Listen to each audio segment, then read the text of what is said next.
August 19th, 2025 regular meeting of the Ann Arbor Planning Commission. For detailed information on meeting procedures, please review the full printed agenda, which is available at either end of the dais.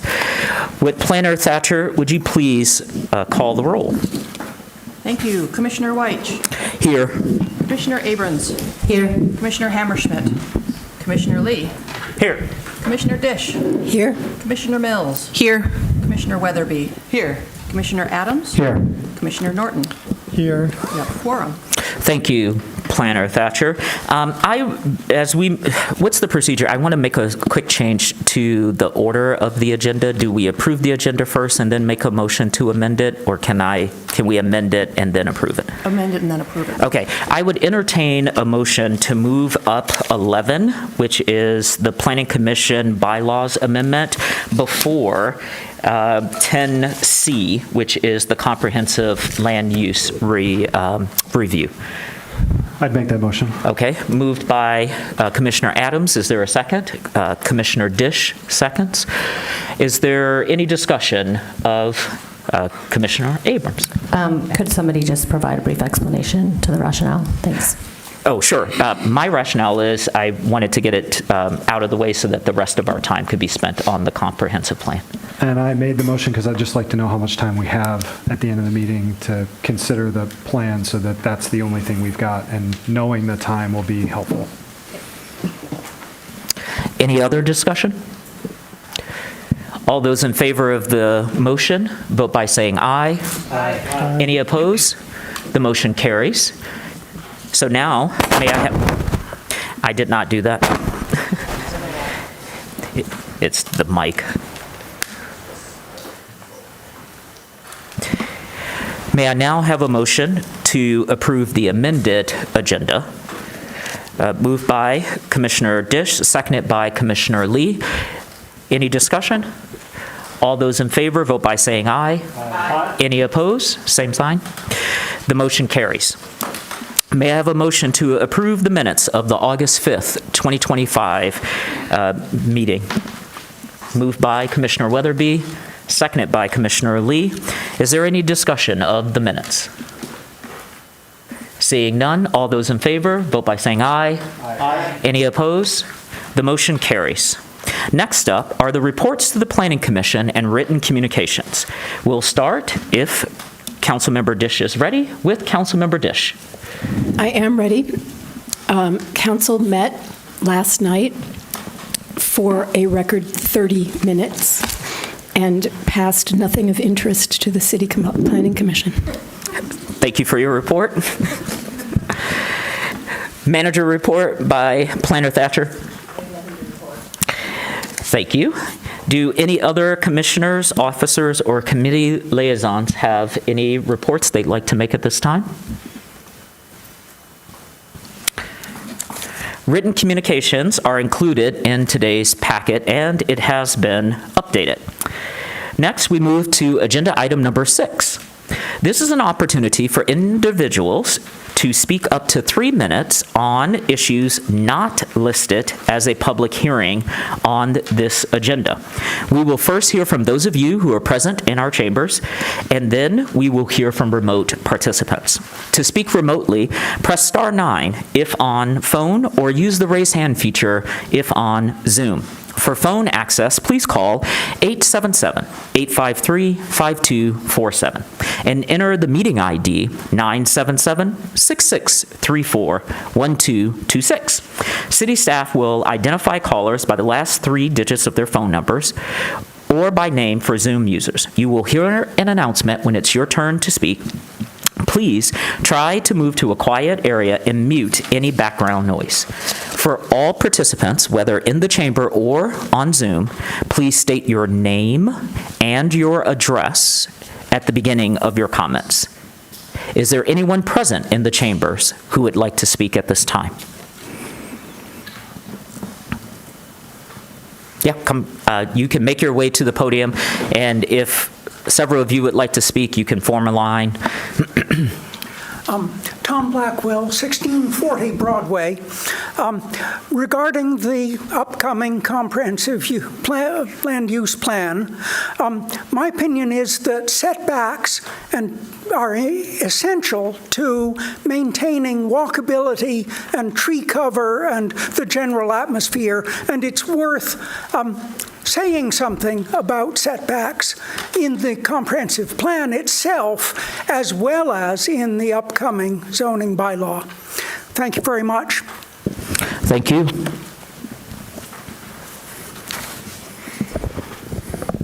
Good evening. My name is John Godfrey. I live at 2809 Brockman. Good news. The Ann Arbor Area Community Foundation has just released this, I think, rather extraordinary report called the Washtenaw County Housing Study.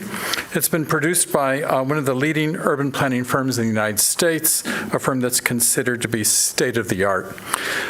Using detailed data on incomes, housing stock, and prices, it analyzes current market dynamics, future trends, and risks to affordability. The study covers all county municipalities, but highlights Ann Arbor and nearby townships as the housing engine of the county. Crucially, it recognizes that housing challenges can only be solved at the county level. The report offers some welcome news, finding no countywide housing crisis, with most households managing. It projects, however, about 15,000 new households by 2045, though national instability could lower that figure. That doesn't mean we can all go home. Serious problems remain. The report highlights major gaps between incomes and available housing. The market can't deliver affordability. New homes are out of reach for households earning under $150,000, and quality two-bedroom rentals require nearly $100,000 income across the county. Ann Arbor works for high-earning, dual-income, college-educated households, but not for single earners without degrees who face no path up the housing ladder. The core issue facing us is affordability. The county lacks 11,000 affordable rentals and 4,000 owner units right now, plus up to the 15,000 new households expected by 2045. More housing is needed, but the report shows that blanket upzoning and trickle-down market rate building won't solve the problem. Targeted changes are essential. This kind of data-rich analysis is what Ann Arbor needed as part of its planning process. Is it too late? Certainly not. A recent Urban Institute study reaches the same conclusion. The U.S. housing shortfall is real, but imbalances differ sharply by region, city, and neighborhood, as well as income. Upzoning doesn't fix this. It mostly produces luxury units and displaces moderate-income homes. Effective housing policy requires smart planning and regulation. In Ann Arbor, affordability is the core issue. In July, 28% of listings on the housing market exceeded $1 million. Yet, the draft plan's top-down free market upzoning lacks the equity focus needed to protect vulnerable neighborhoods from gentrification. If the true goal is true affordability, Thank you, Mr. Godfrey. and not just tax Thank you, revenue, Mr. Godfrey. we must plan Thank you. accordingly. Thank you. very much, Mr. Weiss. You're welcome. Hello, my name is Will Leaf. I live at 528 North State, and I'd like to suggest that when categorizing these remaining 17 parcels, that the commission pick whichever category is most likely to achieve the high-level goals of the comprehensive plan. So one of those high-level goals is affordability. Which category is most likely to create both the most quantity of housing and also give the most flexibility for smaller, cheaper housing? I think that's the transition district compared to residential or new residential. Which category is most likely to create 10-minute neighborhoods where commercial uses are allowed in areas where there currently are none? I think also the transition category. And what category would be the most equitable to apply, given that R3 and R4 parcels throughout most of the rest of the city, including where I live, have been marked transition? I think also the transition category.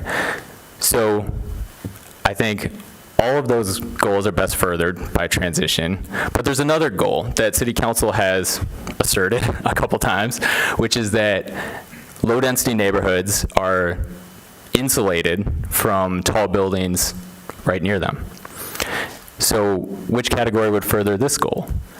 I think also transition, because transition tapers down to 3 stories explicitly on page 116, whereas this new residential category has no limit. It just says more than 3 stories. And even if you did put in a limit and said 5 or 6 stories, you are now allowing 5 or 6 stories next to low-density residential neighborhoods. So I think transition is much more of a win-win.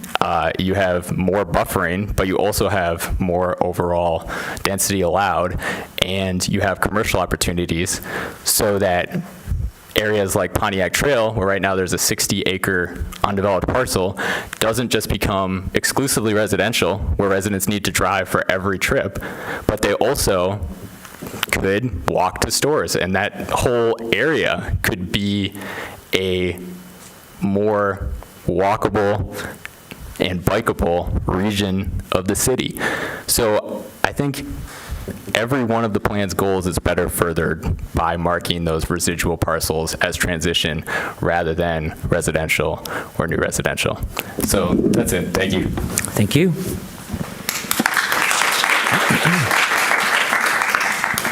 Kathy Griswold, Earhart West, Ann Arbor, Michigan.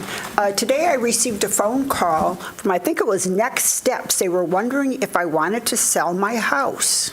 So I said, well, I'm a retiree, I'd consider it. And they said, well, what are you looking for? And I said, oh, about $1.1 million. I thought, that'll be the end of this discussion. No way. A few minutes later, the manager calls and he wants to talk to me about my house. Now, this is absolutely crazy, and I have to believe these were venture capitalists. This was not someone wanting to sell the house for their children. So in light of that, I'll skip right back to pedestrian safety. I've been talking about the two-way cycle track on Miller Avenue, where there are over 90 blind spots, and I thought, my goodness, it can't get any worse than this, 90 blind spots, but that's okay. So I go out and look at the new crosswalks on Huron, West Huron, and Jackson. 3 of them look pretty good. They've got pedestrian refuge islands, RRFBs. There's been a ticket put in because cars are not stopping even when the lights are flashing. But then I go further east, and there is another new crosswalk, RRFBs. Everything looks good until I realize it is 4 narrow lanes of traffic with no refuge island. Now, people seem really confused in Ann Arbor because we have a local crosswalk ordinance and people think cars just have to stop. But in fact, the crosswalk ordinance and the state law only require that drivers on the same side of the road as the pedestrian have to stop. What that means is you're a pedestrian, and if you're cautious, you wait for the cars to stop on your side of the road, and then you walk to the middle of the road, and the ordinance requires, as you're approaching so closely as to be in danger, the other cars are going to stop. But when it's 2 cars going in one direction, they might not see you. The fact that we are building crosswalks without a refuge island is criminal. It is a death wish. There is no excuse for it. And I know we want to grow our community. We need more density, but we have got to stop this reckless behavior. Yesterday, 2 pedestrians were hit in crosswalks, relatively new crosswalks, one on Stone School Road, the other one on North Maple Road. Those had been road dieted. They were only 2 lanes in one case and 3 lanes in the other case. Cars are not stopping, and this needs to be addressed. So I know we're going to move forward with a plan, but please look at traffic. Thank you. Thank you. Good evening. Good My evening. name is Kami Podakuchi, and I am a resident of Ward 5. I applaud all of your work on the plan and urge you, please, to keep it as simple and flexible as possible with respect to housing. I am a longtime homeowner of the city who would like to be part of the solution to our housing cost problem, one that is growing exponentially with tariffs and labor crackdowns. I did a rough calculation for both an internal ADU and with some additions and an external ADU. And even if I'm able to obtain financing, it is impossible to rent any unit at a rate that's affordable to a household at 100% of AMI, much less 80% or less, with all the costs associated with servicing a loan, property taxes, insurance, etc. So I urge you all to start with this question. What will it take to help a homeowner like myself age in place, age in a neighborhood I love, to build additional units on my property that are affordable without the need for subsidy for families with essential workers in our city? Think about standards for especially additional units that need to be made more flexible, such as related to lot size, number of units, and especially separate ownership of units. Also, I know this is not what's currently under discussion, but look at also permit fees and other fees and building codes and other rules that add to the costs. Where can building codes be relaxed without affecting safety to enable affordable construction? How can existing homeowners who commit to measurable long-term affordability be helped with such construction without triggering higher property taxes? Remember, smaller infill projects are typically taken up by small-scale builders and developers, many of whom who live in our community. Think about how this plan can support homeowners like myself who are willing to commit to measurable, long-term affordable housing for renting or ownership through measures in this plan and through other measures, and make your decisions accordingly. Thank you for your attention. Thank you.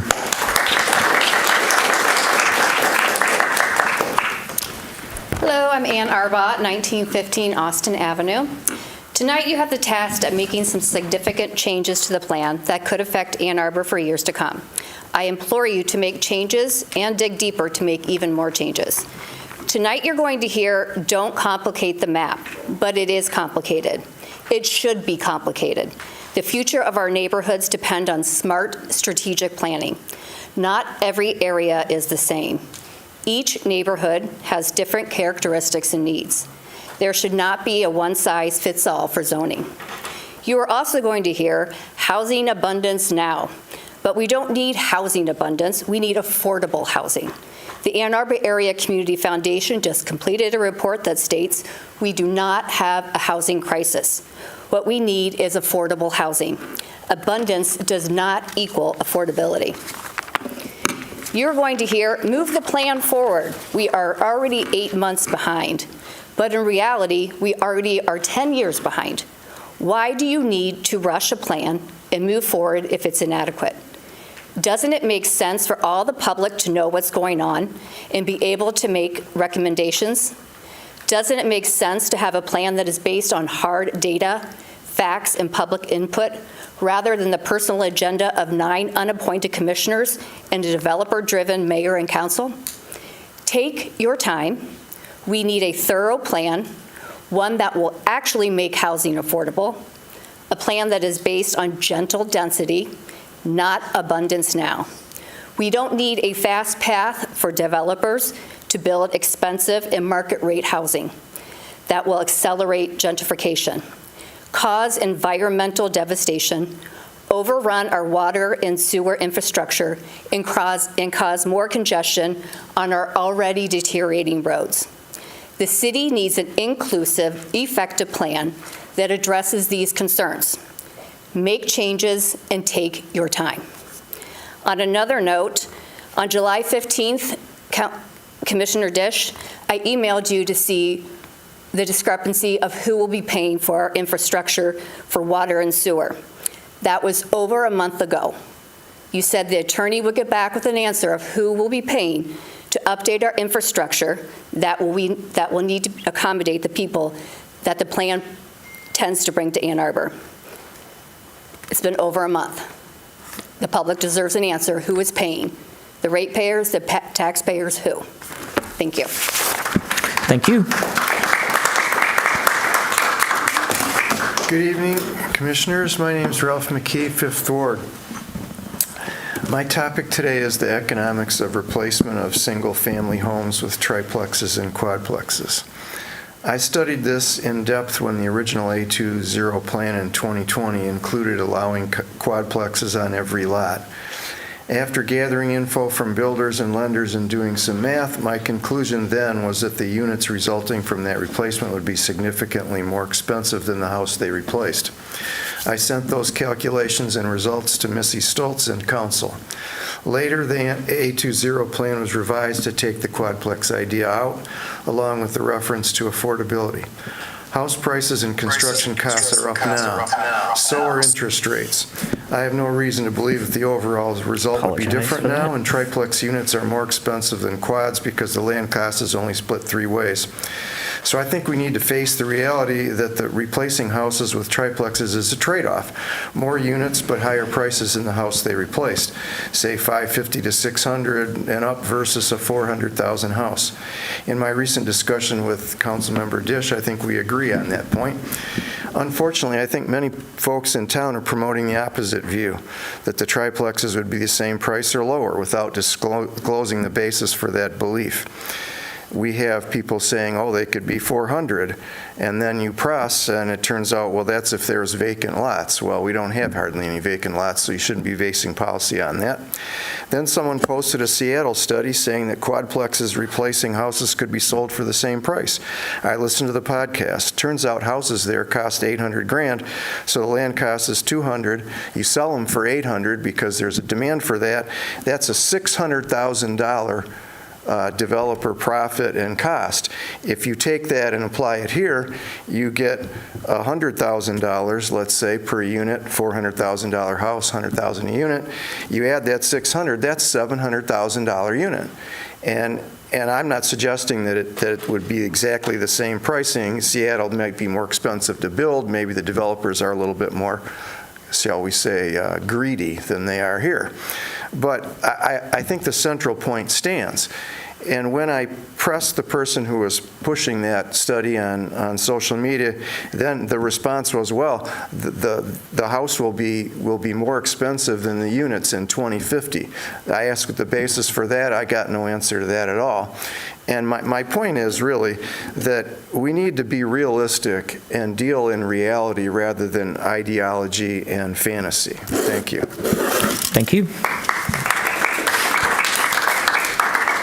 Hello. Hello. My name is Brendan Roos. I live at 127 Fieldcrest Street, apartment 203.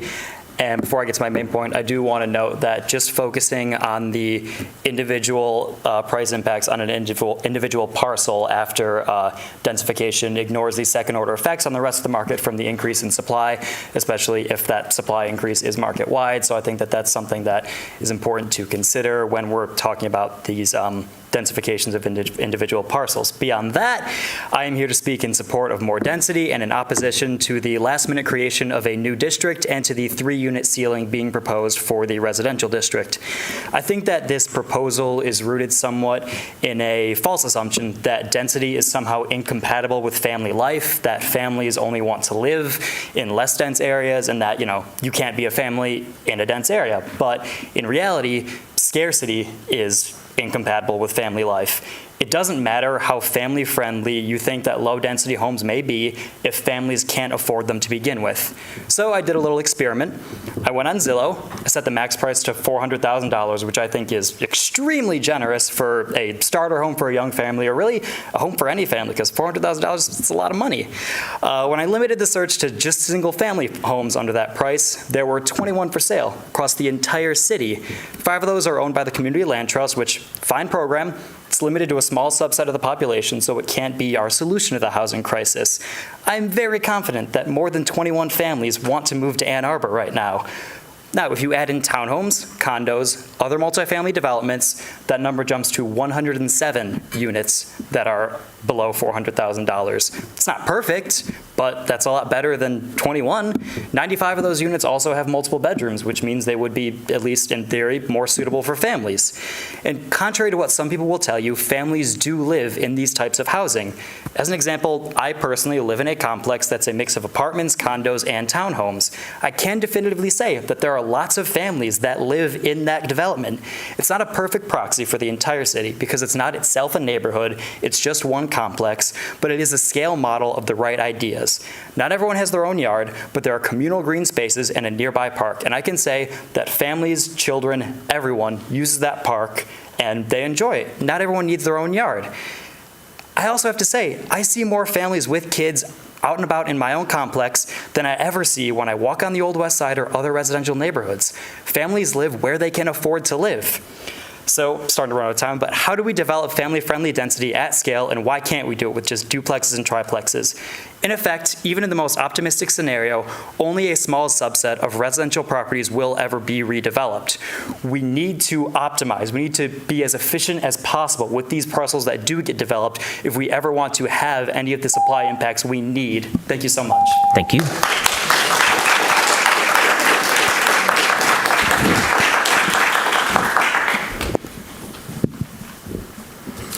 Hi, my name is Irma Maya, 2809 Brockman Boulevard. I want to talk a little about the importance of trees, affordability, and healthy communities. This morning's New York Times has an article about Paris and how its stone, concrete, and asphalt surfaces contribute to the record high temperatures of the summer.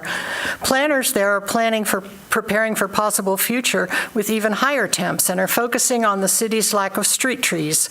Though Paris has stunning gardens and majestic plane trees lining the Seine, scientists are recommending the city invest more in green and shaded yards and many more trees. They've begun to remove paving from the center of streets to replace it with trees. Paris, with the highest population density in Europe, has been cited as an example of a dense, livable city by supporters of the added density proposed for Ann Arbor. But as we're learning in this time of climate change, density has its costs. The heat emergencies this summer have again cost lives. Without the data to create a forward-thinking plan, we risk losing many of the trees and green spaces we have now and creating heat islands of tall buildings. The recent countywide housing study by the AAA Community Foundation, I hope you've all had a chance to study that, concludes that we have a deficit in housing for those at lower to mid-range incomes. This is where the plan needs to refocus in terms of added supply, because this is where the greatest needs are, and because homes don't trickle down. In the early 1940s, the Ann Arbor-Ypsilanti area was dealing with an acute rental shortage and needed housing for the area's many war effort workers. Resident Charles Noble proposed the largest private residential rental project then in Michigan, Pittsfield Village. It was conceived of as a community with quality of life and a healthy, humane environment as guiding principles. Homes were designed for beauty and permanency, with curving drives and groups of homes surrounding a park. Pittsfield Village, which remains an attainable option for many, was designed intentionally with humanistic values, not profit-driven motive by speculators and investors. Today, that green space and trees create healthy surroundings for residents and contribute to the city's air quality and mitigating CO2 levels. For these reasons, and for its historical value, I'm concerned to see Pittsfield Village included in the plan's new residential zoning category. This new district threatens to replace a successfully designed, green, affordable community with an entirely new quadrilateral grid urban space. I think that Pittsfield Village is the level of housing we need to keep and to add to. So again, pause the plan, refocus on expanding housing opportunities for lower and middle-income neighbors, strengthen our infrastructure, both built and green, use accurate data, and include the direct involvement of all residents. And why not add some of Mr. Charles Noble's values too? Thank you. While we're at it. Thank you.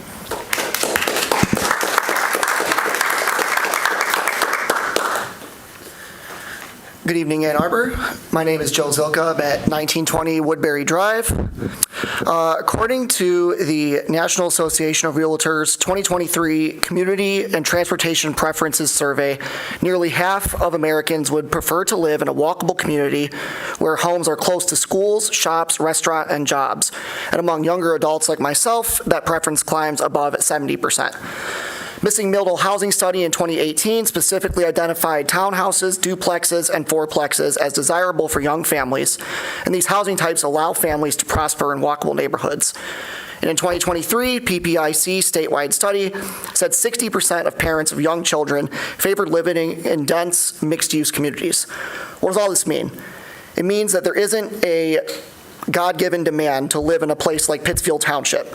The reason so many families end up there is because cities like ours have priced out homeowners. Ann Arbor Public Schools is losing enrollment right now, not because of multiplexes, but because of the way that we're currently built. The last thing we should be doing is severely restricting future housing potential across Ann Arbor. Unfortunately, the new residential category in the land use plan draft would do exactly that. As staff noted, it would flip City Council's direction on its head. 3 units should be a floor and not a ceiling. These changes also delay the comprehensive plan, as that is already 8 months or even 10 years behind schedule, and would erase the long-term potential for thousands of new owner-occupied homes across the city. Now, here's where I think there might be common ground. Both fractions of Ann Arbor politics, whether they're pro or anti-Mayor Taylor, say they want to expand home ownership opportunities. That a very valid criticism is that too much recent development has been tall apartment towers that are only available for rent. While multiplex housing can be ownership housing too. Multiplexes and courtyard apartments can be separately deeded and owned, not just rented, and they're often the most affordable path to ownership for young families, seniors looking to downsize, and professionals who want to own rather than rent. If we're serious about expanding homeownership opportunities, we need to allow for these housing types. Finally, I urge you not to downgrade the transition areas. These areas were carefully designed to balance neighborhood character with the need for new housing, put stores in like Jefferson Market and Washtenaw Dairy, which are currently illegal to build right now. They were grandfathered in. And have people live nearby major Ann Arbor area transportation authority corridors, making life better for everybody, renters and owners alike. Reject the new residential category. Please keep transition strong.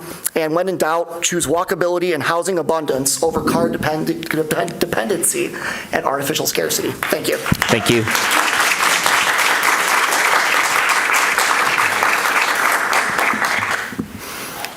Good evening, Commission. Kirk Westfall, 3505 Charter Place. I just first want to respond to a couple of assertions I heard, especially some people who might consider themselves academically inclined, trying to link housing filtering and housing migration chains, which are academically demonstrated properties when you build new housing supply. Trying to conflate that with trickle-down economics is just it's an interesting and unfortunate sort of association. But other than that, I just wanted to thank you for finishing up work on the plan. There's lots of opinions, obviously, how to assign remaining parcels. Of course, my preference is transition. I think giving yourself maximum flexibility, going into the future zoning process, providing opportunities for walkable retail and more housing rather than less are important. The incidental types of retail that will be allowed in residential will be probably rare and also very small scale, and we need just more options for day-to-day life. But I do think the overarching priority is to finish the substantive edits tonight. I don't think that'll be possible by introducing an entirely new land use category. The new residential category will certainly create a new set of battles and confusion. First of all, and secondly, it'll do the opposite of what council directed. New residential puts a hard 3-unit cap in most of the land in the city. This isn't the floor that council asked for and is not context dependent. And lastly, the new residential proposal downgrades, as has been pointed out, many parcels that you already collectively spent a lot of time on and decided that should be transitioned. So please don't entertain that part of the proposal. If you can't come to a resolution in a timely manner on the remaining handful of sites, somebody floated the idea of leaving them uncategorized for now, which I think is fine in a plan. Not every parcel needs to have a designation, and there might be an opportunity to put them in like a transition light type of zoning category once zoning begins. But either way, please find a framework tonight to finish up the major decisions so we can put energy into zoning as soon as possible and addressing our housing shortage. Thank you. Thank you.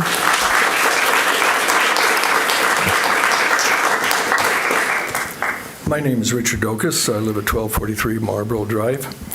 Recently, I read the 2025 Washtenaw County Housing Study, and I was stunned by the wealth of data in their study.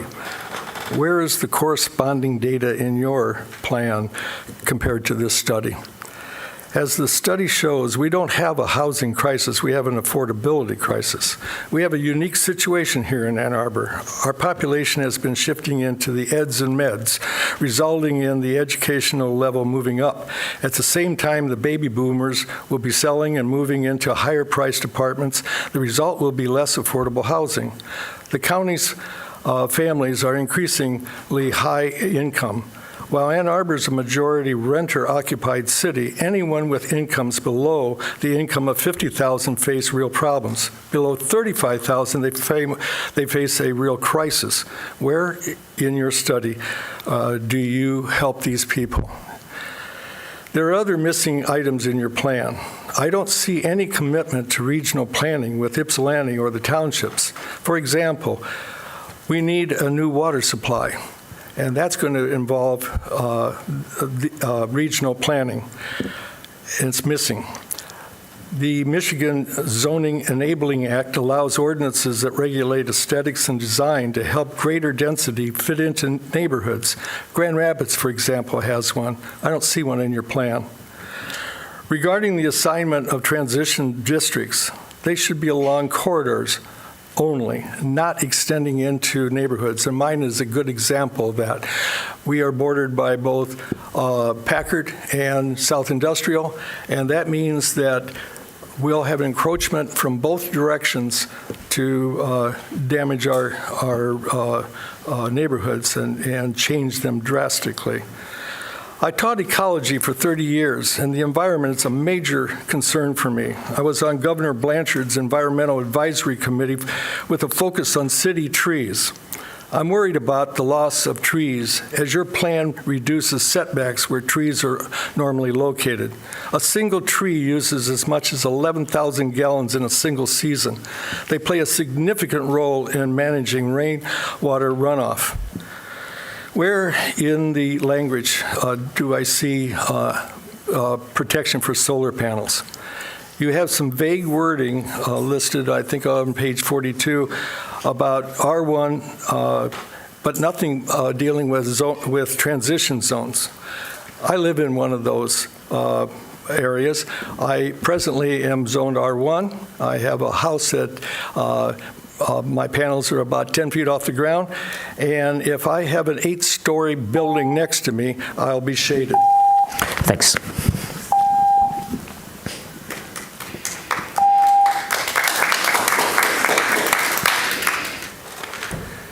Good evening, Commissioners. My name is Eric Shaleko, and I'm a resident of Ward 4.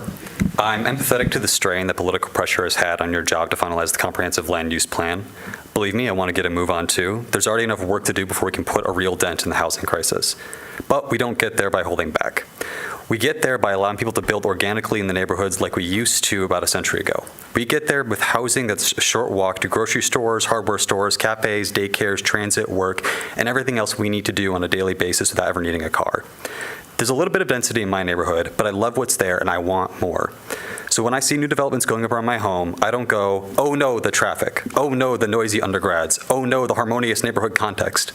It makes me go, yes, I can't wait to walk to that cafe when it opens. Yes, my family and friends could have a shot at living here. And man, why can't we do more of this?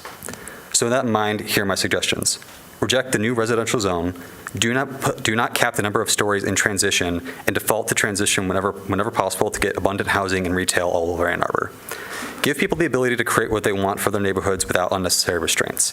We've been in a housing crisis for too long, and we need flexibility if we really want an Ann Arbor for all. Thank you for our work, and I hope you have a good evening. Thank you.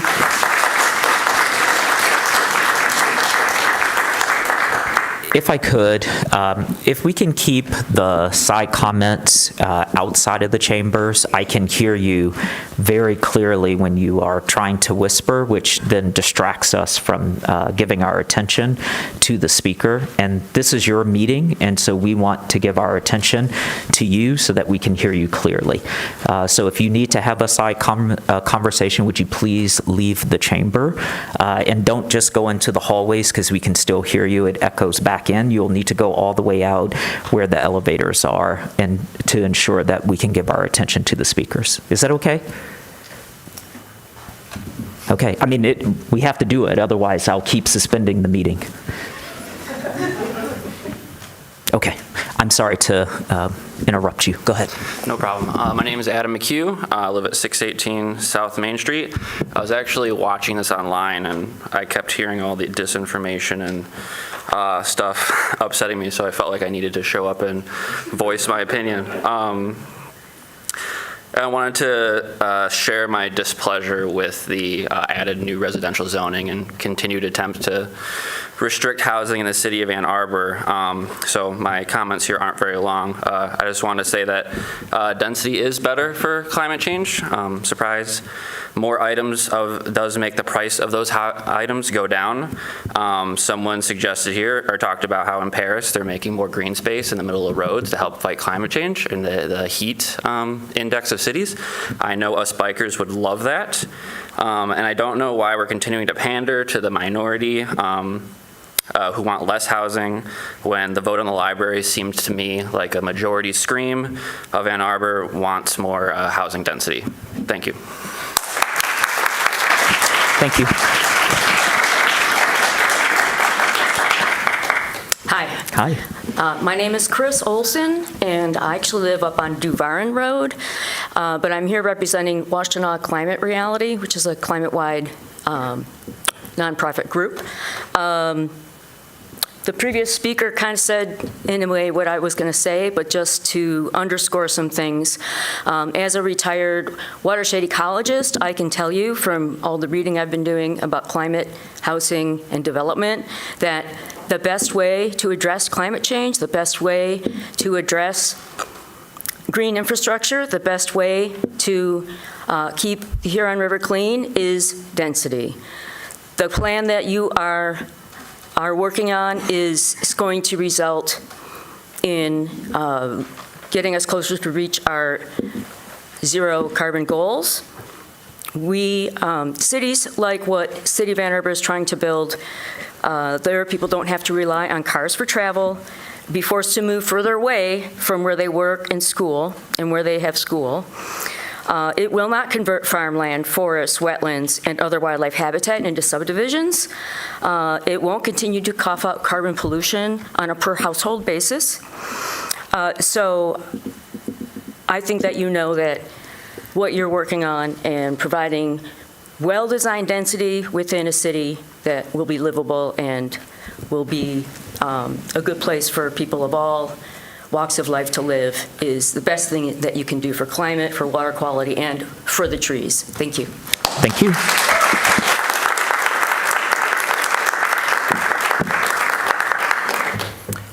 My name is Nishant Khethrwal. I live on the west side of Ann Arbor at 423 West Liberty. I live near Jefferson Market and Argus Farm Stop, two highlights and local favorites of the town. They're just a block or two away from me, and I really enjoy living near these businesses. One of the things that makes my neighborhood great is the mix of housing, including small apartments that are no longer permitted by zoning, but I hope will become permitted again by zoning in the future. And they let more people afford to live close to downtown and near these sort of beloved neighborhood businesses. That keeps things walkable, it keeps things vibrant, and if you add to that the proximity of the west side to jobs and businesses downtown, it means that I and my neighbors can accomplish much of what we want and need to do without driving a car. In a warming climate where transportation accounts for a massive share of emissions, I think the plurality, reducing car use pays massive climate dividends. So that makes me worried that the new residential as a category will move us backwards as a city. For those who have concerns about traffic or noise or other impacts of non-residential cases in their neighborhood, consider how delightful you find the few existing grandfathered-in local businesses. It would be awesome to have more and more of these pockets of retail, restaurants, and small businesses walking distance from people all throughout the city. With that in mind, please keep transition areas intact to allow more housing and business options throughout our city. It's a good categorization. It includes height step-downs to account for neighborhood contexts as it approaches residential, supports mixed uses, and offers the flexibility and diversity of housing options that we need as a city. Please move the plan forward, keep transition zoning broadly applicable, and keep the comprehensive land use plan simple. Thanks for listening. Thank you.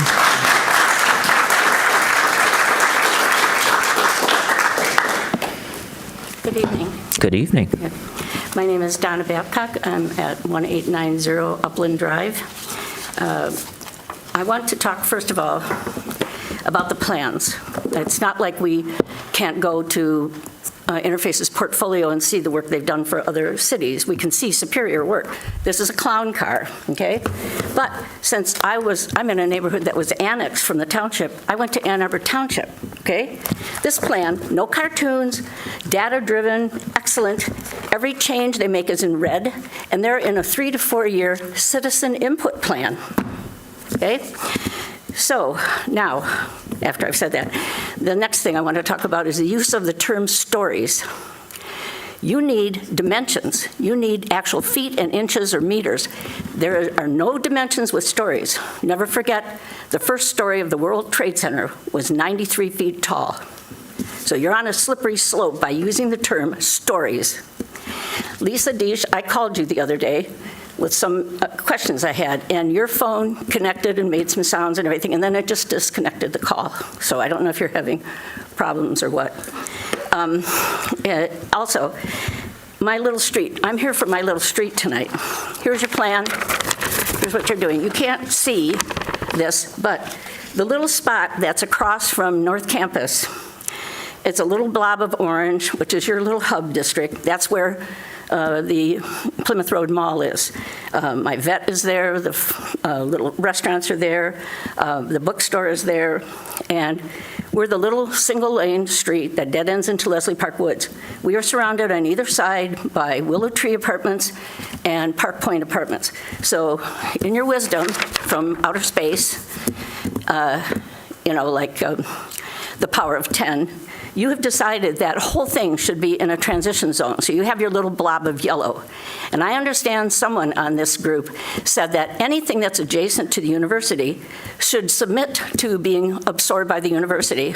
Baloney. There are homes on my little street. There are new homes, older homes. The older homes, some of them are probably 100 years old at least. We came in from the township when we were annexed, and we all had wells and septic systems, which we had to be disconnected. They're still there. We pay taxes, very high taxes. We pay millages, all the millages. We have no paved streets, we like it like that, no street lights, and no sidewalks. So we're like a donor state. We're like a democratic donor state. We pay all these taxes, but we don't really use them for services. We don't take much. Twice a year, they come with a grader and they blade our road. We're very happy. But you have decided arbitrarily to snap that, zone over, so that puts a target on us. Thank you. We didn't consent to this.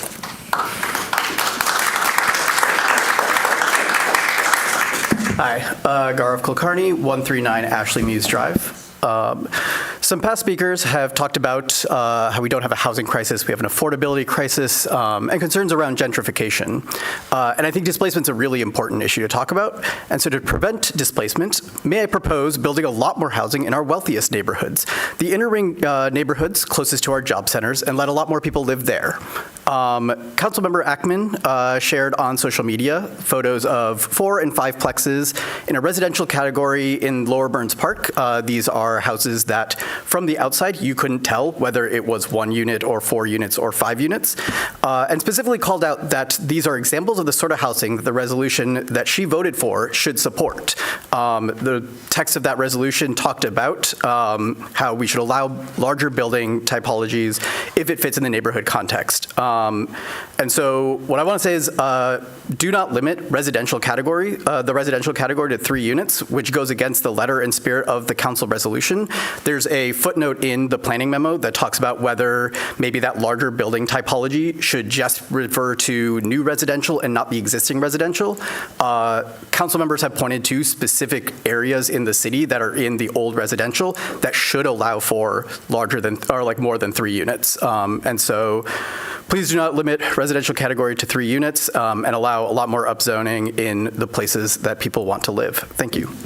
Thank you.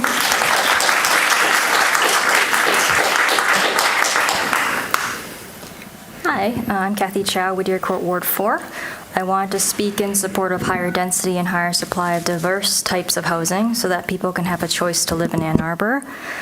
Growing up, I've lived in an array of housings. As a child, I lived in a quadplex and a condo complex. I had many neighbors, which meant many playmates because there were many shared areas. I was walking distance to a playground, a park, and my school, so my parents always knew I was never too far away. It felt residential and safe, and the quadplex was a wonderful choice for our young family, and I really liked that place. When we immigrated to the U.S., we lived in an apartment building. Renting gave us flexibility and allowed us to have a landing pad before figuring out where to live next. It also allowed us to live in a location that was walking distance to our new school since we only had one car. It may not have been possible to find a single-family home that was that close. It was much easier to find an apartment. Eventually, we moved to a single-family home with a yard. We got the second car and also a cat. The point is, as we go through life, different kinds of housing may fit us better than others. It is great to have choices when our life circumstances change. In my current life circumstance, a condo triplex fits me best. I am not built for yard work. House maintenance is scary and stressful to me. I don't want a yard or a big place I need to clean. And because I was a single-income home buyer, a single-family house was out of my budget and too much work. Having different choices is what can make this city an Ann Arbor for all. Residents of all walks of life, whether they are students, young professionals, families, empty nesters, or retirees, can choose what housing options fit their budgets and their life circumstances. Limiting the menu of housing options through unit caps and exclusionary zoning only drives people away. If you have a dietary restriction and nothing on the menu can accommodate you, you will go to a different restaurant. Ann Arbor's housing market and options are excluding people from living here. We need more options so that Ann Arbor can be affordable, equitable, and dynamic. Please do not spend time splitting the residential category and adding unit caps when there's already a transition category. Instead, keep the comp plan flexible and moving forward so that everyone has a place at the table. Thank you. Thank you.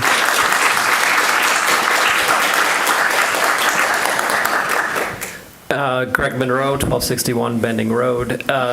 So first, thank you for the new residential category. And I think we should define a cap, and I think it should be close to 3 stories. I think it should orient itself to its current uses and allow for reasonable, gentle density growth moving forward.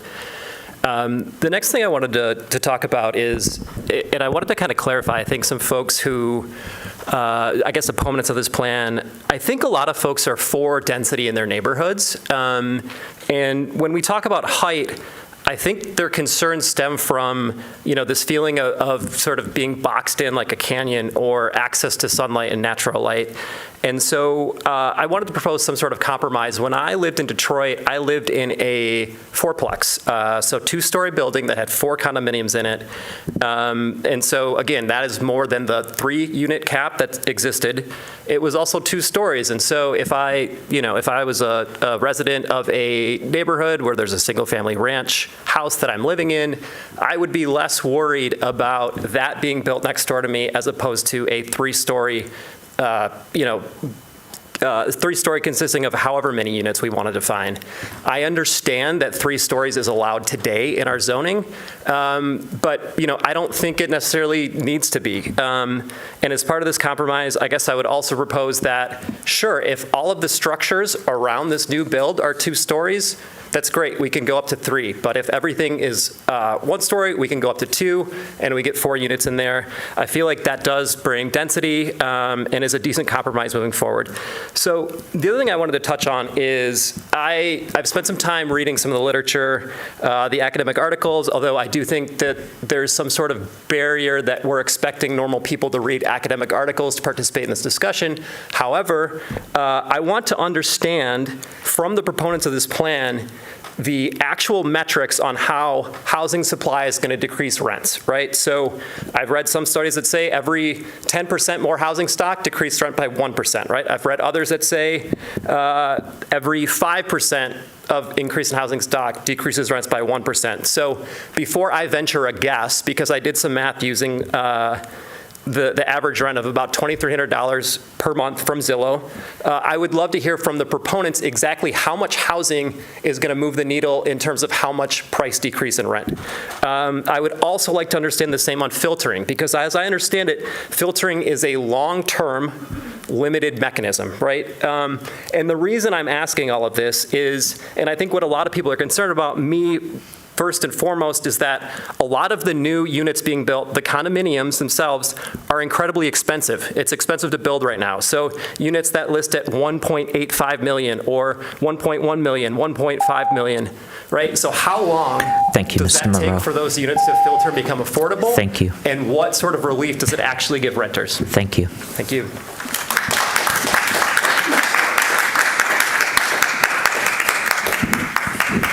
Hello, Shannon Lau, 2870 Oakdale Drive. I agree with a lot of the sentiments shared today surrounding the detriments of the new residential category, the dangers of unit limits, and its impact on delaying the comprehensive plan. Tonight I'm going to focus on the transition category and the vision it carries because I think this is what started the whole conversation.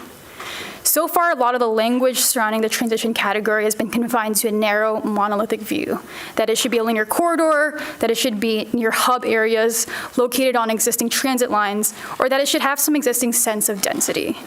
We shouldn't be placing these constraints on this category when it actively works against our city's values, and we certainly shouldn't be preserving existing exclusionary zoning by handpicking where density and uses should or should not be allowed.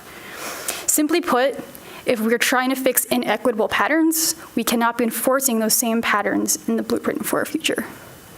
Another common argument is that a given parcel or neighborhood doesn't fit the vibe of transition. And behind that is some underlying assumption of what transition would look like for that neighborhood. But the issue is none of us here know what it'll look like in 25 years.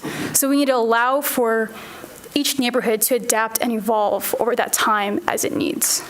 And that's why we should think of transition as this big bucket of possibilities, a broad spectrum from residential to commercial, and from 3 stories to possibly higher. And that's a maximum height, not even the average. Last night, when talking to some neighbors about potential upzoning to transition, they shared with me their dreams. Wouldn't it be awesome to have a bakery nearby serving fresh loaves, a local bookstore with a side cafe for all of us to hang out, a shared market hall for small businesses and food stalls where you can walk around, a first-floor grocery store with housing above it. We're talking daycares, music and dance studios, and recreation centers, places for kids, adults, and seniors. And whatever image that came up in your mind for each of these, remember that there are plenty other designs, shapes, and sizes that are possible. And that's the beautiful dynamic range of the transition category. I fully believe that in some years' time, car-dominating areas can become beautiful mixed-use nodes if we design for it. So let's do something today to make the city affordable and sustainable and build a community where everyone feels they belong. Please reject the new category. Let R3 and R4 have the beautiful potential of transition. And let's keep moving with this plan in a better Ann Arbor. Thank you. Thank you.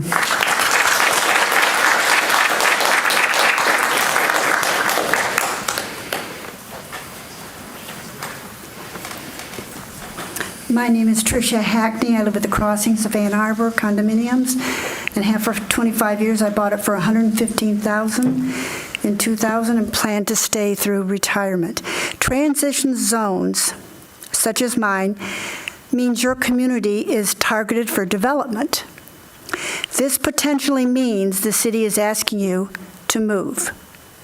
Not only are they asking you to move, in all likelihood, it will be to leave Ann Arbor as property prices, taxes, and HOA increases make a move all but impossible to stay. The median household income for residents in Ward 1 is $81,000, which means many residents may qualify for Avalon housing. While the city is promoting new affordable housing by rezoning, in some cases they're turning their back on affordable housing that's already here. Avalon housing is a great start, but is a minimal percentage of the overall comprehensive plan. The crossings already are affordable, dense, diverse, walkable. It defies logic to build new affordable housing while you're eliminating even more affordable homes Ann Arbor already has. Our neighborhood is by no means blighted, but household incomes have not kept pace with property values here, statewide and nationwide. Add to that, Ann Arbor keeps moving the goalposts on zoning every 2 or 3 years, making it hard for middle-class sellers and buyers to plan for their housing futures. Construction sites are ubiquitous throughout the city, recently, currently, and in the near future. Good news for tax revenue to offset the 50 houses lost to eminent domain. I personally like most of the building going on. However, the irony of multi-million dollar condos being built a block away from me to the west and to the south, while simultaneously possibly asking our community to move, is demoralizing. In closing, I would like to ask everyone here, are you willing to give up your home? Are you willing to give up everything you've worked for? Can you afford to move? How can you ask of me and my community to give up those homes if you are not willing to? It is clear the Planning Committee has the authority to change lives dramatically with zoning laws. Apply them as if your home depends on it. Thank you.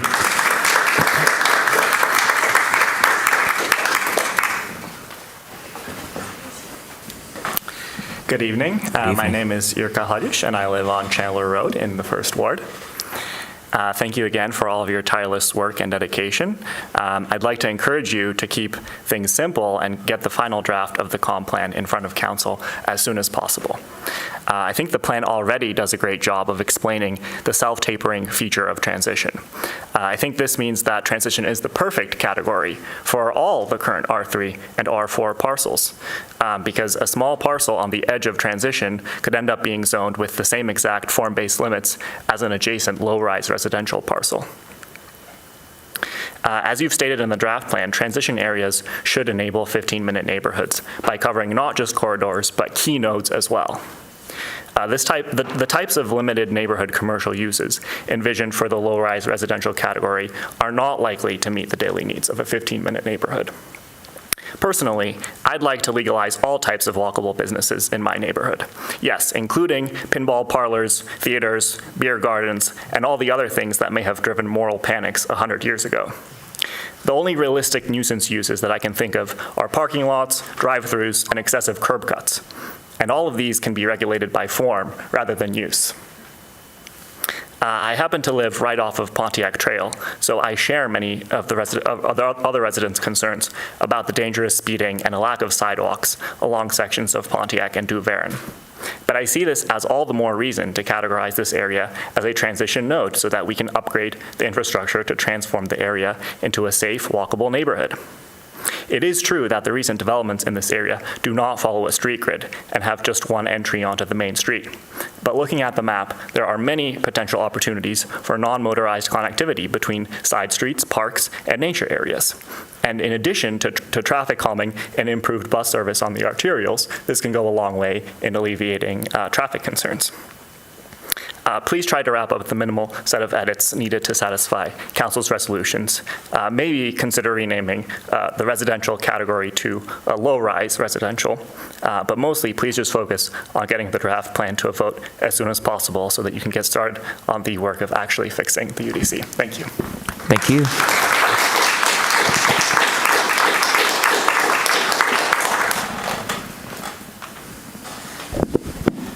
Good evening, Tom Stolberg. I live at 1202 Traver Street in the heart of Lower Town. As you all know, because I've said it a lot, I live and have lived for the last 30 years here in Ann Arbor in gentle density. The reason we're all here is because we all want to create an effective, comprehensive plan. Effective being the key word. I think things are missing from the comprehensive plan that keeps it from being an effective plan. Let's start with affordable housing and attainable housing. I separate those two because a lot of people think of the definition of affordable housing in terms of AMI formulas.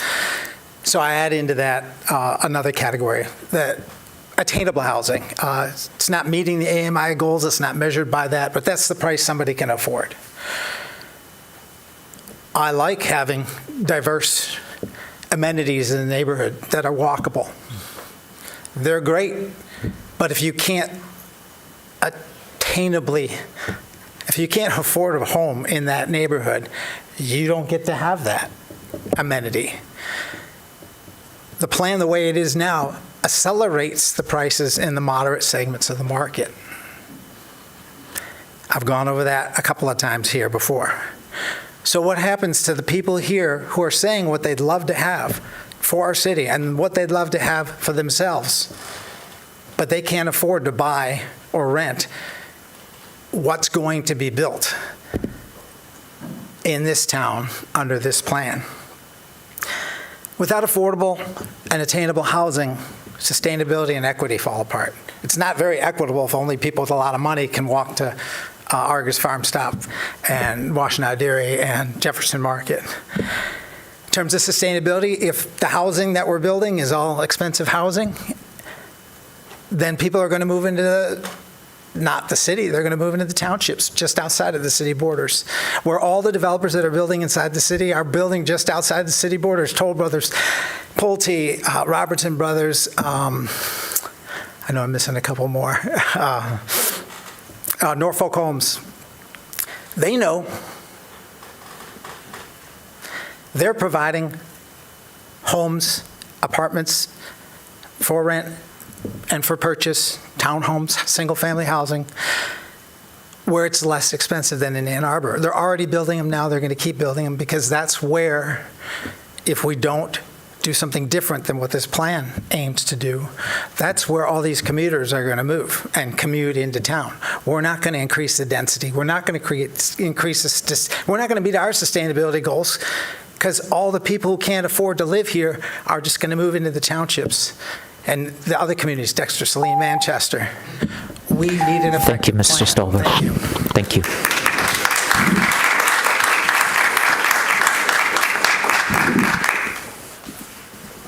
Good evening. My name is Brandy Stewart. I live at 4241 Erie Drive. I work for Ann Arbor Public Schools, and I was talking to a lot of coworkers, younger than I am or much older than I am, that takes an hour, maybe 30 minutes to an hour to get to work to come teach here in Ann Arbor. And I think that A2CLT will be a great life-changing for a lot of people, including myself. So we won't have to travel so far to get to work, to come teach kids early in the morning, and to travel hours to get back home. So it will be very, I'm nervous right now, but it's okay. We're a friendly bunch. Okay, I think that that'd be a great fit for those that work here in Ann Arbor versus traveling far. That's all. Okay. Thank you.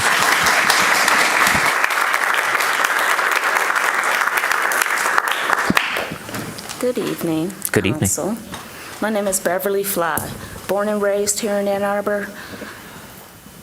The side of town I was raised on can't even afford it anymore. $250,000 to $1 million homes. I'm a single parent. If my parents hadn't have left me a home, I couldn't live here anymore. Taxes are astronomical on little parcels. I do have trees, I do have a backyard, but if things don't change, people like me and people like Ms. Stewart who work at the schools can't afford homes here. You can't afford them. If you're a single parent or you're working for the school system, you make under $81,000 a year. Avalon is great. All the housing for low income is really great, but the waiting lists are tremendous. You cannot get on a waiting list in Arbor Housing. Section 8, you're on a waiting list for 5-6 years. By then, you found somewhere else to move. And then you can't move back because the prices are still high. So it does run people out to the townships. It runs them out to Ypsi. It runs them out to Pittsfield Township. So they have to drive in the winter. I used to work for Washtenaw County Public Health. I had to drive in the wintertime back and forth to get to work to come to Ann Arbor, which is 15 miles. If you're on the highway, it's congested. If you're driving through the streets, it's congested. When I lived in Ypsi, before I was grandfathered my home, my kids went here to Ann Arbor Public Schools, which is where I went. It would be very nice if we can get some more neighborhoods zoned for lower income people under $100,000. Everybody doesn't make that, educated or not. Everybody doesn't make that because you don't have the jobs. You have people moving from here because there are no jobs, or you have them working at the plants. And they still can't afford it, even if you have 2 people. So when you're talking about building these skyscrapers and letting U of M run Ann Arbor, I know it brings money, but it doesn't. It eliminates family life in good communities. And that's it. Thank you.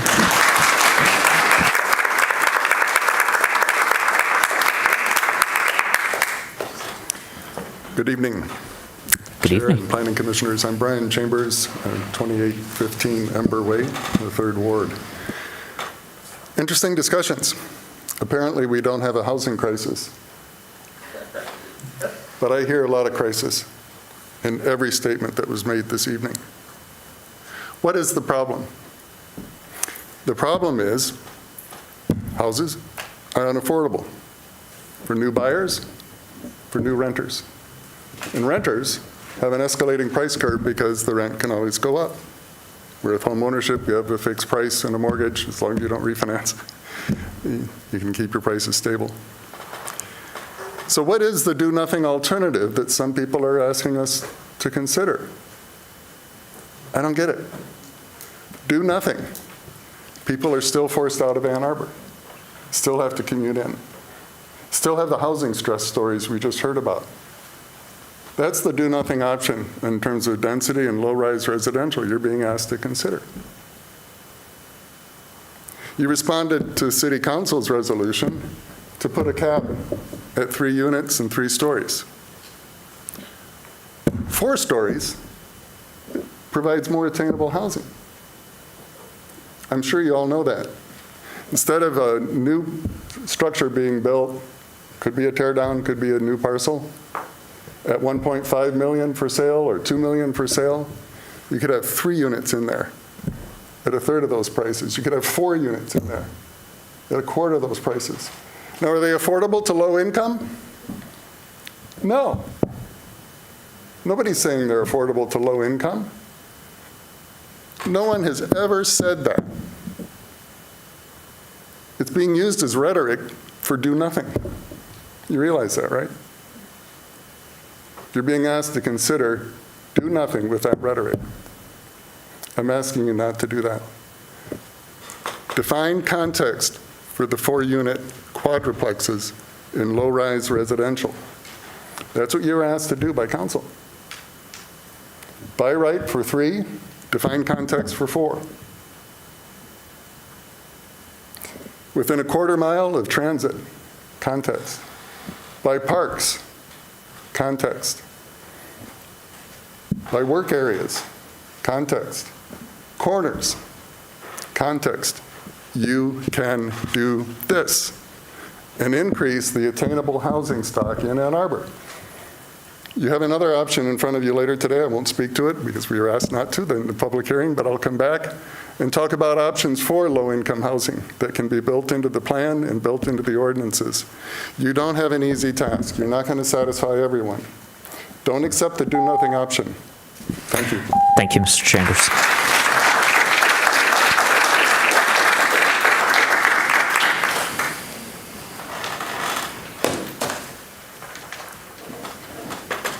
All right, is there anyone else in chambers who would like to address us at this time? Seeing none, I don't know who's running the Zoom tonight, sorry. Do we have online participants? We do have one hand raised right now. Thank you. Just give me one moment.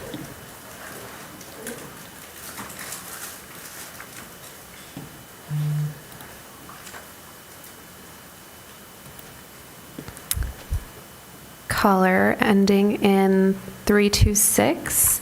You can now unmute and address the Planning Commission. Hello, my name is Jeff Crockett. Can you all hear me? We can. Thank you. My name is Jeff Crockett, and my wife and I live at 506 East Kingsley. Attached to your agenda packet is an email from Brett Leonard and Michelle Bennett dated July 1st, 2025, summarizing the input of over 400 Ann Arbor residents regarding the second draft of the comprehensive land use plan. Of the 10 summaries, 8 expressed concerns, while only 2 expressed support. The areas of concern include maintaining single-family zoning, lack of engagement. The plan won't create affordable housing. The plan doesn't address infrastructure needs. Too development friendly, doesn't protect natural features.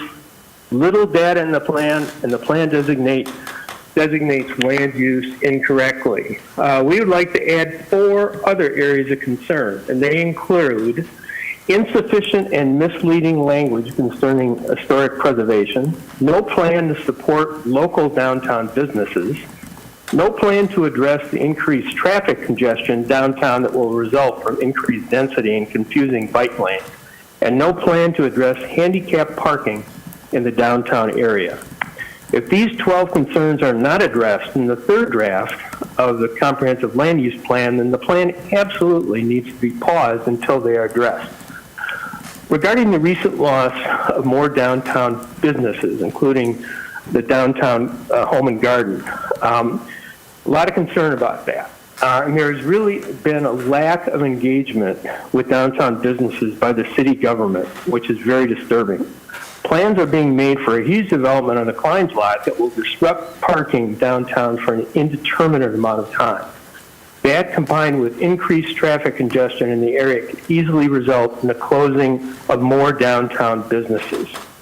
The city government needs to reach out to the downtown businesses to determine what effect closing the Klein's lot will have and what can be done to mitigate the impact before signing a sales agreement with the developer.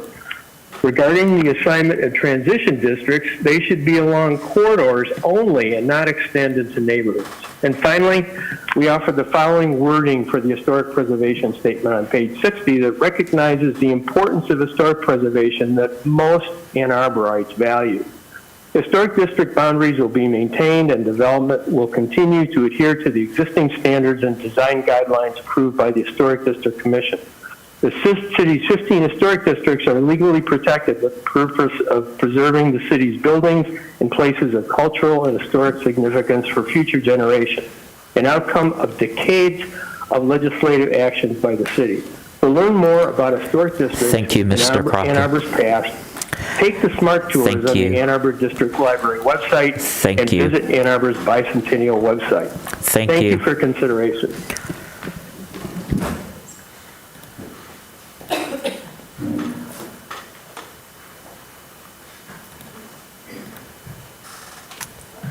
Luis Vasquez, you may now unmute and address the Planning Commission. Thank you, and greetings to everybody. Sorry I couldn't be there with you all tonight, to be there in person. But I live at 909 Barton Drive in Upper Lowertown, and just wanted to reiterate previous positions. Please do not add new restrictions to the residential category. I'm asking the commission to reject that proposal and to not downgrade transition areas. In fact, I think we need to expand transition zones throughout the city and into neighborhoods. And also, I'd like to ask the question, where's Where's my bodega? Where's my corner store? Where's my Jefferson Market? I'm urging you to come up with, to continue to work on the plan and come up with provisions such as that to where it makes it easier for people to walk in their neighborhoods, not to have to drive. And also, just to conclude, I really find it rich when those who live comfortably in, $500,000, $750,000, or $1 million plus homes, they live comfortably in them, come and talk to us and try and tell us that there is no housing crisis. There is a housing crisis, and there is an affordability crisis. And the other question I would like to ask to wrap this up, and I know I've asked this question before in front of the commission and in front of council. How does not building housing of all kinds, how does that lower rents? How does that lower the cost of housing? And I know I will never get an answer to that because there is no answer to that. So please, continue your work. You're doing a great job. There's no need to stop the process right now. And we need to get the plan completed and before council as soon as we possibly can. Thank you so much for your time. Thank you.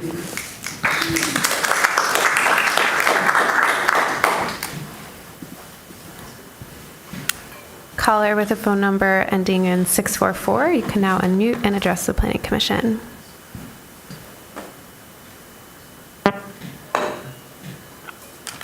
My name is Kathy Boris, and I live at 1726 Charlton in the 5th Ward. A neighbor's yard sign says, "Billionaires, hands off America." But how to keep the billionaires out? Perhaps the best way is not to explicitly invite them in.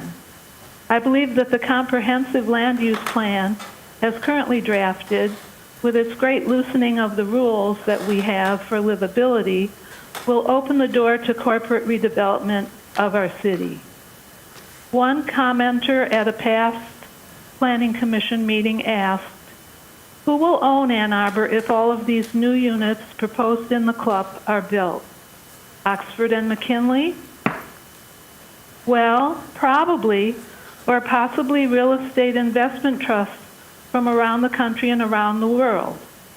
Will these new corporate owners of our city's new dense housing treat renters better than our current landlords? Will anything constrain the rents and fees that they will charge? I don't believe that they will be better landlords, but they will certainly be far less present in our community to be held accountable for anything they do. City council members say they were elected on the issue of affordable housing.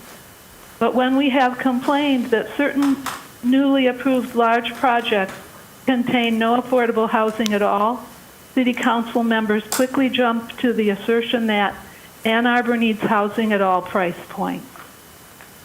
Perhaps these are the same City council members who voted down an amendment to the TC1 rezoning that would have required more than the minimal amounts of affordable housing, green space, or infrastructure enhancements that our city already mandates from developers.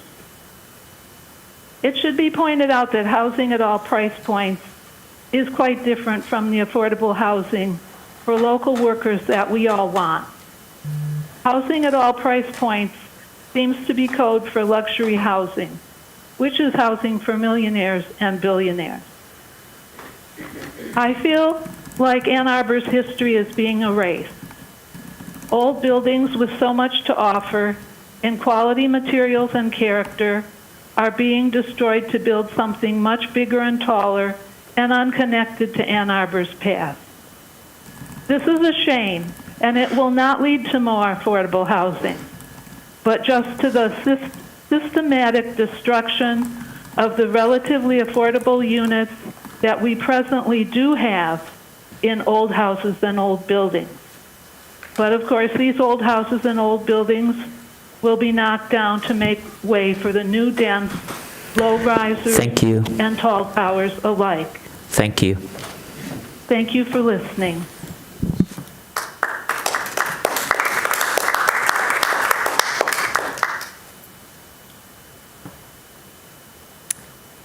We have no other hands raised at this time. Seeing no other online participants, I will close the public comment and move us to item number 7, which is communication from commissioners. Are there any?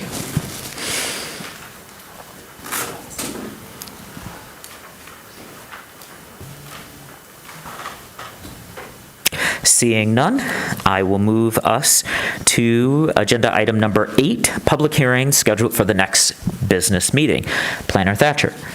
There are no public hearings scheduled for the September 3rd City Planning Commission meeting, but I do want to point out that the capital improvements plan will be voted on at that meeting.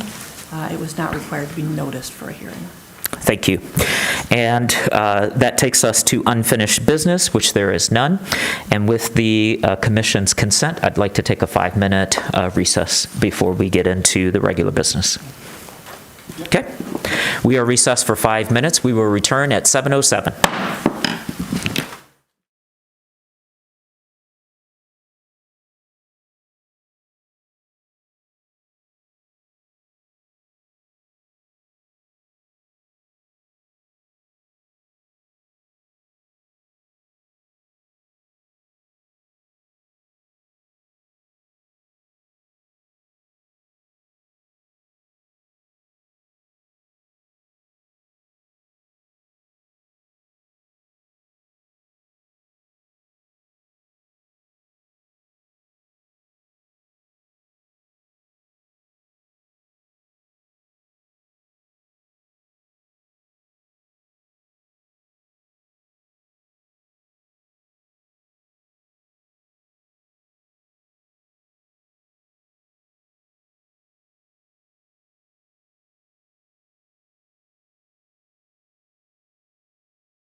We will resume our regular meeting. We will start with agenda item number 10A, 841 Broadway Street. We will first start by hearing from the petitioner. You all can make your way to the podium. Then, after the petitioner's presentation, we will have a staff presentation by Planner Thatcher. Then we will have a dedicated public comment period, and then after the public comment period, the commission will have its deliberation. So welcome. I think you have 10 minutes to address us, so. Thank you, Commission, and we'll do our very best not to use all of that time. My name is David DeRita. I'm a principal of the Roxbury Group.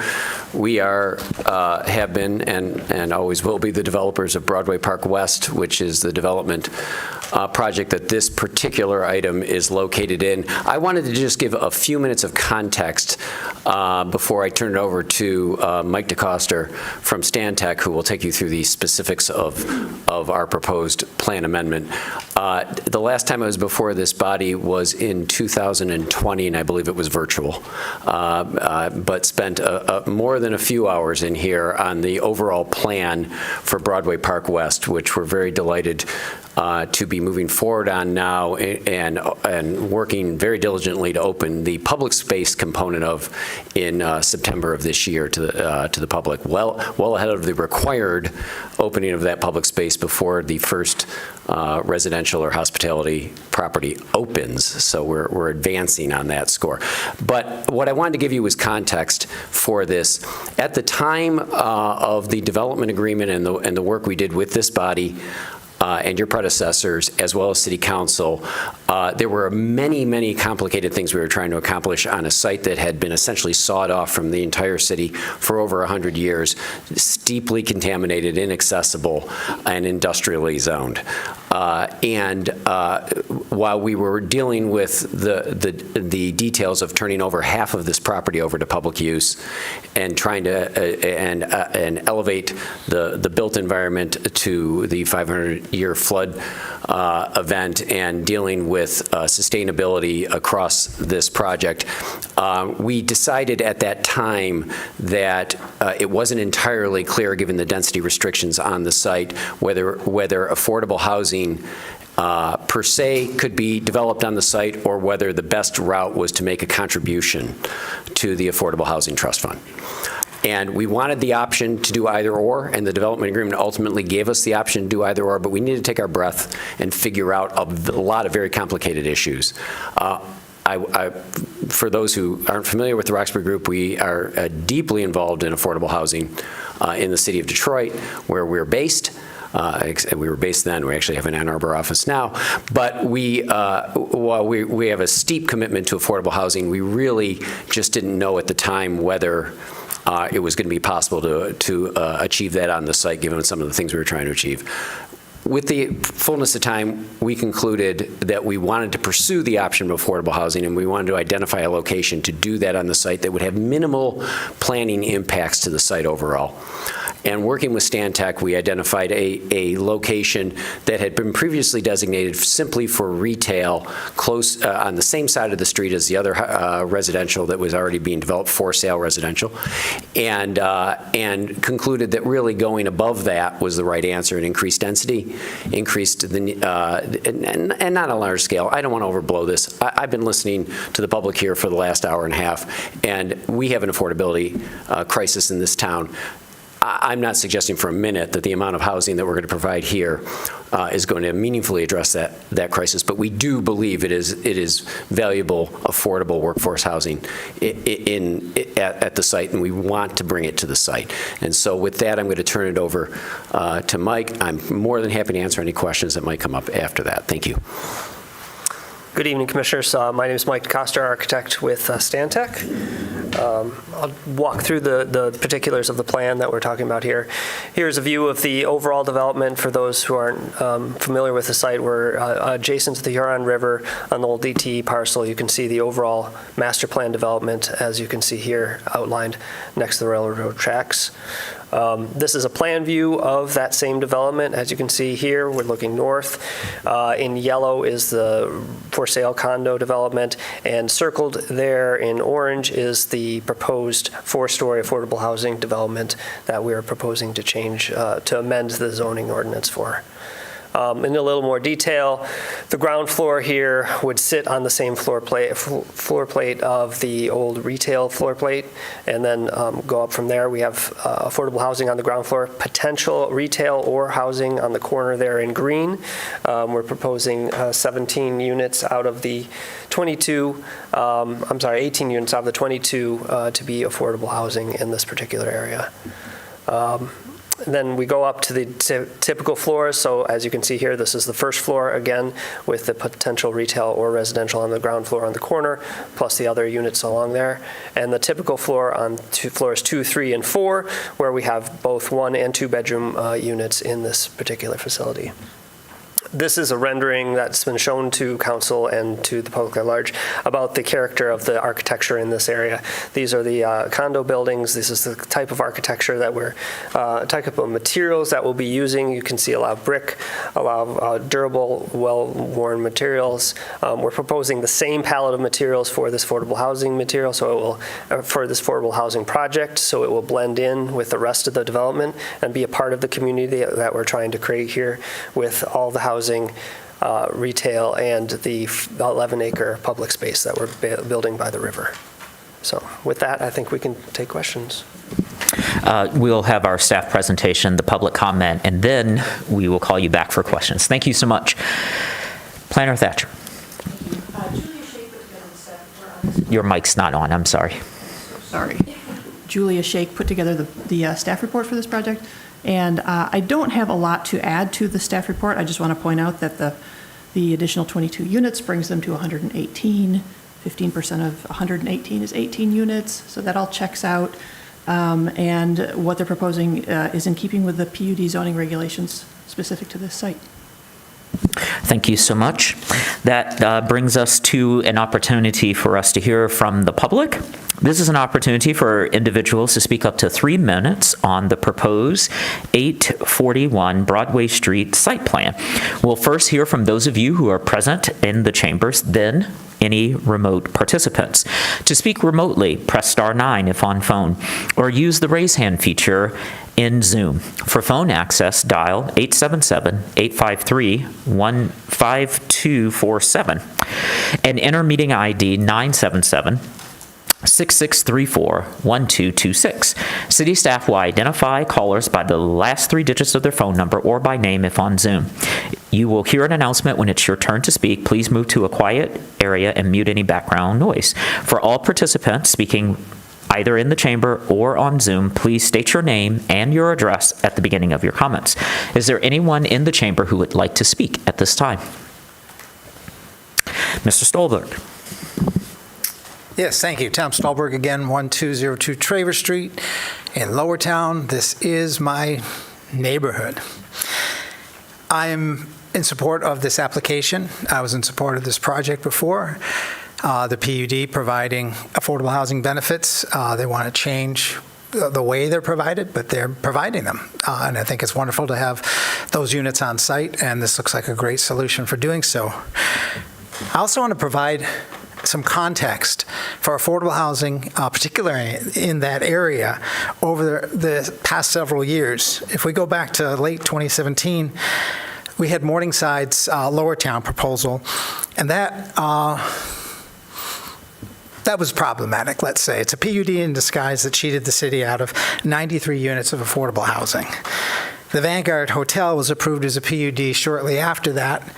We got $500,000 to the Affordable Housing Fund from that project, and that was good. There was a small project at the Broadway Bridge really close to this, the Garnet. It's 10 condos. That contributed $90,000 to the Affordable Housing Fund. A little bit of a fight to get that, but it was appropriate. The original application was not appropriate, and the developer was pretty willing to switch, and so we got that affordable housing benefit there.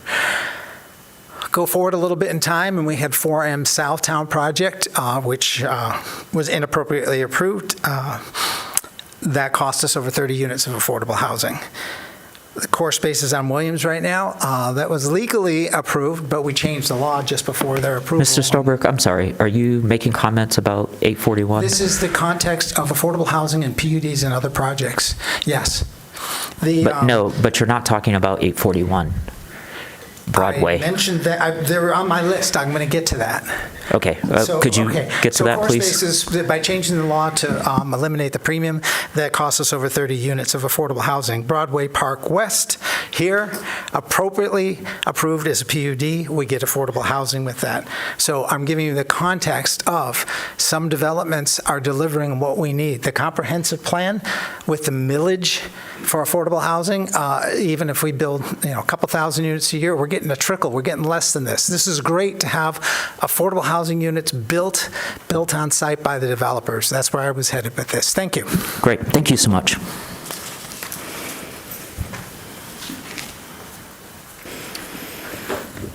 Hello, I'm Tricia Hackney, and I live in Lower Town, too. I live in the crossings of Ann Arbor. I had a question for them. This project sounds very exciting. I just have one question. You're right below the Broadway Bridge, right? That's this project. Okay. Are you worried about flooding? I'm sure you've thought of it and addressed it. That's my only, because you're right on my walking path. You That's going to be can so cool. address your question to us, and then we can address it to the petitioner. Okay. So I'll sit down and they can talk. Okay, so your question, I'm sorry, Ms. Hackney, I just want to make sure that we got it correctly. Question is flooding. You got it, okay. Commissioner Dish has it, and we'll ask when it's our turn to talk to the petitioner. Thank you. Mr. Monroe. Thank you, Commissioner. So I don't know if I heard this right. I love the flexibility of having housing or retail in a space. I'm not sure if that's like the actual built environment or just in plan. The reason is I think there's a lot of hype coming to Ann Arbor without ground floor retail, and I know it's tough to rent, but I think we should do it anyways. My other primary concern, again, if you think it's germane to the discussion, is I'm really curious what the price points are overall in the Broadway West development. What are the price points? How much of each? And then how does the affordable housing fit into that? Thank you. Thank you, Mr. Moreno. Hello, my name is Sarah Lorenz. I'm the Executive Director of the Ann Arbor Community Land Trust. I'd like to speak in support of this project. I was very pleased to see this plan in the agenda. I think the renderings are beautiful. I think it's exciting to have these additional affordable units. I would love to see a few more stories on this. Thank you. Is there anyone else present in the chambers? Mr. Garber. Thank you, Chair Weiss. Ken Garber, 28 Haverhill Court. About the affordable housing, as Ms. Thatcher mentioned, the 15% of all units are required under the PUD regs. They're providing 15.3% by my calculations.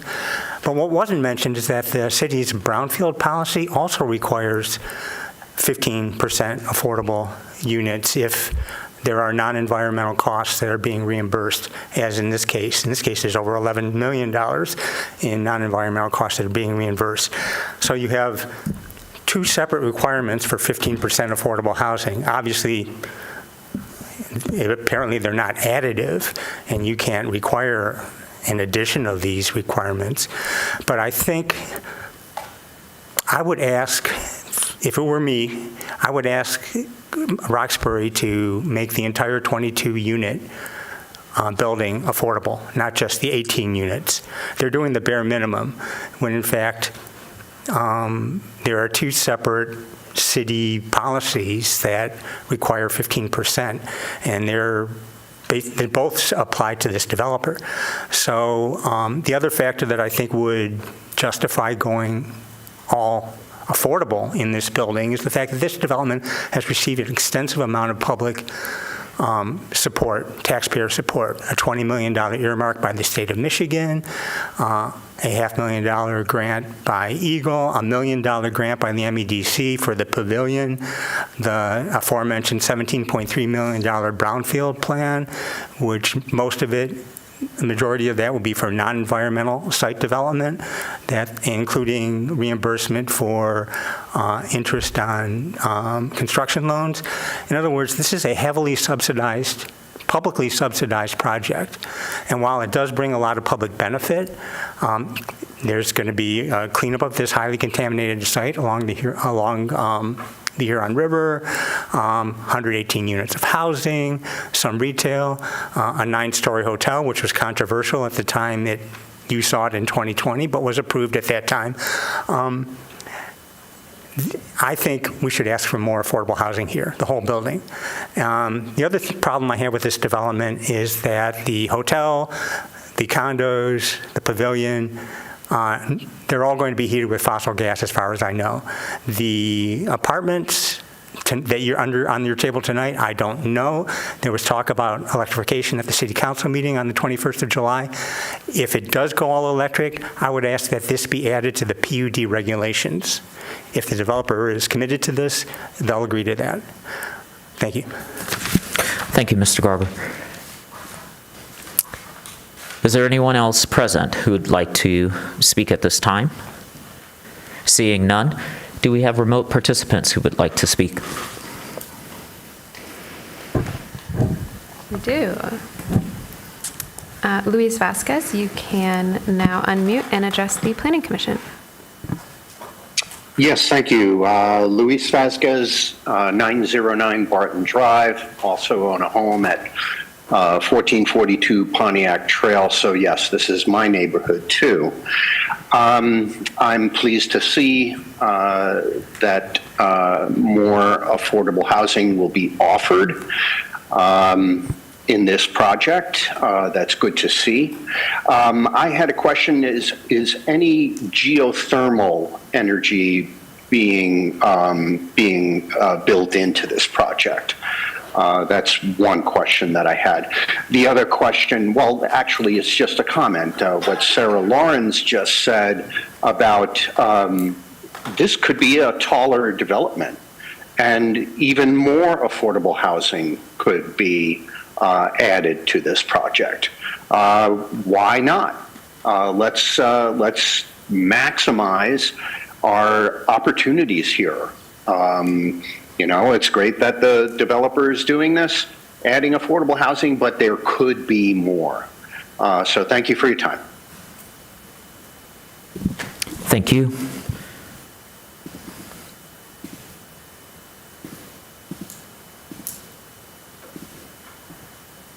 Alex Lowe, you can now unmute and address the Planning Commission. Hi, this is Alex Lowe from 2532 Pittsfield Boulevard. I want to echo what both Mr. Vasquez and Ms. Lorenz said about the fact that this could be taller and could be even better. But even as it is, with the 22 units and the fact that roughly it is roughly equivalent to 500 tons of CO2 equivalent per unit. If you compare living in the city to outside the city, that's already 10,406 tons of carbon taken out of the air every year, or roughly equivalent to 350 trees. I would love it to be closer to 1,000 trees, though. Thank you. Thank you.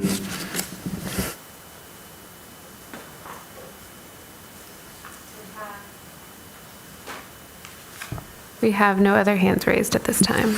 Thank you. I'll close the public comment period and move to the motion that I have received, which is the Ann Arbor City Planning Commission approves the 841 Broadway Street Site Plan Version 7 dated July 16, 25, moved by Commissioner Lee, seconded by Commissioner Mills.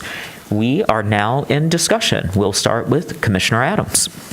It's a question for staff. Is that timely? Yes, it is timely. My understanding from the, and I I think I heard the petitioners say it a little differently. I just want to confirm. This is a administrative approval of a site plan amendment. There was a staff determination in the staff report that it complies with the legal requirements set forth in the PUD zoning for the parcel. And we are obliged, absent a disagreement with staff's judgment regarding its compliance with those legal requirements, to approve it. Do I have it more or less stated correctly? Thank you. Thank you, Commissioner Adams. Commissioner Dish. Thank you, Commissioner Adams, for clarifying that point of law. Could I ask just a few informational questions? So we didn't specify, and I don't think it's, I might have missed it in the staff report, but affordable at what income range and for how many years? I don't want to misspeak, but it was set forth in the PUD and the development agreement under the city's requirements. And I believe those are at 60% AMI, but I don't want to misspeak. That we are fulfilling whatever those requirements were. I will look back in the supplementals, which I have open. Then how many of the 18 affordable units are one bedroom? What is the mix? Let me go back. When we were going through this with the county as well, we were trying as best we could to balance the mix in accordance with the mix of the for sale condos, as a general matter. Yeah. You have 22 and... We have 16 one-bedroom and 6 two-bedroom. Right, and so how many of the affordable units are one-bedroom? Would they all? I would imagine they all the one-bedrooms be affordable? So then probably two of the two-bedrooms are affordable. Great. I don't think that's been determined for sure Oh, yet. you haven't? Okay. No, Okay. we haven't determined which Okay, ones are. totally fine. I loved your description of all the things that were going on when you were contemplating whether you were going to do the payment in lieu or the unit creation. And one of the things that you mentioned was that you had to address the floodplain issues. And so I wanted you to speak more to how you did that. That's helpful, and I know there was also a question from the audience. Of course, the floodplain and floodway were always an issue on this site. This site required, amongst other things, because we didn't have enough else to do over the course of the last 6 years, required a letter of map revision at the FEMA level to identify the actual area of floodplain and floodway. And we established, of course, that all of the built environment is in the floodplain in accordance with the requirements of FEMA, or not all of it, but that none of it was in the floodway, I think is the more important statement to make. That being said, at the time, there was concern just generally as it related to potential flood events, and on top of everything else, I think there was a major flood event in Midland halfway through the approval process, and so it heightened concern. And so at the time, and I'll be the first to admit I'm not clear on whether the city actually ever increased this requirement, but at the time there was a requirement that all residential units be above a 100-year flood event.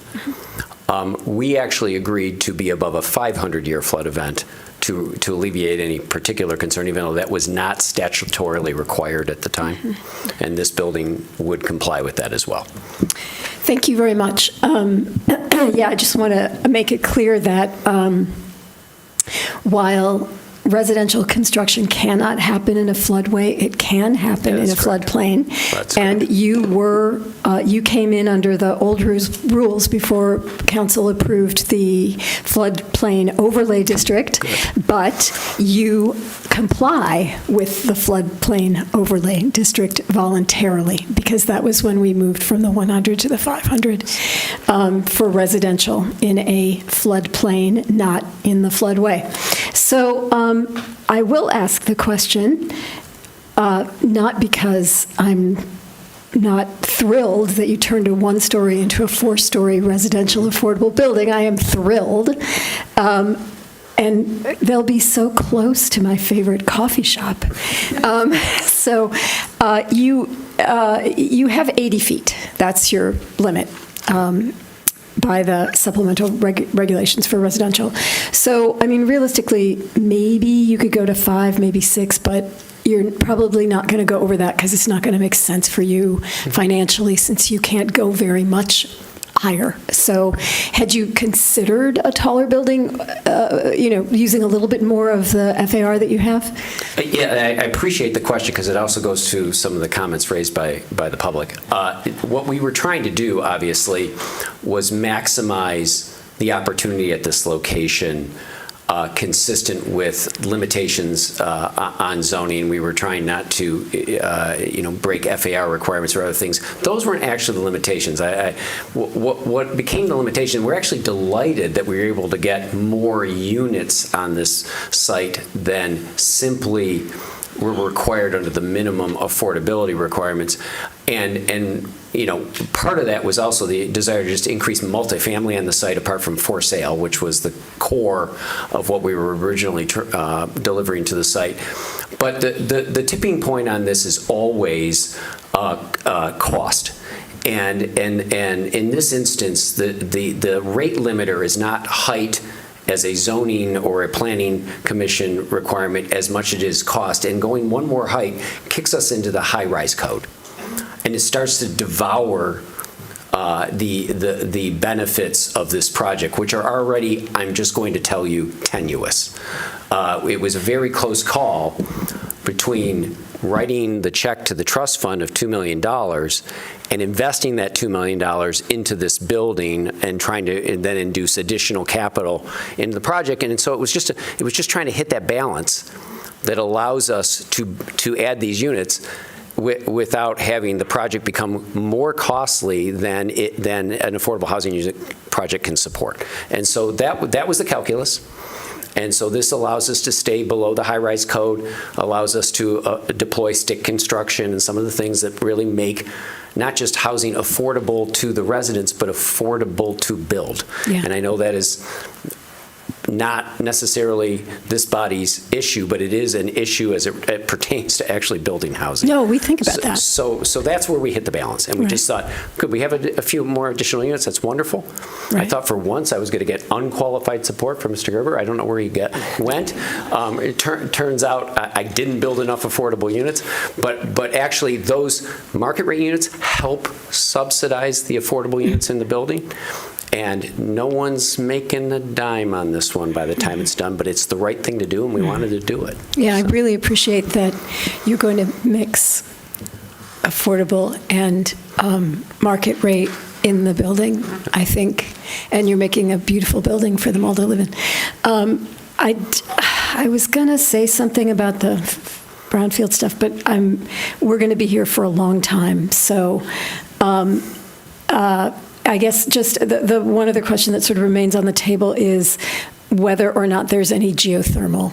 Oh, yeah, and I'm going to leave it to the engineer standing before you to tell you that, but I want to remind everybody how challenging this site was beneath the soil. And geothermal requires going beneath the soil. And where we are once was a coal gasification facility with deep coal tar. And so part of the Eagle-approved remediation plan, very complicated, multifaceted, was the public space, which I love using this statistic, and I was in this room a few weeks ago before a different body using it. We removed 20,000 tons of soil from this site through the auspices of the public dollars that are able to be brought to it. To make it a clean site in the public space where the public touches the soil. Part of this plan in this area is a cap, which for all times leaves the history of coal gasification beneath the soil, but it really challenges the ability to use tools like geothermal, though I will remind everyone who's familiar with this project, and again, this was part and parcel of the long list of things that came out of the PUD, is that that we are bringing all electric power to this. All the electric power is being brought to this site, and with all due respect, yes, there will be some gas on this site. It was part of the, interestingly, never even raised 5 years ago. that there might be gas on the site. But the electric on the site is being brought by strictly renewable sources through the My Green Energy program. So I just wanted to point that out as well. But if I got anything wrong, Mike, tell me. No, you got it spot on. I mean, obviously, with the soil conditions underneath there, putting geothermal wells would be a bad idea.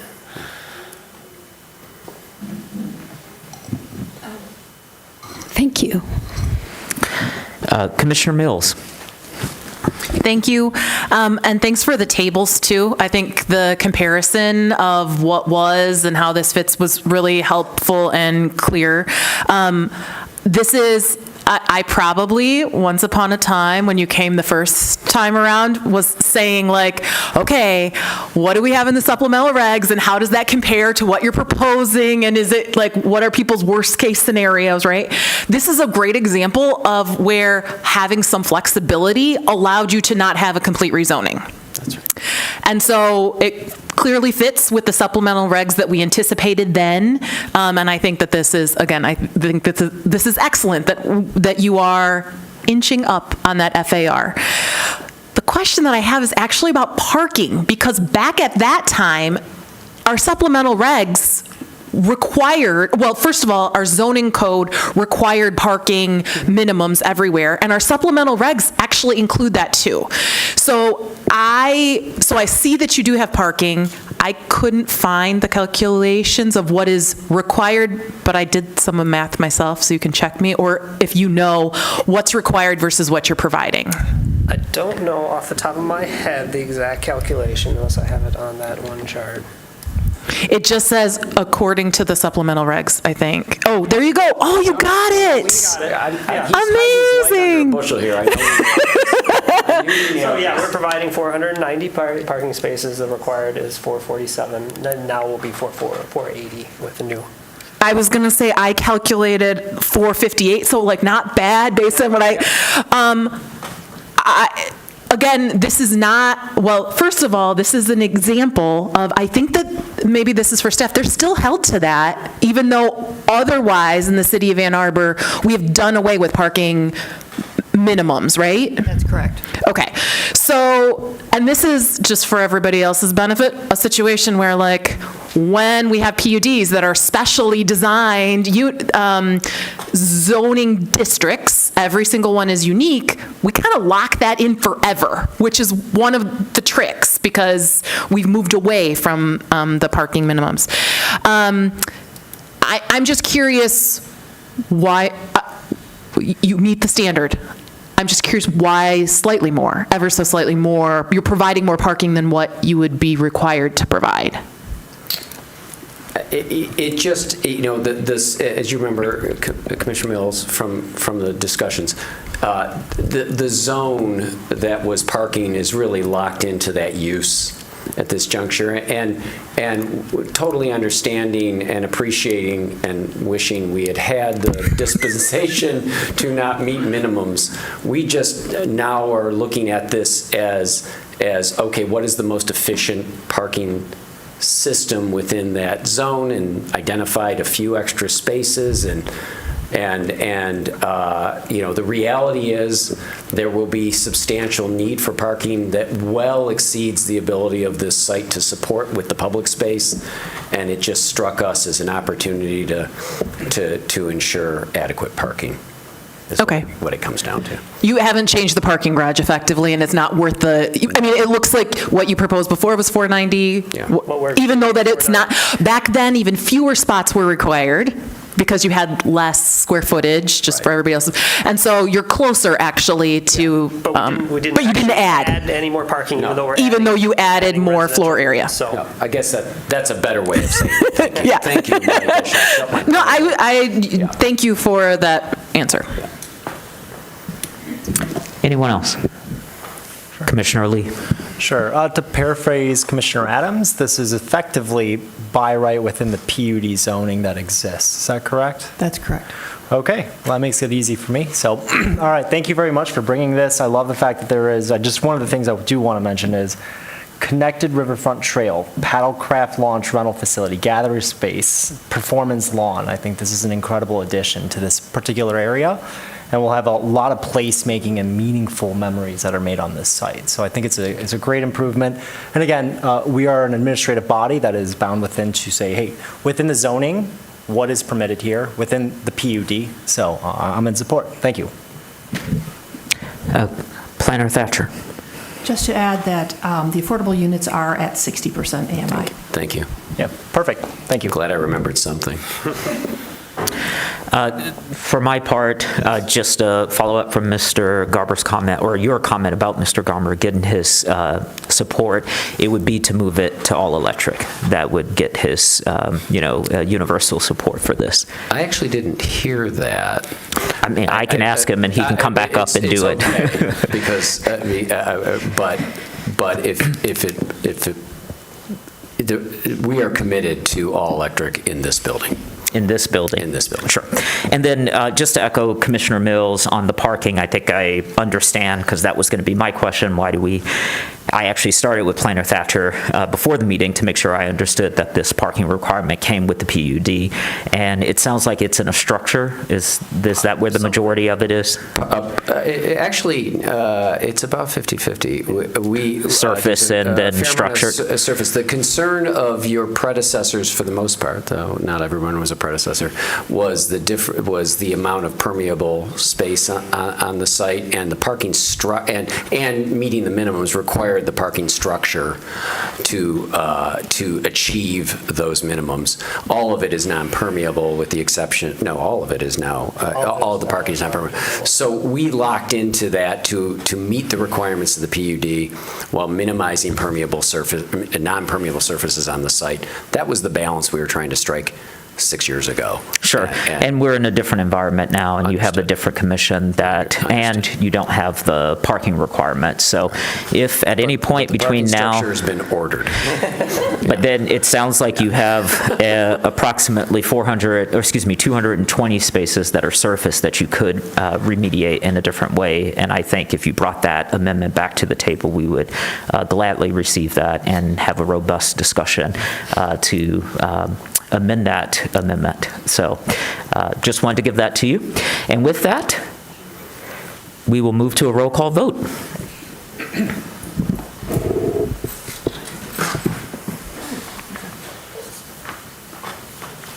Sorry, got to find my commissioner list. It's all right. All right. Commissioner Weish. Yes. Commissioner Abrams. Yes. Commissioner Hammerschmidt is not present. Commissioner Lee. Yes. Commissioner Dish. Yes. Commissioner Mills. Yes. Commissioner Weatherby. Yes. Commissioner Adams. Yes. Commissioner Norton. Yes. Passes. Great. Thank you. Good luck. Thank you for your time. We'll move now to item 10B, the Ann Arbor Community Land Trust text amendment. We'll start with a petitioner presentation with Sarah Lorenz, the Executive Director, and the Board President, Robin Hall. That'll be followed by a staff presentation by Planner Malene Cochran, and then we will have a public hearing followed by the Planning Commission's discussion of this petition.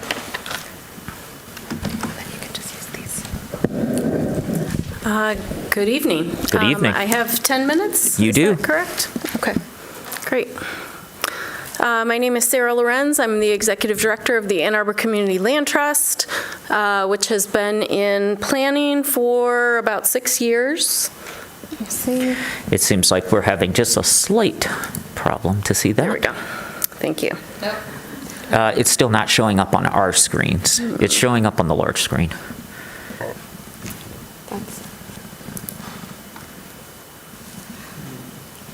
I mean, we can all just turn around. Is everyone okay with that? Yeah. Okay, all right. Oh, and there it is. Okay, great. Okay, let's see. All right, we are here to petition for an affordable ADU density bonus, an amendment to the ADU ordinance. Our initial submission requested a density bonus that was around 1,700 square feet of floor area. We had been told that we needed to couch this in a floor area terminology. That wasn't really what we wanted. What we are trying to achieve here is to be able to build this specific type of unit that our general contractor can build for an amazingly affordable price. This is very desirable for our potential buyers, and we would like to be able to do this all over the city. They're very quick to build, very cost effective, and most importantly, they have 3 bedrooms. There are many municipalities that are now allowing larger ADUs of up to 1,200 square feet or even larger. The entire state of California, Montana, Portland, Oregon, Fayetteville, Arkansas. And so we're proposing something along these lines, although we are open to other revisions to this, that for lots where all units are permanently affordable to households averaging at or below the area median income, a 2-story ADU may have a maximum of 1,100 square feet of floor area of finished space, excluding stairways, stair landings, and unfinished basements. So part of what we're trying to accomplish here is to be able to have an unfinished basement in an ADU, which is not currently allowed under the definition of floor area. So this is, trying to thread the needle here. So I will add some additional context for this, and then we can come back to the specifics. The Ann Arbor Community Land Trust is a new nonprofit developer and a long-term steward of housing on behalf of the community. We're focused on home ownership or missing middle type housing, particularly targeted for critical workers who help run our community. We're looking at permanent affordability in perpetuity, that the homes would last hopefully for 150 years on average, and then when they were obsolete and torn down, new affordable homes would be built there. We're also hoping to help our residents have lower costs by saving on commuting, vehicles, Wi-Fi, and energy, and we anticipate having a community board in perpetuity, which may include a city representative, and encouraging strong social ties. Here's our founding board of directors, which is on our website. We hope to build more than these ADUs. We hope to build a broad range of housing types under the new comprehensive plan. Our current affordability approach, or formula, includes building small homes that developers no longer build, trying to build 2 homes on every lot, which we're discussing tonight, utilizing the production costs of a large home building company, which can produce very low construction costs, which we're not able to achieve on our own, and then utilizing MSHDA grants and housing TIF from the city and county to provide further subsidy to lower the price of these homes. So we would like to make it legal to build these types of homes again. We have homes like this on the Old West Side in Carytown, other parts of town, where you have existing homes around 1,200 square feet or smaller on very small lots, which are not allowed anymore.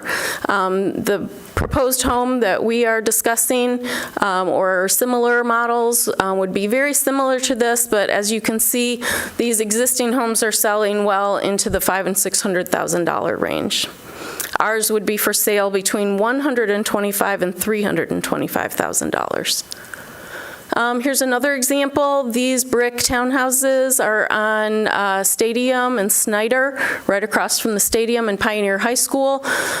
These are on lots of, half of the duplex is on a lot of its own with a 0 lot line of under 3,000 square feet, well under 2,500 square feet.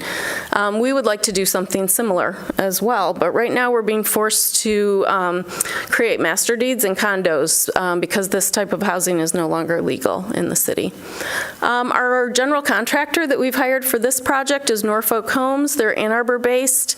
They're building hundreds of homes in other cities, and we want to build hundreds of homes here in Ann Arbor. They're able to build in Jackson for around $175,000 because the city is giving them free lots and free utilities run up onto the vacant lots. So here are some of our numbers. The average small home on a single lot would be around $150,000 for the lot, $50,000 for utilities and city fees, about $200,000 for construction, around $50,000 or a little bit more for sustainability upgrades for all electric homes.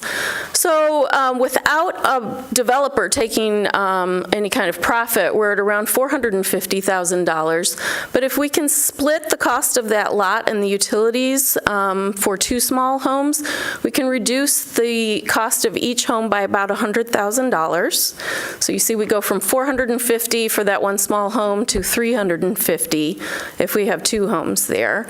And then we intend to also access MSHDA grants or housing TIF from the city, and that is how we can achieve these prices of $125,000 to $325,000.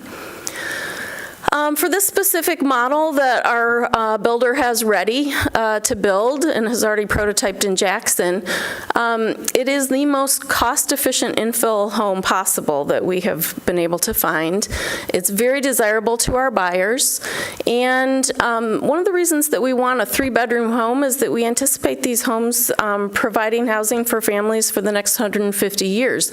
So we would like all these homes to have 3 bedrooms and an unfinished basement. You can see the floor area analysis comes to about 1,072 square feet of floor area of finished living space above ground. If we count the floor area definition that the city specifies as including an unfinished basement, it is around 1,608 square feet of floor area.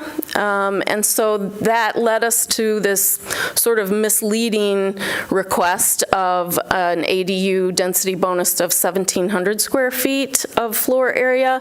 But I think it's very misleading to the public because we don't really want to build ADUs of 1,700 square feet. I think most people perceive square footage to refer to finished living space above ground. It only costs about $13,000 to upgrade the size of this home from 800 square feet to 1,232 square feet if you just measure the footprint. So to go from a 2-bedroom to a 3-bedroom is only about $13,000, and over the 150-year lifespan of these homes, we think it is much wiser to invest in 3-bedroom homes. So we could apply to rezone all of our properties to achieve much the same outcome. A few problems here. We would like to have a mechanism to build at least 50 homes per year, and we do not want to have to apply for rezoning each time because of the cost and time. There would likely be neighborhood opposition to spot zoning in some cases. R2 does not allow private drives for lots that are 3 deep, which many of the lots in Ann Arbor would be. R1 does allow this. And most importantly, actually, is that it's easier for us to get funding, and some of our buyers could purchase the lots if we could pair them together. So this is actually the most important element right here. We are committed to managing permanent affordability through the Ann Arbor Community Land Trust. There are over 344 community land trusts currently across the country right now. So this is being done all over the country with great success. We invite the city to engage with a public-private partnership if that is of interest, and to have a board seat for a city official. We have various ways to manage this affordability with deed restrictions, ground leases, and master deeds, and other mechanisms. So we are ready to do this. We are ready to break ground next month on some of these lots, and we would like to request this amendment. Thank you, Ms. Lorenz. We'll turn now to Planner Malene Cochran to give us the staff report. Sure. Thank you, and thank you to the petitioner. The language that you have before you was submitted by the Ann Arbor Community Land Trust, and it did go before the Ordinance Revisions Committee on July 22nd of this year, just a month ago. And staff did express some of the concerns about the language that are included in that ORC memo that is part of the packet, mostly that the increased accessory dwelling unit maximum size is contrary to the intent of ADUs as defined in the Unified Development Code as an alternative form of housing that is accessory to a principal dwelling. Also, the city does not have a mechanism to track sales of deed-restricted properties, so the city itself could not enforce the affordability requirement that's proposed in the language. And then there are some other concerns, such as the occupancy limit that is currently defined in the code. Both the accessory dwelling unit and the primary unit on the lot are subject to the same occupancy limit, which might present some problems. And there's further information in the staff memo and in the ORC memo. After that Ordinance Revisions Committee meeting, staff did explore other options for different language, like a bonus unit on single-family lots if it was affordable, but the same enforceability concerns kept coming up. So overall, tonight, staff applauds the applicant's goals, but doesn't believe that this language is the most suitable way to achieve these goals. Changes to zoning will occur after the adoption of the comprehensive land use plan, and those are likely to allow additional density where places that are currently zoned for single family could have 2 or even more family uses. So staff believes that these conversations should take place in the context of the citywide land use changes and not as a text amendment to the current code. And I'll also just say that Planning Manager Leonard is available on Zoom right now for additional questions. Thank you so much for the staff report. We now come to a public hearing for this text amendment. This is an opportunity for individuals, both in the chambers and online, to speak up to 3 minutes on the proposed Ann Arbor Community Land Trust text amendment. We'll first hear from those who are present in the chamber. Then we will turn to remote participants. To speak remotely, press *9 if on phone, or use the raise hand feature in Zoom. For phone access, call 877-853-5247 and enter meeting ID 977-6634-1226. City staff will identify callers by the last 3 digits of their phone number or by name if on Zoom. You'll hear an announcement when it's your turn to speak. Please move to a quiet area and mute any background noise. For all participants, either in the chamber or on Zoom, please state your name and address at the beginning of your comments. Is there anyone present in the chambers who would like to speak at this time? Hi, my name is Sophie Jaworski. I am a former Ann Arbor resident and a future Ann Arbor Community Land Trust homebuyer. So I currently live in Howell, Michigan, so I am not a current resident of Ann Arbor. For the last 6 years, I have been working as an early childhood educator at the Gretchen's House location on Oak Valley, teaching young children. During that time, I have also been commuting 55 minutes twice a day from my apartment in Howell. Through working with the Ann Arbor CLT, I am proud to be one of their inaugural home buyers with a home to be built on Maple Road, exactly 1.1 miles away from my work. Having this home will change the lives of my husband and I for the better, cutting back on our commutes to work, allowing for us to spend more time with my family still living in the Burns Park neighborhood, as well as allow us to consider starting a family of our own in the city that we know and love. Supporting the ADU Amendment 4 in the R1 zoning would not only allow for my husband and I to live in our future home sooner, but it would allow my fellow A2 CLT homebuyers to live in their future homes as well. Thank you for your time, and I look forward to working with you as a part of your community. Thank you. Hi, my name is Ashley. I am from Canton, and I currently work at the District Court in Ann Arbor. I have a reservation for an Ann Arbor Community Land Trust home at 235 South Wagner Road in Ann Arbor. When I first came across the Zillow listings regarding A2CLT, I was very touched because I knew this was going to change many lives.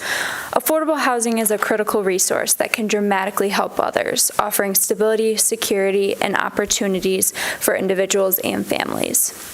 This will change my life, especially as a first-time home buyer. I work really hard to support myself, but due to rising costs and wages that do not match inflation, I find it challenging to afford a safe and stable living environment. Plus, being in a strong and safe community would have a positive impact not only on the people who live in Washtenaw County, but the employees of Washtenaw County. With this support, I would be able to save more, invest in professional development, and contribute to the local economy.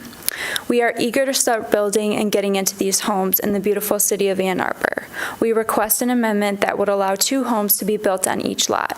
This is absolutely critical for A2CLT because not only will it make the homes more affordable, but more hardworking government employees will have the opportunity for this housing. We appreciate you taking the time to help us fight for our housing. Thank you. Thank you.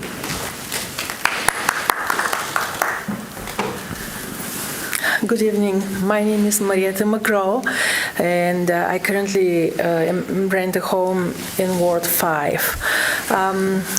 I'm also have a home reserved at 1780 South Church Road. It's a 2-bedroom tiny home here in Ann Arbor, and is expected to be built soon by the Ann Arbor Community Land Trust. I would like to thank you for your work, and I saw all the generous comments tonight and your support of projects like this. So I would like to ask you for your support for the approval of the amendment that would allow for 2 homes to be built on an R1 lot at an affordable price. And specifically for my future home, it will allow the building of a basement as well. I feel very fortunate and very excited to have been selected through the lottery process to be the home buyer of this lovely townhome. This opportunity to own a home in our city is incredibly important to me and to my family. It means stability for us. I'm a teacher here in Ann Arbor Public Schools and have been living here for the past 20 years. I have been working as a teacher at Ann Arbor Public Schools since 2010, and I'm a single parent. My child goes to Ann Arbor Public Schools. I'm invested in the community, and yet I have been renting for many years now, unable to afford a home. For this reason, I would like to ask for your support for the building of the Ann Arbor Community Land Trust homes. I would like to ask for your approval of the amendment that would facilitate the building of affordable homes for essential workers like me.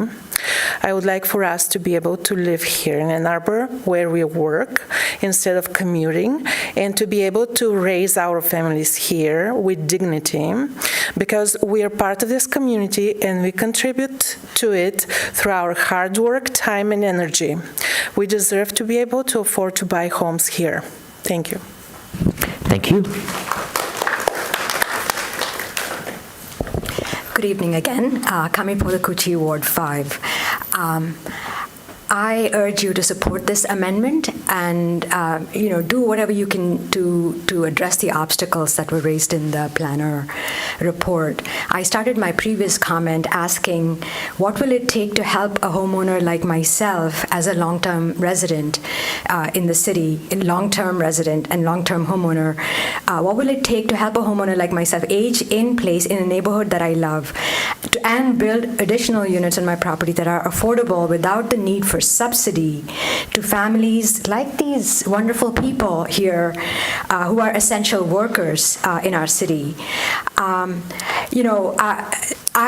All of the comments that Sarah Lawrence made were very reasonable and something that our city could accommodate. I hear the comments made by the planner, and I think some of those also can be accommodated. For example, other cities will record deed restrictions so that they can track the sales and enforce the deed restriction mechanism. There's no reason why Ann Arbor couldn't adopt something similar. There's nothing written that cannot change. Other cities like Seattle, Portland are taking steps to increase the number of ADUs and especially give waivers and special consideration if ADUs were affordable or met measurable sustainability standards and so on. I don't see why Ann Arbor couldn't adopt similar measures. And I think very important, cities are recognizing the need to allow separate sale of these secondary units, allow condoization. And then if for example, an organization like the Ann Arbor Community Land Trust owned the land would be essentially held while the homes could be sold. So that's another mechanism for that's in addition to a condo kind of regime that would enable community as well as home ownership. So I urge you all to consider this proposal now, this amendment now, and really work to sharpen it and enhance it as you think about the comprehensive plan revision. Thank you for your attention. Thank you.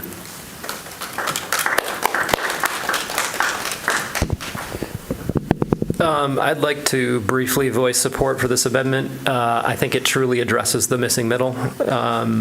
And this is a way to prioritize the very people who work to serve us and our needs in our community.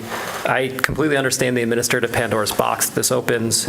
But I hope there is a way, as we think about the comprehensive plan, that does give priority to the community land trust as it's competing with private developers for those reasons. So, I also think back to the second to last slide. Is there a way that we could streamline or waive permitting fees for rezoning, things like that? Some of the things we've talked about for other developers, I wonder if we could do a pilot project with the community land trust to understand if that actually reduces costs, get feedback that way. So, thank you. Thank you. Hi, my name is Sarah, and I currently live in Pittsfield Township. I've worked as an educator for almost 10 years, so 5 years in a preschool, and for the last 4 years, I was a TA in APS and WISD, Washington Intermediate School District, as a special ed teacher assistant. So I, like many educators, I love this community, but the reality is that I can't afford a home here, and that might hinder my ability to keep being able to work here. That's why the land trust would be so life-changing for me. It would offer a path to offer an affordable path to home ownership, which isn't something I could ever achieve on my own. And it would allow me to stay rooted here and serve the students that I love to serve. So I really hope that you do consider this opportunity. Thank you.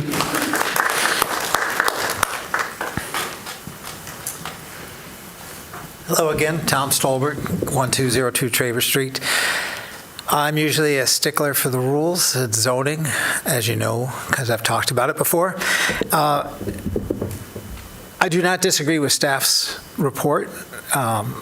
I also followed this at the ZBA when they looked at a variance as another alternative method, and I don't disagree with Mr. Barrett, that staff's report either. So what do we do? How do we make this happen? This is a direct solution. I'm always talking about direct solutions as opposed to indirect solutions. This is the only thing going, really, to get attainable housing for ownership. We have affordable housing that's being met in certain ways that tends to be all rental. This provides attainable home ownership. This allows these people to not commute into the city. There's so much good that this does. So how do we do this? If we wait to the comprehensive plan, which allow more units per lot, that solves one part of it, but it doesn't solve the problem because the unconditional nature of the upzoning of the comprehensive plan means that that land, whether it's a house or a few vacant parcels, but a house to be torn down maybe, whatever it is, that's much more valuable to a developer of higher priced housing. The Ann Arbor Community Land Trust gets outbid by a crazy amount once this comprehensive plan passes. It's already challenged in being outbid for lots right now.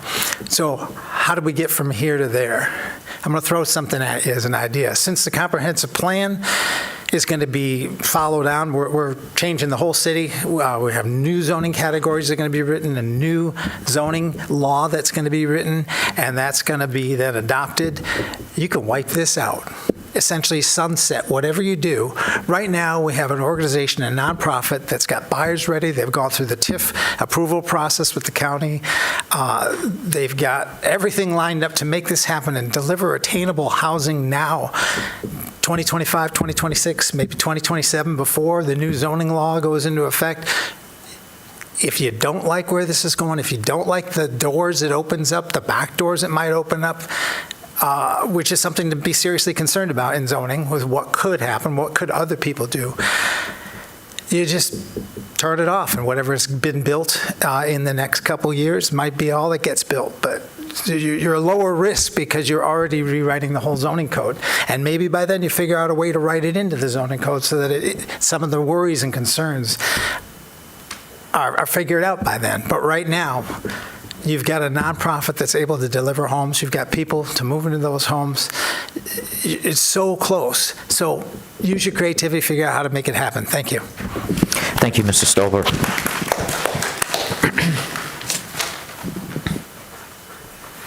Hello again.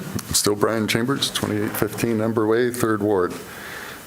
Chair and Commissioners, thank you for your time on this important matter, which advances Ann Arbor's ability to foster community-based affordable housing ownership right now.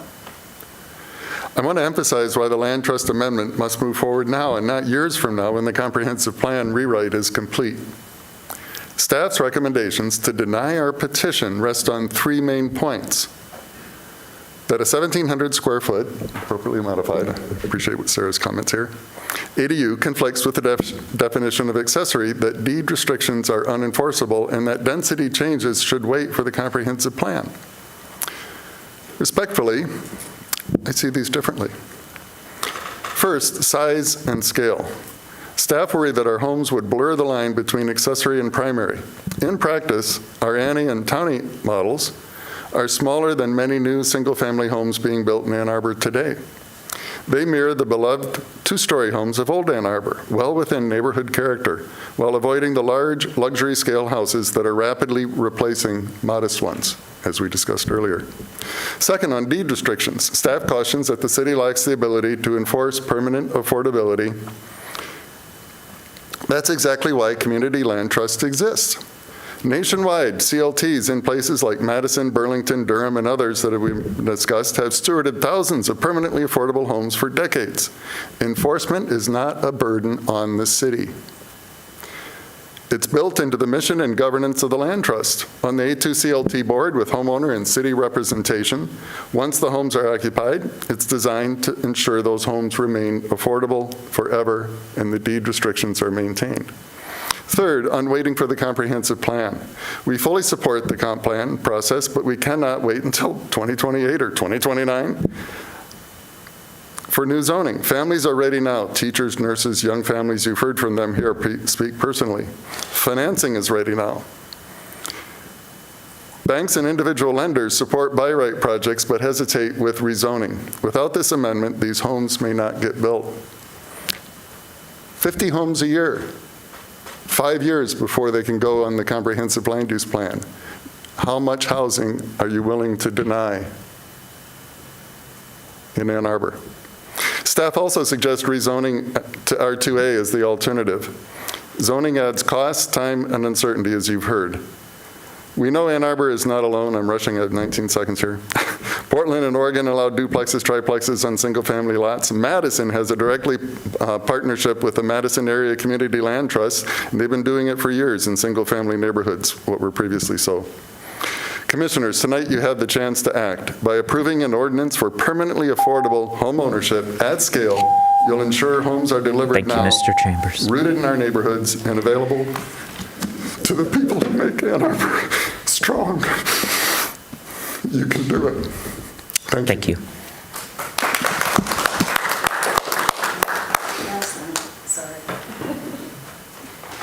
Hi, Beverly Fly from 2081 Garden Circle in Ann Arbor.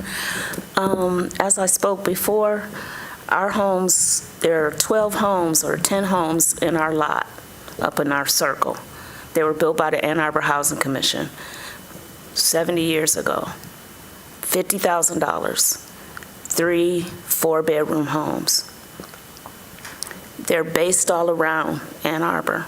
That made it affordable for people who were not educated or not married or who happened to not have enough money to afford a home. My parents bought their home that I stay in now for $50,000. That home is worth $200,000 to $300,000 now. But if it hadn't have been for the Housing Commission and places like Community Land, where would we be? Where would we be? I think that the board should get together and try to find a way to make this possible. These people have already been working on this for 6 years. Another 6 years, it'll be impossible. With all the zoning and all the changes that are going on in Ann Arbor, it's just forcing families who want to be in Ann Arbor, good families who their kids go to school and the neighborhoods are nice, they have parks, they have trees, they have stores they can walk to, and to have some pride about themselves in owning a home. So I think you guys could try to work together to try to get the lingo right and try to help this get approved. Thank you.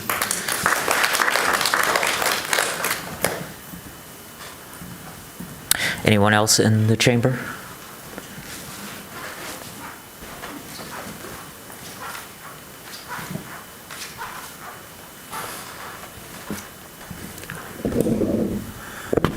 Thanks, Chair Weiss. Ken Garber again. At the risk of muddying the waters, I'd like to tentatively propose a friendly amendment to this amendment to the UDC.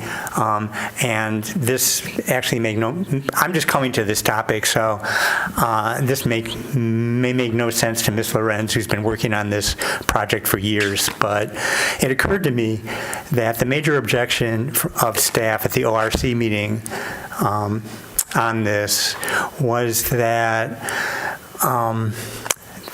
it wouldn't just be the Ann Arbor Community Land Trust that would be taking advantage of this, that there might be unintended consequences, which I inferred to be a case of someone with a longstanding small home in Ann Arbor deciding that they would build a 1,700 square foot unit on this R1 lot, and then the city would have trouble enforcing the affordability covenants, and eventually it could be sold at market rate. It would just be a mess.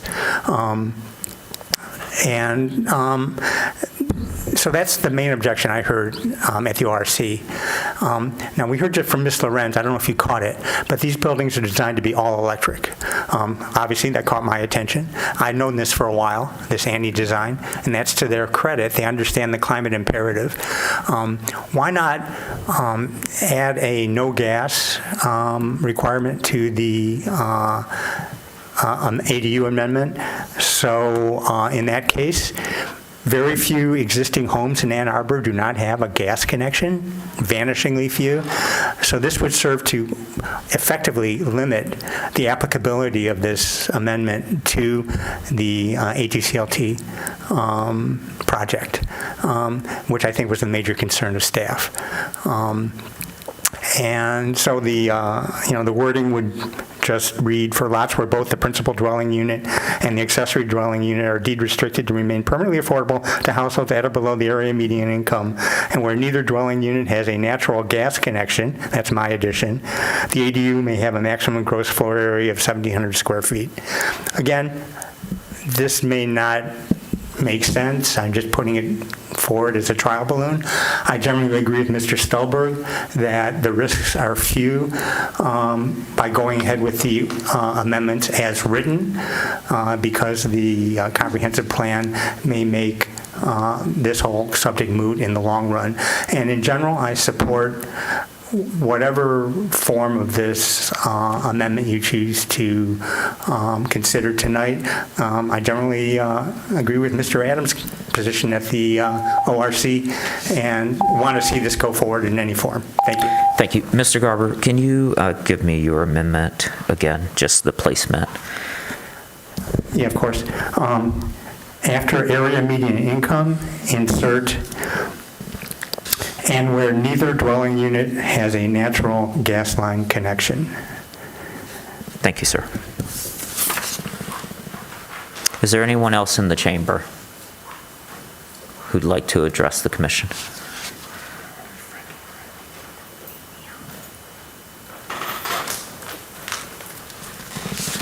Do we have online participants? We can come back to folks inside if we need to. We do. Thank you.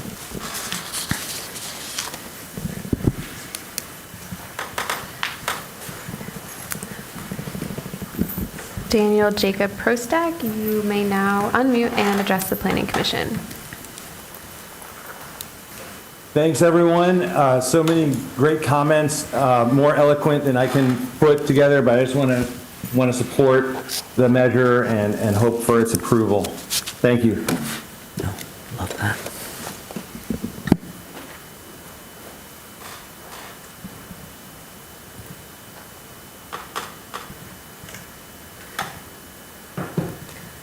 Alex Lowe, you may now unmute and address the Planning Commission. Hi, this is Alex Lowe again. There are basically two types of concerns from staff that I heard that I would like to address. First is the question of the permanent affordability, and the second is the question of the size of an ADU. On the former, I'd say that the simple way to deal with that goes very much to Mr. Stolberg's point. We have an opportunity to pilot something that can be changed with the new UDC. So if the enforceability of permanent affordability is a problem, we could drop that requirement and use the next few years to determine whether the permanent affordability limit is actually something that we need to take into account.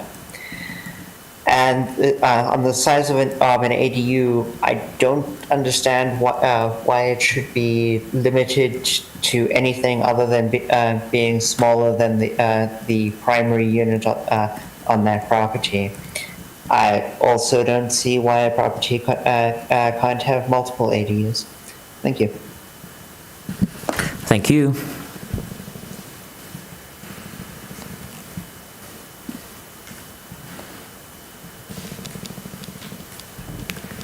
Luis Vasquez, you can now unmute and address the Planning Commission. Thank you. Luis Vasquez, 909 Barton Drive. In general support of this amendment and including Mr. Garber's amendment to the amendment, I understand the planning staff's concerns as stated during the report. But I think this really underscores the need to get through the comprehensive land use process without delay. You know, Mr. Stolberg talks a nice game, but he has a pause the plan sign in front of his many properties that he owns around town. Well, this is coming back to bite you in the ass, Tom. You know, we really need to get the plan done. And provisions like this that support the community land trust need to be built in and emphasized. So that's all I want to say. Thank you for your time. Thank you.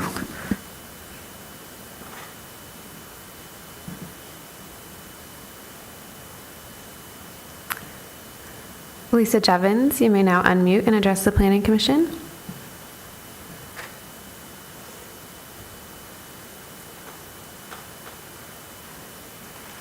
Hi, this is Lisa Jevons, 1054 Martin Place. I'm kind of struck by the irony here that I've seen in recent years where the Planning Commission has ignored staff reports to approve luxury student high-rise PUDs, and those in the face of community disapproval. This is something people do approve of. Waiting until after the comp plan is approved, possibly several years from now even, is pitting the CLT against private speculators, and they will lose. The CLT, not the speculators. The Community Land Trust is exactly the type of thing recommended by the county housing report that was recently released and referenced earlier by commenters. And in case any of the member of the public has not looked at that housing report, please go to the website of the Ann Arbor Area Community Foundation. The data is fantastic and the report is user-friendly. And this is a main component that those professionals have recommended for us in Ann Arbor. And I support it. Thank you. Thank you.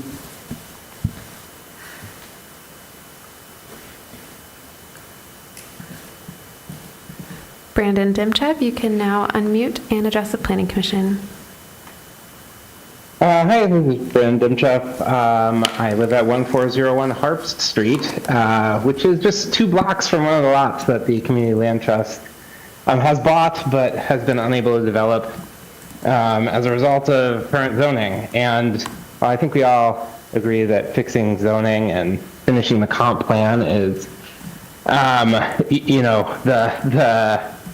the correct way of solving this problem. I think a patch like this to try out something new and see what happens is a reasonable approach here. Something weird might happen, but we're rewriting all this stuff very soon. It feels weird for me to agree with with some of the people I usually disagree with on housing policy, but we got to try something. Building 50 homes a year and opening up this opportunity to others who can come up with a similar model and provide desperately needed housing for people seems very reasonable to give it a shot. So downsides seem pretty small, and the upside I think it's worth it. So I would ask you to support this. Thank you. Thank you.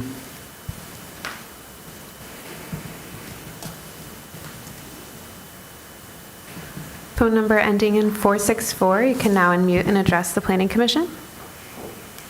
Can you hear me? Yes, we can. Oh, thank you. I wasn't sure. My name is Linda Brower, 421 3rd Street. I don't have a prepared anything to talk on this topic, but I want to give my wholehearted support. I totally agree with everybody who spoke in support of this, and I especially want to echo what I believe it was Tom Stolberg and Brian Chambers said. Pretty much everything everybody said, but those two in particular, because they gave some very serious rationales for how you could go about it, despite staff trepidation. And personally, I want to say that I understand the obstacles, but you can overcome them. I have seen you bend over backward to approve very wealthy developer requests and talk about how unseemly it would be not to grant whatever they want. You need to do the same thing right now for the Community Land Trust. And you need to strengthen support for Community Land Trust in general in the comprehensive plan. So please do what you can to let the fabulous Community Land Trust idea that Sarah and others have initiated come to fruition as soon as possible, please. And the other thing I want to say, very amusing to me that Mr. Dimchev and others are so surprised that they agree with others, like I don't know who are calling for pause the plan. And I hope that you see many of those people who are calling for pausing the plan want to pause it so it can facilitate more actual affordable housing, because many of us don't believe that the path you are on is going to facilitate real affordable housing. It's going to facilitate the opposite. Like somebody else spoke earlier, it's going to facilitate the corporate buyout of Ann Arbor housing, and that's not what we want. Please support the Community Land Trust and everything that Sarah is asking you to do, and thank you. Thank you.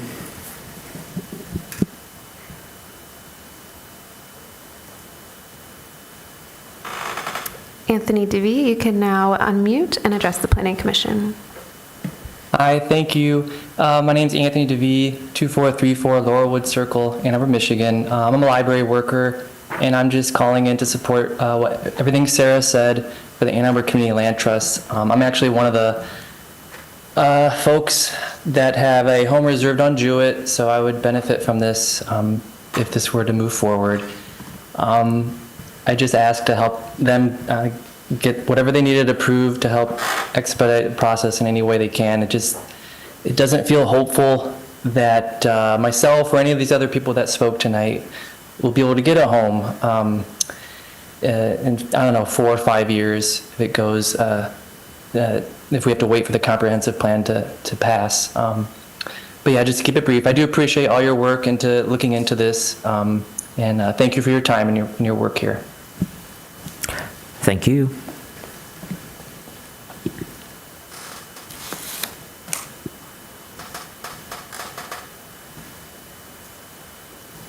Adam Goodman, you can now unmute and address the Planning Commission. Hi, Adam Goodman, 400 Virginia Avenue. I just wanted to quickly note that for one example, San Diego, California does allow multiple ADUs per lot and an increasing number if some ratio of them are deed restricted to be affordable. So there is some precedent for this sort of thing in this country, and B, I think what is before you tonight is actually a really minor tweak compared to what policies are being implemented by cities that actually have progressive vision for housing policy. So I really see no reason why you shouldn't just approve this. The other thing I'd add is that at least some of these things I wish they could apply to all ADUs. For example, not counting the basement as part of the floor area limit. I mean, it is basically impossible to build an ADU with a basement. Why should that be the case at all? That's all. Thank you. Thank you.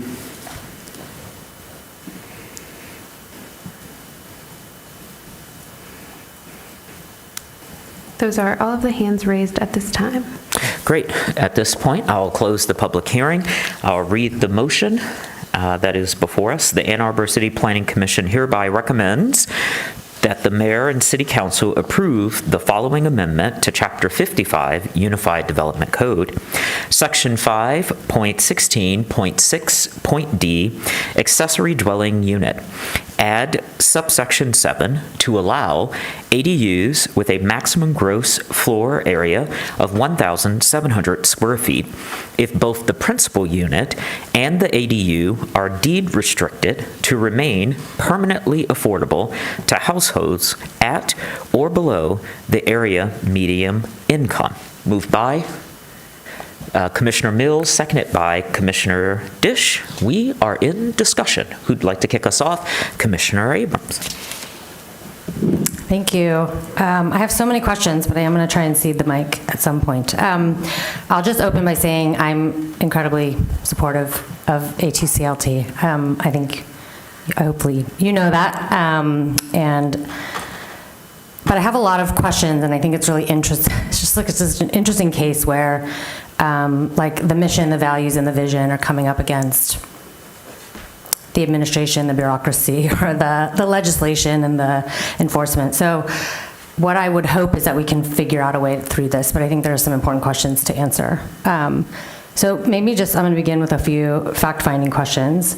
Can you help me, or do you know what the average or typical lot size is of the lots that you are building these on? We currently have 9 parcels for these first 24 homes.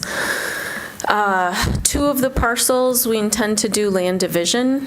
I think 7 of the parcels are R1B and R1C. We have 2 parcels on Wagner that are R1D, and so those are the ones that are restricted to 600 square feet, which is particularly problematic. That's the root of my question, really, is like whether, so just for people who don't already know, we talk about 800 square feet because that's more often the case, but ADUs can be currently restricted to 600 feet.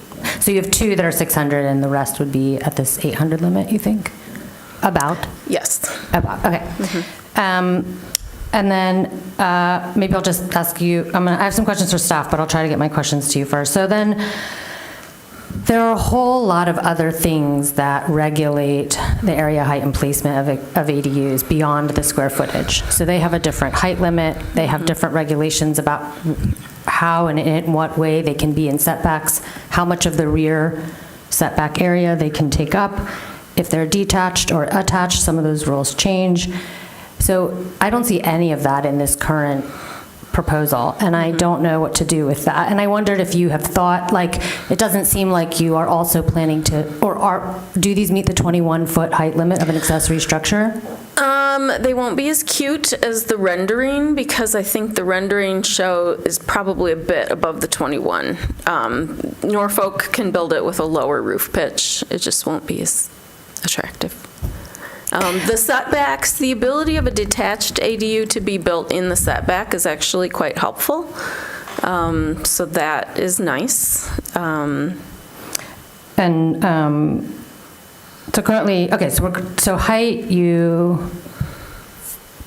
let's just say you would plan to abide by that current, you're not asking for a change in the height for accessory structures? You know, there were just so many moles to whack here. I was just trying to get... Great. Yeah. And then currently accessory structures can't be in the front setback. I assume that's still going to be the case. That is not a problem. Okay. And for the side setback, if they're detached, they can be in the side setback, but no closer than 3 feet to the lot line. Yeah, that's okay. fine. And for the rear setback, they actually also can be in the rear setback, no closer than 3 feet to the lot line, but they can't take up more than 34%. They'd be less than 35% of the rear setback area. So is that a requirement that you are prepared to? For the current ones that we have, we're not going to use the rear setback. In the future, there may be an occasion where it would be helpful, but we're purposely, trying to go for this model that has a very small footprint. And one of the other issues is the impervious surface. So this has a smaller footprint that's helpful there as well. Foundations are the most expensive part of a structure to build, and so the small footprint is helpful there. So right now, it's just a nice option to have the rear setback, but we're not finding it necessary. Okay. I think if this goes forward and you're presenting again to City Council, it'd be really helpful to have a site plan that shows. Oh, we have all the site plans. Right, but I mean to present, to show it to us, because it helps give a sense of just the density on the lot, right? Of 2 homes on the lot. Okay. I have a few questions then. Oh, one other one for you. I'm sorry. So staff seem to be concerned about this limitation on the number of persons that can reside on the lot, and I wanted to just give you a chance to address that if you had comments about this limitation that between the 2 homes you could not have more than 4 unrelated adults living there. Yeah, that does not appear to be a problem. A lot of, as you can see, a lot of the home buyers that we're looking to address are young. They have small households, or they are single parents. You'll see first-time home buyers in single head of household are quite high, and so we're excited to be able to serve these home buyers, and I right now don't see any conflicts with that. Great. And then one more, sorry. The affordability deed restriction would be for both structures on the lot, or only the one that you have tagged as the accessory structure? We're offering to do both, and that's why we're asking for the average AMI. Right now, with the 24 homes that we have under reservation, the average AMI of all of the households is 59%. So we think that the 100% that we're offering is quite generous, and that allows us to build a home if needed. If we don't have any subsidy, we could build the primary home at 100% AMI or maybe 120% AMI, and then still have the ADU at a lower AMI. But our goal, I mean, we're a nonprofit developer. We are committed to offering home ownership to our lowest income, full-time employed critical workers who are making $20 an hour and earning $35,000 a year. We think they deserve home ownership. Okay, great, thanks. So a couple questions for staff, sorry. Can you please help us, just for all of our edification, describe how area is calculated currently? Floor area? Like for a house or an ADU or? Yeah. So floor area in a house. I'm sorry, Planner Thatcher, can you speak a little closer into your microphone? So floor area is measured wall to wall, exterior wall to exterior wall. It draws a box. It does not typically exclude anything, and basements are included because basements can be finished to be finished space, habitable space. Okay, thank you. I just wanted to be clear that the way that this is being kind of reworded would actually require us to, if we were going to do that, we'd be like redefining how the UDC measures floor area. So I think we should do an apples to apples comparison. And then one other question for staff is, can you help me understand why a partnership with Avalon is a good model for enforcing rental affordability, which is mentioned in the staff report, but there wouldn't be possible to do is there a reason why we wouldn't be able to do a public partnership with A2CLT to allow us to similarly enforce that? Brett just popped on. He may want to talk about that. Thanks. Good evening, Commission.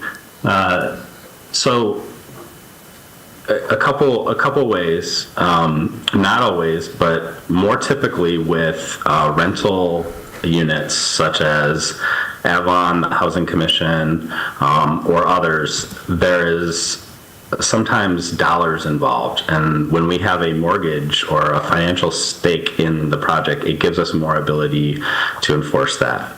Not always the case. Sometimes it is, frankly, an economy of scale where we have a sizable number of units in one location. That always doesn't work either. We have had experiences where we have required affordable units in an otherwise market rate development that has been incredibly challenging to administer, where we have had circumstances of having to go through around 50 applicants per unit, trying to balance the requirements of income specifications with the expectations of private landlord who might not be mission-based. So in the case of, particularly with scattered sites, we do have some examples of covenants across the city in different projects. They have not worked particularly well. The city's mechanism to enforce them are they exist through the covenant, but when they aren't successful, the mechanisms for us to enforce that are quite difficult. Sometimes they might involve the city's purchase of a unit under a right of first refusal. This has recently happened, for example, on an Ashley Muse. That is not a model that I think the city can support financially over time. So for those reasons, a community land trust, there have been a community land trust in the past in Washtenaw County. I certainly wish this one success. I'm grateful that they are there, but I want to be clear that the city's, I cannot represent to you or the city council that we can ensure the long-term viability of that.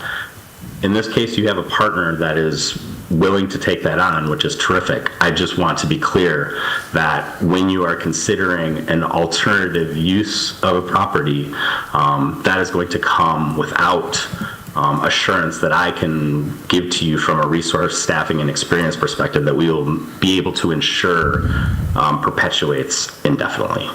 So I just want to be clear, what I'm hearing is your concern is not about A2 CLT who is standing up in a very public way and declaring their values and their mission. You're talking about future, say, independent individuals, sorry, that's the word, who build such a structure at 1,700 square feet and say that there's a deed restriction about affordability when there's not. Or more likely, what happens after a transaction of those? Say that for some reason, in this case, the community land trust model does not persevere. What happens to that unit? Is it just rendered a non-conforming structure at that point? So again, this is a great model, I think, for missing middle. If it's something that the Planning Commission is interested in, I would also add that you heard from the petitioner a lot of challenges in this approach. There's a lot of language and measurement and how we're considering that. If it is something that you are interested in pursuing, an alternative option is a little bit different than what was brought up from a rezoning. For example, you could just say duplexes are permitted in R1 zones. Then it would provide flexibility for not only the land trust, but other providers to have more flexibility to build housing. But at the end, at the core, we zone based on land uses. And I think I can't sit here and recommend that we enact some land use that we are saying is appropriate because it is owned by one entity, and for some reason that land use would not be appropriate if it was owned by another entity. Okay, I'll cede the mic in a minute, but I just want to respond to that quickly. I don't think that is what I'm saying. I think, or what's being proposed, it's not about the entity, it's about the affordability. So I think what we're saying is that a particular denser form of land use may be appropriate if there are certain affordability requirements or restrictions. And I also think that it's pretty clear that this body would love all R1 lots to allow duplexes, and that's kind of where the comp plan is heading. This concern about the future feels, it's not a concern I have if that's where we're heading. If in 2 years from now we've updated the UDC according to the updated comp plan and these lots all are in this new residential category which allows this density already, that doesn't seem like something to be concerned about. It doesn't, so yeah, okay, I'll stop. Go ahead, sorry. Thank you. Commissioner Adams. I'm going to vote to support this. I think these are extraordinarily important projects. I hear the trust saying that the existing procedural options are not viable. I believe them. I also remember that we have a legislative directive to be creative and aggressive with the tools that we have to approve projects and proposals like this. The proposal on the table delivers a lot of value for the community, and I think the benefits are worth the risks. I respect and understand Mr. Garber's suggestion about adding additional sustainability requirements into the mix. I'm not inclined to support that. I think the land trust priority is delivering affordable units. And they have a model that I assume they've costed out that will permit them to execute. Every ask that we layer in adds complexity and cost to that work.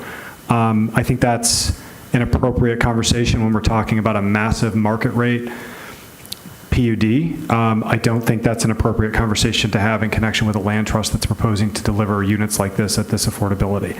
The most serious issue to me is the one raised by staff relating to long-term enforcement. I understand the land trust response is that it has a deed restriction and a right of first refusal on future transfers, and that's the primary mechanism by which it will enforce. I understand and respect staff's position that that enforcement mechanism carries with it long-term risk, especially if the land trust fails. But at the same time, again, going back to the legislative direction to be aggressive and creative with pursuing changes like this that will add affordable units, missing units that we don't have, that we're not seeing being built, certainly not this quickly or at this scale. I think we need to take the land trust up on the proposal that it is offering on its face. Thank you, Commissioner Adams. Commissioner Norton. Okay, so I think what the land trust is doing is awesome. I want to support it. I really have trouble with this amendment. I really recognize your passion, Mr. Chambers, and I really acknowledge that. This is not a modest change. This is a dramatic change to the text of a code that will apply everywhere.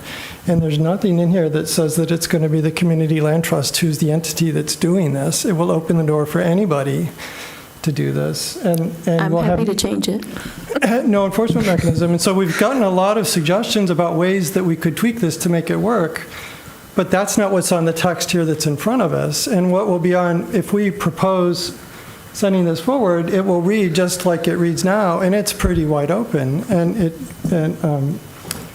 I have concerns about the enforceability. It's true, we're headed in this direction probably, but this is effectively duplex zoning by a different name. I mean, it's duplex zoning. We're just bending the current code to get there. And I know we had a discussion during the work. This isn't formalism. This is straight up statutory construction. And if you start doing things by definition, what it doesn't say that you're doing, I mean, if you torque the definition and do something that it's not, that's problematic. Now the zoning code doesn't really mean what it says.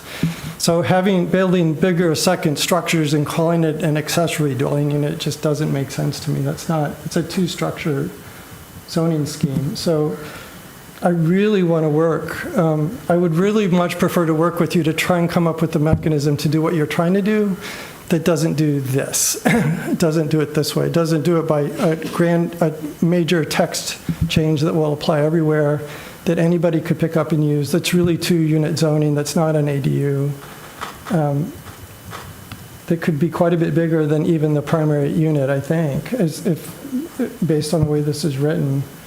Have you thought about maybe creating a homeowners association that could become an enforcement mechanism? I think there may be some creative ways to better improve. I don't think homeowners associations have to be contiguous properties.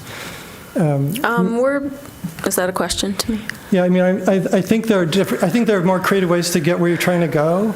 I guess the questions I do have for you is, you say in your text you have 50 properties of land ready to go, but that you said you only have 7 or 9. Right now, we have 9 properties that will enable the construction of 24 units. And how many of those would require a rezoning to get where you want to go? None of those would. If we go with the 800 square foot, 600 or 800 square foot ADUs. If we want larger homes, then we would have to rezone. So I guess I'm not clear on the urgency of this either. We're getting these public comments that I can't buy my home until you do this, but it's not clear to me that's really true, is it? Yeah, well, so I have a lot of buyers who would like homes, and I attached also for your consideration comments from 400 of the buyers that we have on a list. So you have a PDF that's 49 pages long with testimonials from 400 buyers who are on our wait list, and we have many more than that. So the folks who are here, we're looking at an immediate application to the 9 parcels that we own, but then we're also looking for, killing 2 birds with 1 stone, with the ability to then move ahead as quickly as possible with other parcels. And so one of our constraints is financing. We're a startup developer. We're funded right now by our board members and community supporters, but we need to build a development track record. We cannot obtain commercial financing right now. So a really important mechanism is to be able to take these hundreds and hundreds of buyers that we have on a wait list who actually have down payments, and to be able to pair 2 of them or more together to use their down payments to buy a lot and then build a home for them. But if we have to rezone, that feels very risky to them to put their only down payment that they have saved to purchase a lot that they don't know for sure if it will be rezoned. So that's, we're trying to do 2 things. For the existing 9 parcels where we plan to build 24 homes, we can and will come back and request rezoning if that is what we have to do. But we would prefer to pursue this solution or a revision of this proposal that would solve our current problem and create a pathway for the next couple of years until the new comprehensive plan zoning is in place. It's not the case that it's not the case that we can make this change now, and then in a couple of years, if we don't like it, we can always just drop it. We've created expectations, and we might have created non-conforming uses that will be around forever. There could be consequences to changing the code. So I totally get what you're trying to do. I'm really sympathetic to all of the folks who came in and desperately want a home. I really want to help you. I just have really serious reservations about this approach. I think, to Mr. Stolberg, I don't know if he's still here or not, he keeps telling us, you got to think ahead of the long-term consequences of zoning code changes you make. This is it. I mean, this is really loose language that opens the door to a whole lot of things that I would be very nervous about without really thinking them through. And it may not be you who's standing in front of us who now wants to take or plans to take advantage of it. And I trust you guys. I mean, you've demonstrated your commitment to this. We can't regulate by ownership. So we can't write this in. You can only do it if you're the land trust. But that means we have to write it in a way that anybody could take advantage of it. And then you could have property owners who are gaming the system. To get there, I'm sorry, I have reservations about this, the way this is. So let me answer your one question then. I'm sorry, sir, which question was that? So you asked about HOAs. Okay. Yes. So, another aspect of the code is that we're going to be required currently to create master deeds and a condo HOA for each of these locations. And they do have to be contiguous, and it is adding a tremendous amount of cost to the buyers. However, it does create another enforcement mechanism because we can put some of those restrictions in the master deed and bylaws. So that creates another opportunity to enforce the affordability. Okay, that's not in this code. That's not. No, it's not, but it is in our master deed that we're recording with the city shortly. But what will matter in the law is what's here. You have to speak into the mic, I'm sorry.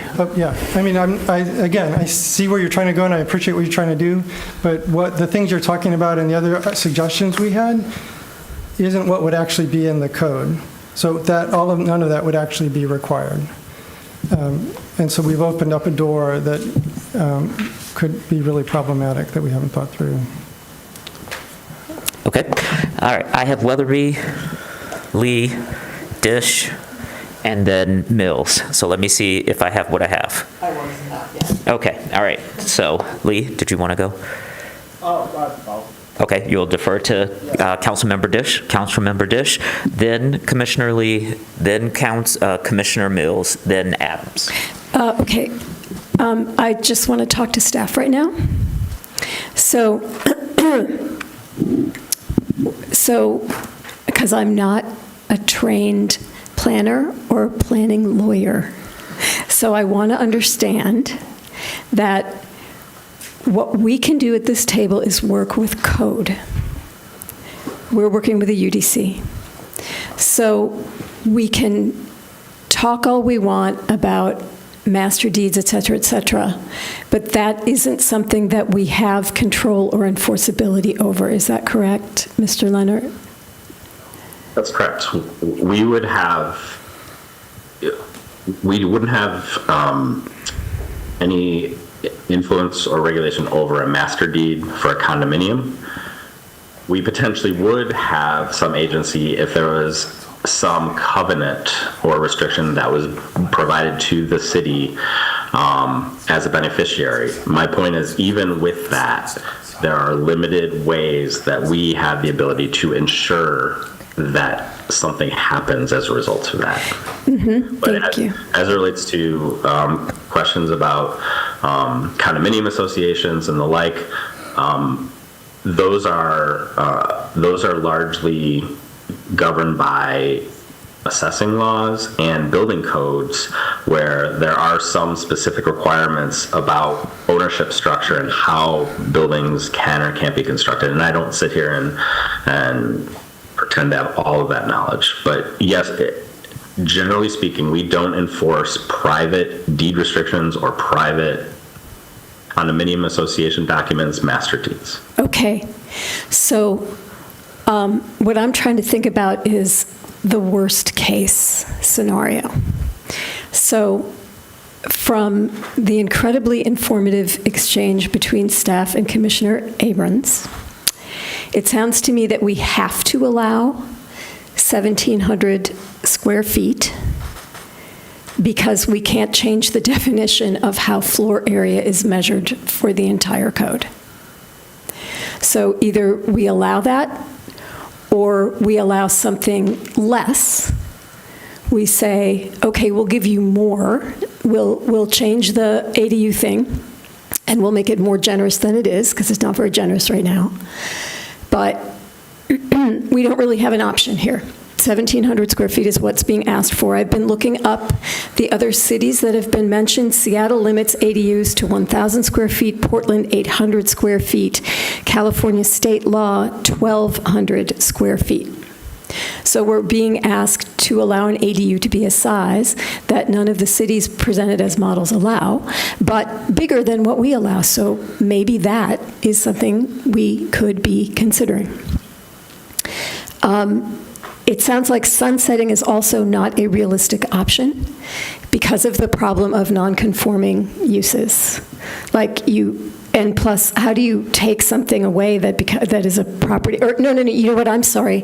I meant to ask. Could Mr. Leonard, would you please assess whether sunsetting, passing something for now, because we know the comp plan is going to take a little while, and then sunsetting it, is that a realistic option? The city always has agency to make zoning decisions on property, and it can change regulations. When you are taking away something, that can be perceived by property owners differently than if you are granting something. Mm-hmm. And so, generally speaking, it's not unheard of, but it's rare that you would find communities that have a single-family zoning district and then go in and say you can't build anything there. It's about as simply as I can answer it. Okay. You have the ability to change regulations. It is not without consequence, but when it is done with purpose and planning and it's articulated, that's your best rationale to make that decision. Okay, so essentially, if we approve this, what we would be doing is allowing anyone to build an ADU. We are asked to approve 1,700 square feet, but we do not have to give what we are being asked. We are being asked to increase a size of an ADU that could be built anywhere. And the worst thing that I can imagine, and I would be happy to hear other people's worst case scenarios, but the worst thing that I can imagine is that there would be pressure for people, there would be developers buying up modest homes, and rather than bigfooting those parcels, they would be putting the biggest ADU that we allowed. Deed restricted. Okay, I'm sorry, Mr. Chambers. I just don't know what to do with the deed restriction thing, because it doesn't really sound, it sounds like something that can be in there, but it's not something that is easy for us to act on. We can barely enforce the regulations that we have against short-term rentals in R1 neighborhoods. It is extremely difficult to do that. And you wouldn't think that is, but it really is. So I don't know, Mr. Leonard, what should be my response to the idea that it would have to be deed restricted? So this proposed language would require it to be deed restricted, but it does not require that deed restriction to be by an entity that is mission-based, such as the Community Land Trust, such as Habitat for Humanity, such as Avalon Housing, such as the Housing Commission. It could be Brett Leonard's Housing Profiteer LLC would just be as capable of building a 1,700 square foot ADU and putting a deed restriction on it. The deed restriction itself, again, I think the worst case scenario, I just want to be clear, is that a larger ADU is built and it is not affordable, nor is the primary unit. That is the worst case scenario. And I think that scenario is less likely with a mission-based agency such as the Community Land Trust, but it is not absolute. Entities thrive and they are challenged, and they have in the past. And again, I want to reiterate, when we are thinking about, and Commissioner Abrams, I think, had a different perspective on that. That's great. We are very careful, for example, to distinguish that ownership housing and rental housing are on equal footings. We do not look at those differently. If this body wants to identify that a different use is identified and defined because of this deed restriction, as imperfect as it is, of course, that's your recommendation to make. But from my perspective, traditionally use is very independent of ownership operation. It is something more measured at the time that we are saying, yes, this building meets what is expected there. We can certify that. Go on with your property rights as anybody else would. So I don't know if, I guess this is my question. I guess this is, for me, my question about my worst case scenario. We've got to approve something that we can live with that's going to apply to every R1 parcel. And if it creates additional housing, whether affordable or not, do I care? If it creates additional housing, whether it is affordable or not, more quickly than the comp plan is going to allow this, what's wrong with me that I don't care? I mean, I'm not sure that I think 1,700 square feet is the appropriate size for many reasons. But I'm kind of actually asking you to help me see what I'm missing. Who are you addressing that to? To Mr. Leonard. Okay. I've been in a conversation with him. Well, yes. I think that is your question, and I understand a question of this is timing, and all of the perspectives on this. I don't profess to say that one is right. Staff is presenting to you. You're in the context of having some of these conversations broadly about the community. I anticipate that that plan that you are going to adopt is going to render this amendment likely unnecessary, provide more flexibility, not only for Community Land Trust, Habitat, Avalon, but all developers. And I want to be clear that even adopting this language as it is, I honestly see that there will be little distinction between for-profit and mission-based entitlement as it is. And so given all of that, that's where staff's recommendation is that you and the city are in the context of having this conversation right now. I understand that that is an inconvenient timing for this organization and their mission. We have suggested, we talked about rezoning.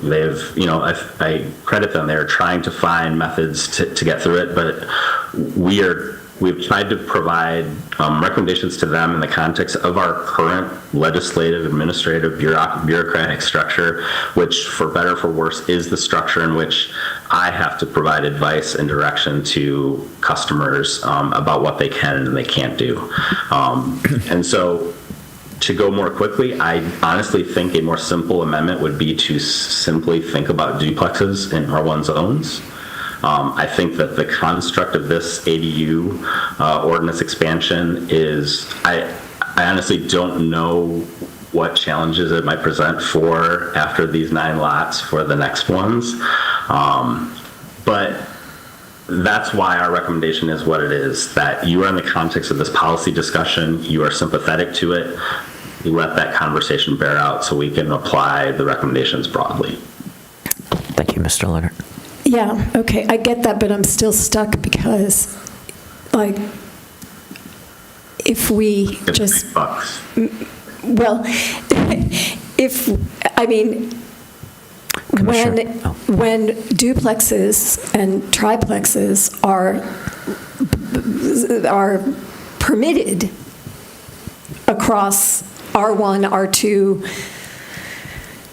and across the city, then people will build them instead of building ADUs.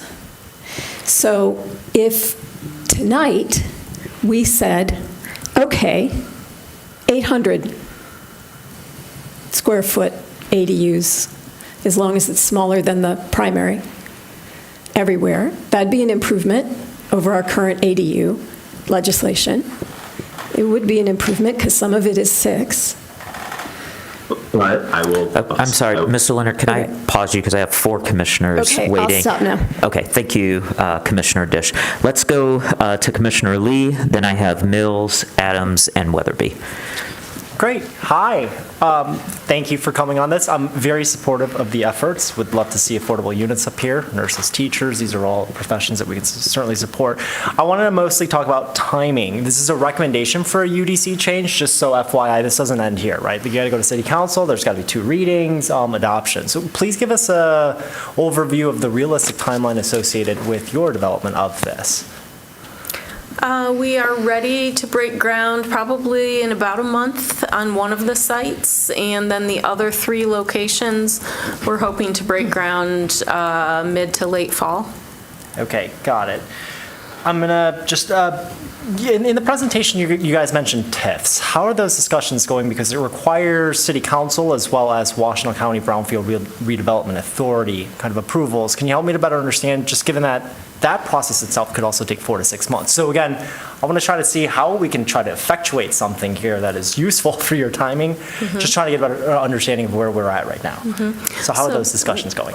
We began working with the county BRA in February of 2024. It's been a very long process. Wow. Okay. We submitted a revised TIF BRA application in December of 2024, and then we engaged with the BRA subcommittee in multiple revisions for about 5 months. And then summer came, and there were many delays because of summer. We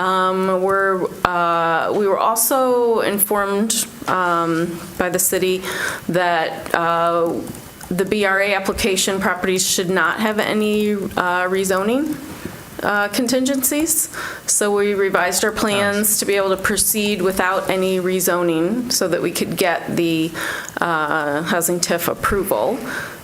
So we have a pathway to do that. So we're hoping that that plan will be, I believe it's approved by the county. Yeah, it is. They're just waiting for the the initial BRA approval, I believe, they're just waiting for final confirmation, which may have already been given, that there's no rezoning required.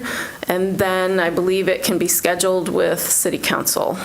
And then it will go back to the County Board of Commissioners. Gotcha. Would you break ground prior to a TIF? I believe that we can on one of the sites. Yeah. That first site is not conditional on the funding from the TIF. Yeah. But the remaining sites would need the TIF funding, although we do also have a Plan B where if the TIF is not approved, then about half of the homes will, the reservations will be canceled, and half of the homes will be sold at closer to market rate. Gotcha. All right. Thank you. And then just for my edification on when we have an ADU, and part of my largest kind of challenge, again, I want to do anything I can to try to help this happen. My biggest challenge actually has to do with and I'm going to say this as bluntly as possible, almost the subversive nature of kind of what's being, because it's not an accessory unit, right? But what we're talking about is being tactical about this, saying that, hey, we know it's not primary, we know it's not accessory, but we think this is the fastest way to accomplish this.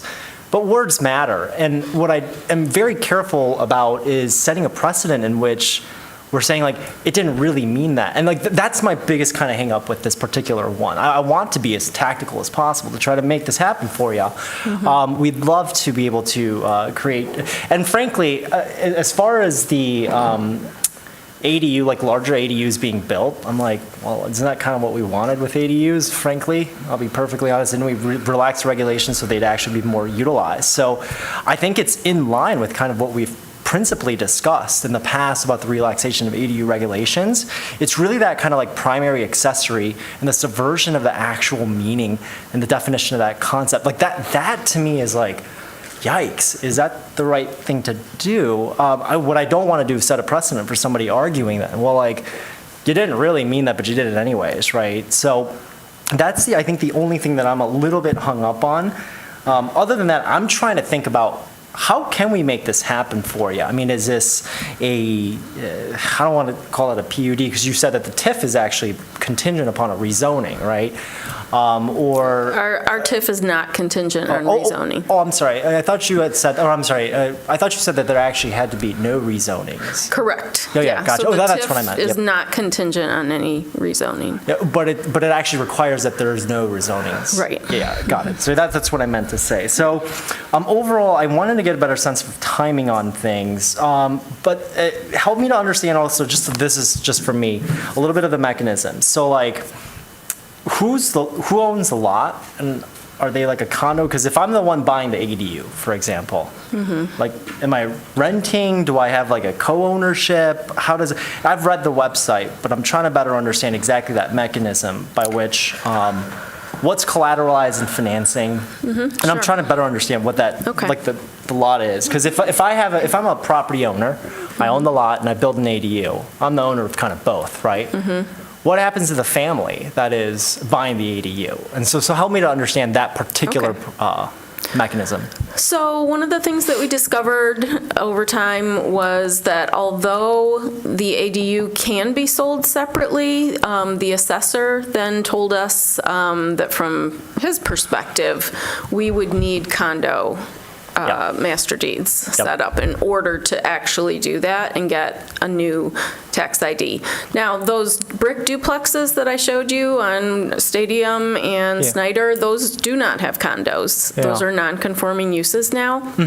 Because when they were split, at the time a zero lot line was allowed, and they created a 2,500 square foot lot with a zero lot line running down the party wall. So I would like to see that returned at some point, but I'm not pursuing that right now. We're just doing the condo master deeds. So each location, the lots have to be contiguous, and we're setting up condo master deeds and bylaws and HOAs. Okay. Gotcha. That's more helpful. And reading through the deed restrictions, again, I know we're here to specifically talk about the zoning change. Again, from a timeline standpoint, this is simply a recommendation to have it whether advanced to council or not. And so best case scenario, we're still probably 2 months out to 3 months. I don't know. Staff, Mr. Leonard? What does that timeline look like? Again, I just want to be as practical and like real as possible. And even if this comes to a vote, it still advances to council, right? So you still have to. Timing-wise, it'd be advancing to council for their second September meeting for first reading, and that would tee it up for the second October meeting for second reading and a public hearing, if approved at first reading. Okay. Got it, understood. And then like you guys have to publish the UDC and go through that process. So just wanted to set that level of expectation for you. Yeah, I'm aware of that. Okay, cool. Again, I am supportive of this, of what we're trying to accomplish. My biggest hang up is just in the, again, I keep coming back to, I don't know a better word for it, but it feels a little subversive to say like it's accessory, but it's not really. Right? That's my only kind of hang up. And so with that, I'm going to see the table. Thank you. Thank you, Commissioner Lee. Commissioner Mills, then Adams, then Weatherby. Thanks. Again, it's rare that there is pretty unanimous support from the letters that we get and discussion in, right? So like, I agree that this needs to happen, and I'm trying to figure out how, because as I said on ORC, I have a similar sense of like, what do we mean by accessory? So I've been trying to come up with two potential solutions, and I think they solve different problems in the staff's recommendation of the why not. So So one that actually Commissioner Dish we're not sitting by each other today, so she didn't see my notes. That's the second one, which is maybe what we do is just change the definition overall for ADUs, so long as to increase the square footage to 1,700 square feet, so long as it's, and I would add, so long as the ADU is not larger than the principal unit, which, like, equal to or larger seems to get you what you want. It makes it accessory, right? I think in that situation, or the way that I drafted it, like, it doesn't have to have the affordable component. It could have the affordable component, even though we don't know about the enforceability. But I have been on planning commission long enough that I was here for the ADU discussion about what those square footages ought to be. And one of the things that we haven't discussed is that actually that 600 and 800 square feet are even more limited, because for the ADU, it's that, or it cannot exceed the footprint, not the total square footage, but the footprint of the primary unit. So if you have, if your current unit is 1,600, let's say it's 1,400 square feet, even if you are on a large lot, I think if I'm reading the code right, you're not allowed to have anything larger than let's say it's 1,400 foot, 2 stories. You can't have anything larger than a 700 square foot ADU. Is that, Mr. Leonard is nodding, so I did read that right. So in fact, we would need an additional change to what was proposed, because we would also have to strike that it's A, bracketed A, in the code that gives that stipulation. Like, it's, so I'm recognizing that that's a simple change, but I would apply it kind of everywhere. I mean, the other one, what I don't like about that is that you still have the limitation on occupancy, which is not a problem for you, but actually, and I know this is controversial, but you also have a limitation on short-term rentals. If this is your primary residence, you are allowed to offer it up as a short-term rental, which can help people You can, no. In normal situations, in a normal house, or in a not ADU, you could offer up your principal dwelling, whether you're the owner or the renter, as an ADU. You cannot do that. If as a short-term rental. Okay. You cannot do that if it's an ADU. Right. Even if you are the owner, like, you cannot do that. And so that's one of those other little things that, like, by calling this an ADU, you are for, so long as that stipulation is always in our zoning ordinance, you are forever locking in both, or you are forever locking that in. And so that's why my second approach is to just like we created a definition for accessory dwelling units and said, here's where accessory dwelling units are allowed. We have a definition actually for affordable housing dwelling units, and we could just say affordable housing dwelling units. Like, you're allowed one up to 1,700 square feet on any lot. Period. Like Are in you addition to offering what's are they? a motion for that? Well, I would say I'm suggesting that that's another approach. Okay. It comes with the unenforced, like, this is where it relaxes those restrictions, right? But it comes with the enforceability. And so I don't think that staff is going to be any more excited about that, because it still lacks the enforceability that you brought up in the first place. So, but maybe I'll stop and say, I mean, are you interested in putting together a motion? So when I come back after Weatherby, we can come back to you to see if you would like to propose something? I would like to ask staff if either of those, what they think of either of those potential solutions. Okay, we'll come back to it and then ask staff. Did you want to continue? No, those are the two things that I had. Great. Commissioner Adams. I'll try to keep this quick. So the downside risk of recommending denial is that these units won't get built, or they'll get built slowly, or they'll get built in a way that functionally denies home ownership size of the structure to people who want to buy a home that's closer to 1,700 feet. They don't want a small ADU, they want a starter home. The downside risk of recommending approval is that I get deed-restricted ADUs allowed by right that are bigger than what we currently allow, but still smaller than any duplex or single-family home that's currently being constructed in the city. And that someone might game that rule to build them without being serious about enforcing the deed restriction. I care about that first risk. I care about units not getting built or units or disrupting the work of the land trust, an organization that it seems like the community and the city council and everybody wants to support. I think the way we show that we want to support them is by approving this tonight or recommending approval. I don't care at all about the second risk. If I recommend no because of the risk that some person might come along and game it and build an ADU that is still 1,000 square feet smaller and certainly cheaper than the duplexes I'm seeing going up in my neighborhood freely, right? The law should care about those two things sort of equally, right?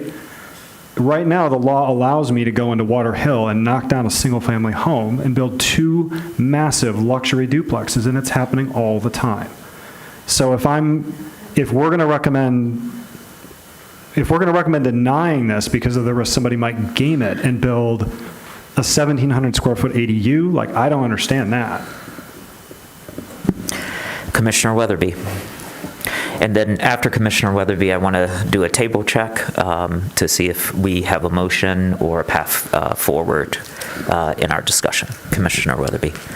So my issues with this, and we also saw another one at the ZBA, which was with the basements, and is, again, to Commissioner Lee's, like, kind of trying to subvert what, and that is a loaded term, so I don't want to, because we absolutely all want these to happen.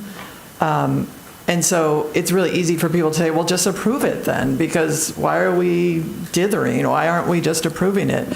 But to me, one of the things, and I know there's a lot of people who won't believe this, but there is a certain trust in our positions here that we won't just slide something through without people knowing about it.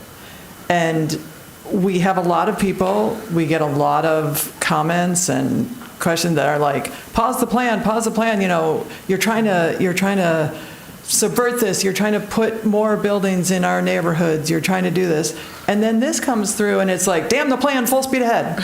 And it's hard for me to say, this one's okay, but we're going to spend 2.5 years and lots of public comment on the comprehensive plan, but we are just going to sort of say, you know, ADUs, two-family structures in every residential zoning code is okay. And so it's a little, we've already gone there halfway with ADUs, so do I care if somebody builds a second structure? No, I think this is great. I think we could build 4. I would like to allow organizations like the Community Land Trust to be able to build multiple. I've seen some of the lots, and some of these lots are big and could have multiple dwelling units, not just 2. But I think the ADU is tricky. Like we're kind of changing something that we had a lot of community discussion about and set it at a certain specificity, and this feels just not quite like the way we should do this moving forward in this way. But I did have a question for staff. So the occupancy limits, this would limit adult occupancy in 2 dwelling, like with the 2 dwellings together, to 4 people in an R1 lot, correct? Yes. Adults. Right, yeah, 4 adults. So if I have a couple in one house and a couple in the other house and a 17-year-old kid, when that kid, and each person or each group owns those houses, and that 17-year-old kid turns 18, what are the implications of that? Like, that, I don't understand, like, that seems tricky. Now, I guess you could say in R1, if you had a set of triplets who turned 18, and then you had 5 adults, but like, what, you're telling 2 housing units and 4 adults is just really limited. So it is, one, I just want to be honest, it is incredibly hard to enforce. I think that's why the question has come up, whether or not that's still the right mechanism. But keep in mind, we define family in a couple of different ways. We define family as unrelated individuals, or a family as a single functioning household with their offspring.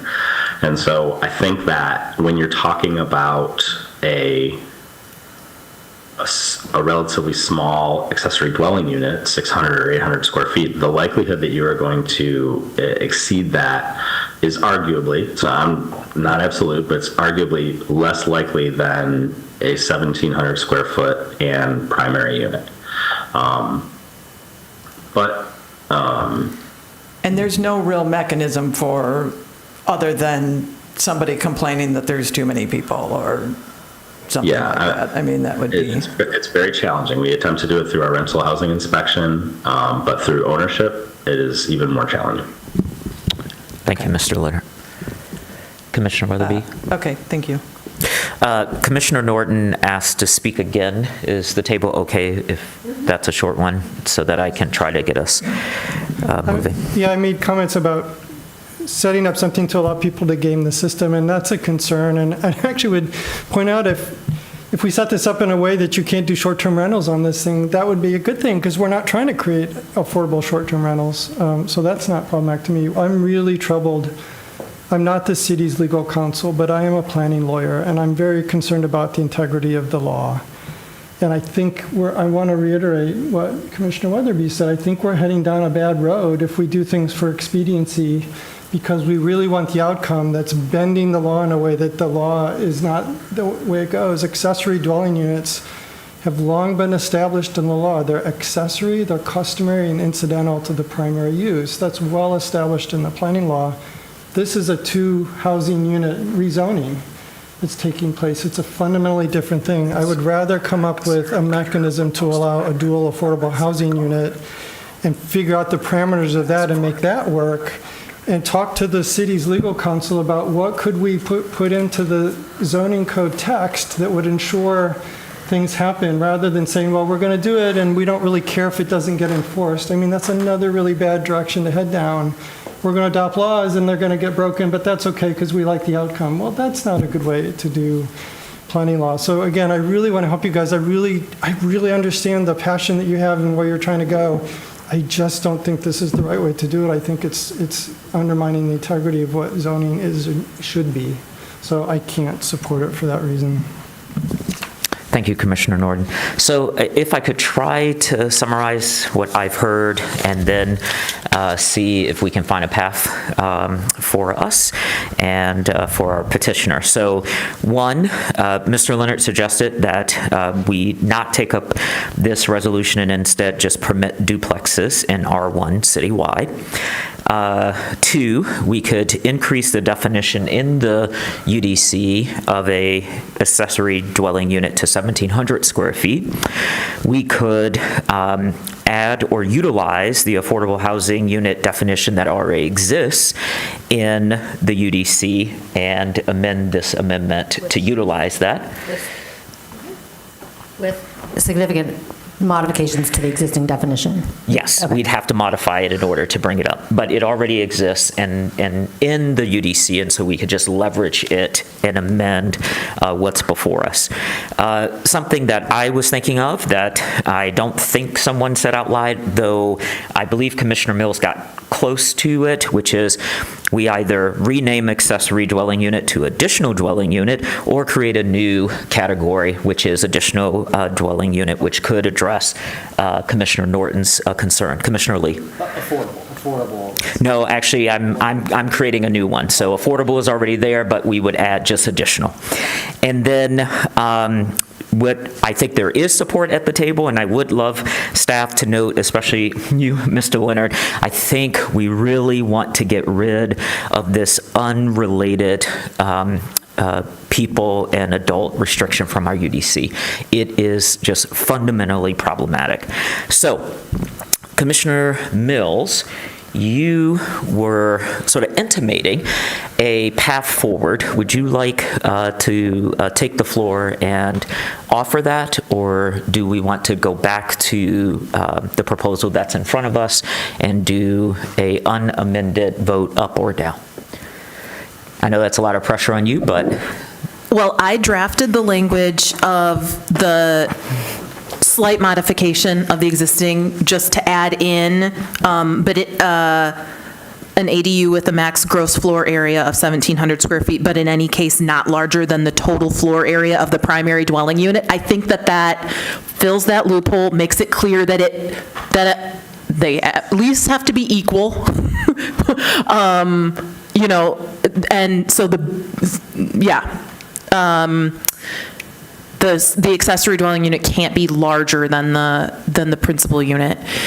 I really I'm so glad that you came up with the additional, that's what I had written down, like additional dwelling unit definition, in which case you can avoid, I'm not prepared to make all of the changes that would be required in terms of what it follows, but of the options discussed, I feel the most comfortable, honestly, with that, personally. But if you would like me to make the motion on the simple amendment, I'm happy to. I would like you to go ahead and make a motion if you are prepared and you have a second. We can discuss that briefly, and then we can vote it up or down. And then if that prevails, that should give you what you need to go forward to City Council. If it fails, then we come back and then we figure out whether we just do a straight up or down vote unamended. Okay, so that makes sense to me. So this is, again, to be clear, yeah. I'm sorry, someone else? Okay. Okay, so the motion that I would like to make is to amend the language to, after the colon in here. In the current staff draft. Okay, thank you. To say that we would make, the Ann Arbor City Planning Commission hereby recommends that the mayor and city council approve the following amendment. Section 15.16.6.d accessory dwelling unit, add subsection 7 to allow ADUs with a maximum floor area of 1,700 square feet, comma, but in any case not larger than the total floor area of the primary dwelling unit, comma, if both the principal unit and the ADU are deed restricted, blah, blah, blah, and it continues on as initially recommended. So it was the adding in there that 1,700 square feet cannot be, it's allowed up to 1,700 square feet so long as the principal dwelling unit is at least 1,700 square feet. If it's not, then you would only be I guess we can change it. Good question. It would only be, you cannot exceed the area of the principal dwelling unit. Okay. Do we have a second?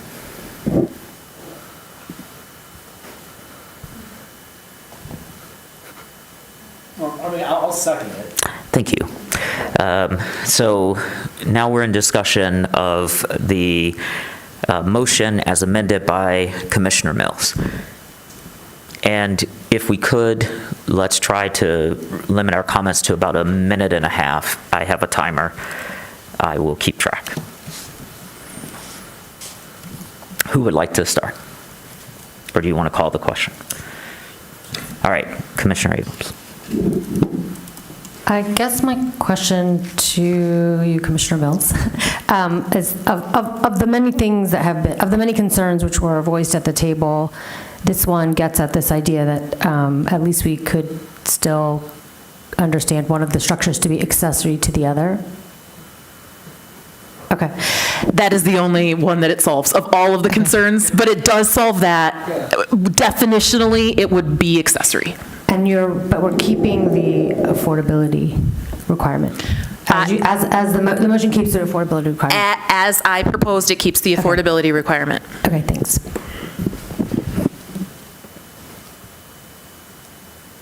Commissioner Lee. Again, I think that solves at least some of my resolution or reservation about this concept of one being primary, like, or one is just substantially larger. So I'm actually friendly to that particular amendment. So let's. Thank you. I'll be in favor of. Thanks. Any other discussion? Okay, Commissioner Abrams. Sorry, and what about this may not exceed the ground level floor area of the primary dwelling unit? We keep that? Yeah, we keep that, never mind, that's fine. It's the total floor area rather than the ground level floor area, so that's actually the distinction, the total floor area. Commissioner Dish. I'm not going to support this because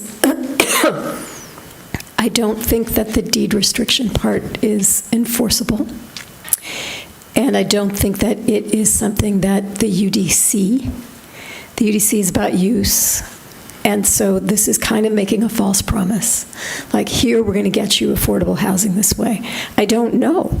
We're going to get more housing, which I'm cool with, but I'm not cool with pretending that we can make sure that it's affordable. Thank you, Commissioner Dish.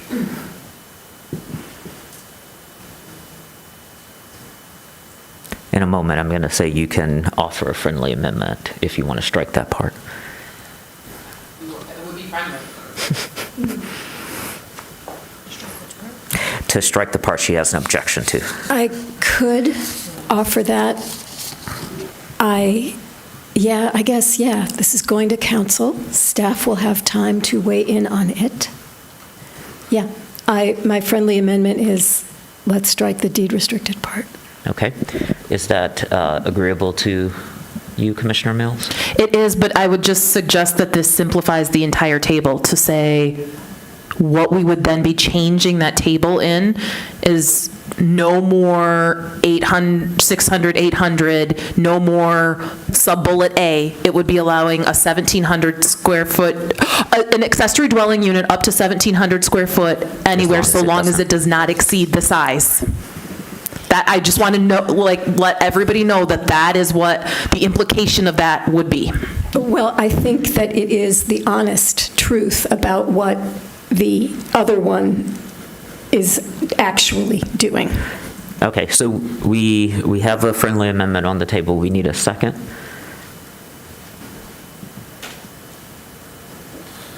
Does it have to be friendly to me? Well, I was asking you, which you said yes. Yeah, okay. And then, Lee, do you have any objections? Do I have objections to The amendment? I mean, I guess you can vote against it if you do. We'll take Weatherby's second. And so now, I need someone to keep track of the motion as amended. So we're now discussing the amendment to strike the affordable deed restriction. Is that everybody's understanding of where we are? Okay, so are you calling the question? Okay, so the question's been called, so let's vote on this friendly amendment. Does everyone know what we're about to vote on? Okay. We'd be voting on Striking. Sarah Mills' amendment as amended by me, because if you agree that it's a friendly amendment, you just make it.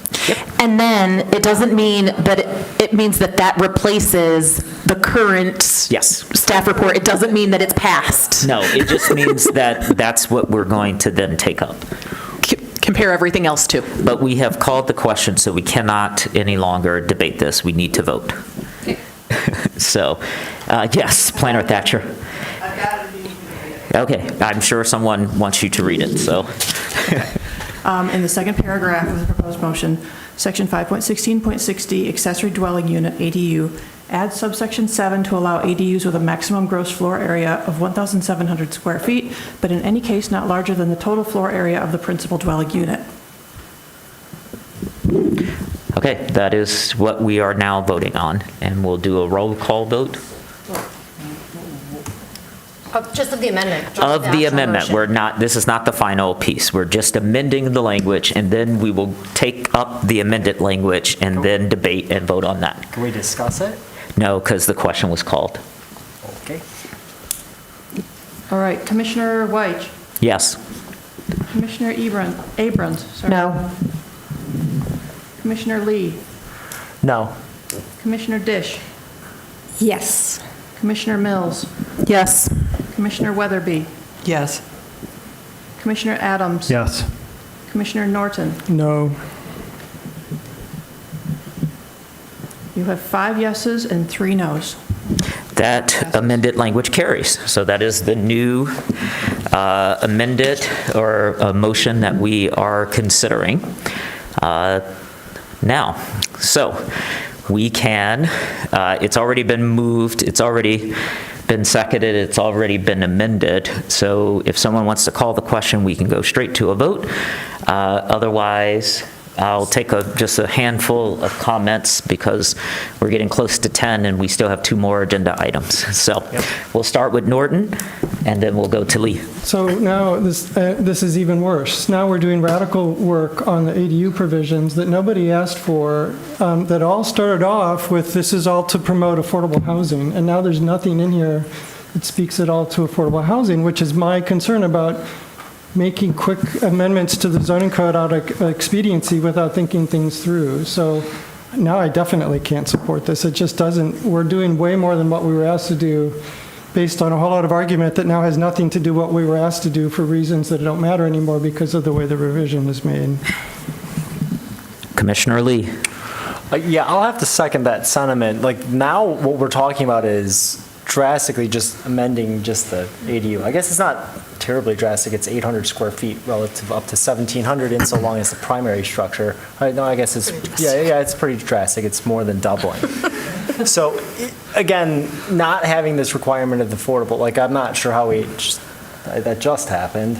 I can't be in support of this. I guess that's kind of where I'm at. It broadened the scope way further than, now we're just talking about ADU then. So how does, so yeah, that's where I'm at right now. Thanks. Okay. Commissioner Adams? Oh, sorry, I didn't look to my left. Commissioner Weatherby. And then Commissioner Adams. To the point is that's what we were talking about before because there's no real mechanism to do the the affordable deed restriction. So if we're voting to support this because of the affordable deed restriction and we have no mechanism to enforce that, then this is actually what we are voting on. Commissioner Adams. I like this even more for all the reasons that I mean, the logic of what I just said supports voting yes for this. I don't think it's what we were asked to do, but it also works because it says yes to the land trust. Commissioner Abrams. I absolutely love the outcome. I cannot support the process. I feel like really troubled by it. So it's like very painful for me, but I think without the affordability component, I can't support it. I'm sorry.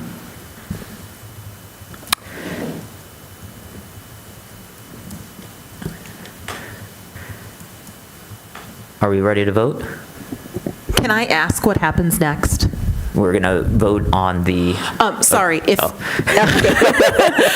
does this go on to council regardless of the outcome? Yes. That was the question. Regardless of, we are making a recommendation to council, and they may or may not read our minutes or our discussion because our minutes show up in their agendas about a month after we have our meetings. So they may or may not see this discussion, but I imagine they'll have a staff report. Okay. Can I ask one more question? Of course. Again, I had multiple solutions. The other one was shared here, which is to create a separate definition. And I would recognize that it may suffer from the same enforceability. So I don't know how folks are feeling about about that.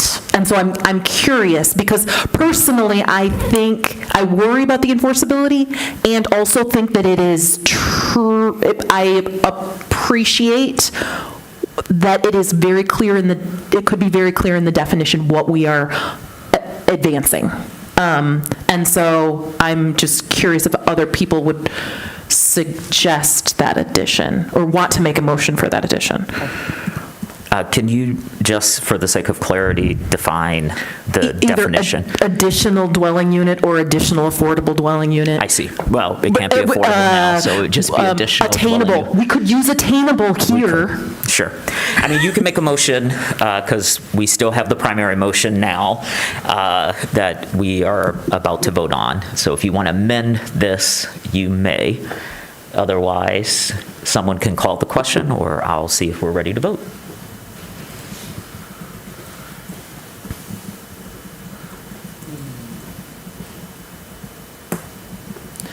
I would propose, I mean, I don't want to draft, I think what I'm struggling with is I don't want to draft what all of the things are right now. Sure.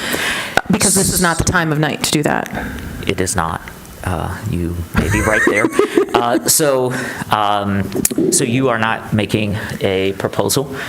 Go ahead.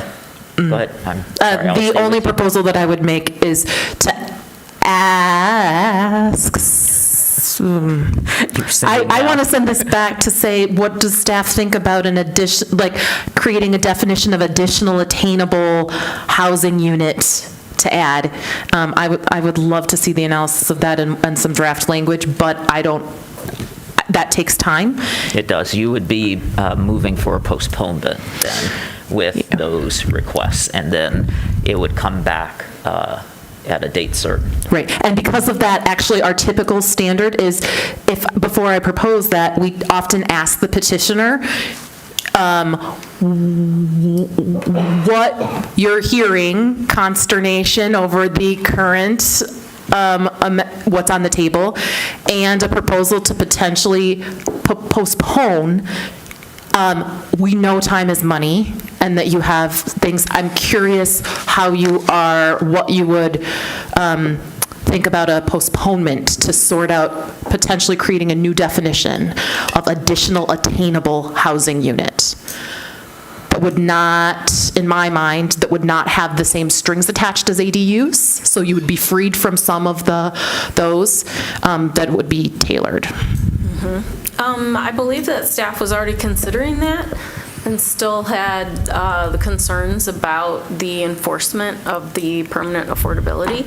So I'm hearing that here as well. And I think that seems to be the issue that we need to work through. We are open to whatever mechanisms are needed to enforce that affordability. There are many ways to do that. Like I said, there are at least 344 community land trusts across the country who are doing this. They're enforcing the affordability. It's happening all over the world. So we should be able to find a way to do that here. I am concerned that opening up the zoning to allow this for any market rate units will then immediately cause our available land to disappear. I know there are 3 lots that I've had my eye on for a while, and I know that there's another developer looking at those right now. And a 1,700 square foot ADU unit can be built and sold for $600,000, $700,000, so there's plenty of profit there. I mean, I was seeking a couple years of protected opportunity for the community land trust to take advantage of some of the land that's available before the comprehensive plan kicks in and makes zoning much more available. We need, like I said, we need to establish our track record and increase our ability to obtain commercial lending so that we can produce more units. Thank you, sir. So I'm still very much in favor of the protected. Yeah, we've already struck that from the motion, so it's no longer under consideration at this point. Commissioner Dish, you seemed otherwise. I'll call the question. I am really puzzled. I am really puzzled because we are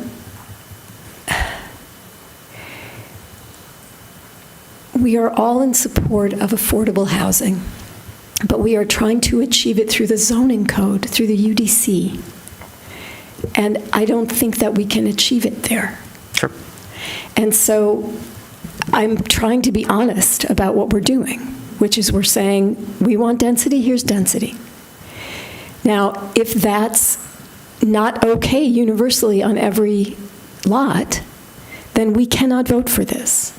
If we think it's not okay universally on every lot because the wrong people are going to build it and sell it for the wrong price, we cannot support this. And we can't support the amendment that was brought to us because it's not enforceable. So I'm sorry, it's very cut and dried to me. All right, it sounds like we're ready to vote. Can you read the motion that we're voting on again, Planner Thatcher, and then call the roll? Yes. In the second paragraph of the motion, section 5.16.6.d, accessory dwelling unit, ADU, add subsection 7 to allow ADUs with a maximum gross floor area of 1,700 square feet, but in any case not larger than the total floor area of the principal dwelling unit. You ready? Yes. All right. Commissioner Weish? Yes. Commissioner Abrams? No. Sorry. Commissioner Lee? No. Commissioner Dish? No. Commissioner Mills? No. Commissioner Weatherby? No. Commissioner Adams? Yes. Commissioner Norton? No. No, the motion fails. Thank you. All right. With our amended agenda, we are now going to take up the Planning Commission bylaws amendment.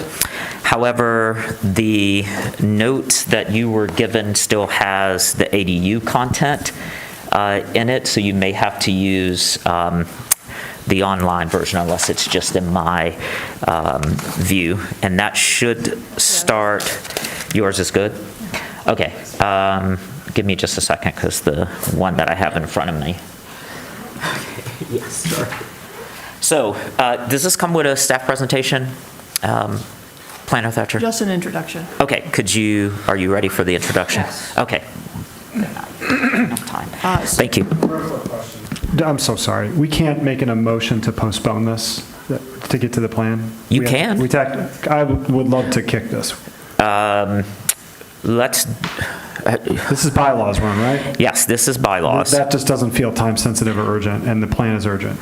Yes, I'm not pausing because I am disagreeing. I'm pausing to figure out the right procedure. Sorry. So I think the right procedure is, oh, sorry. Go ahead, Mr. Leonard.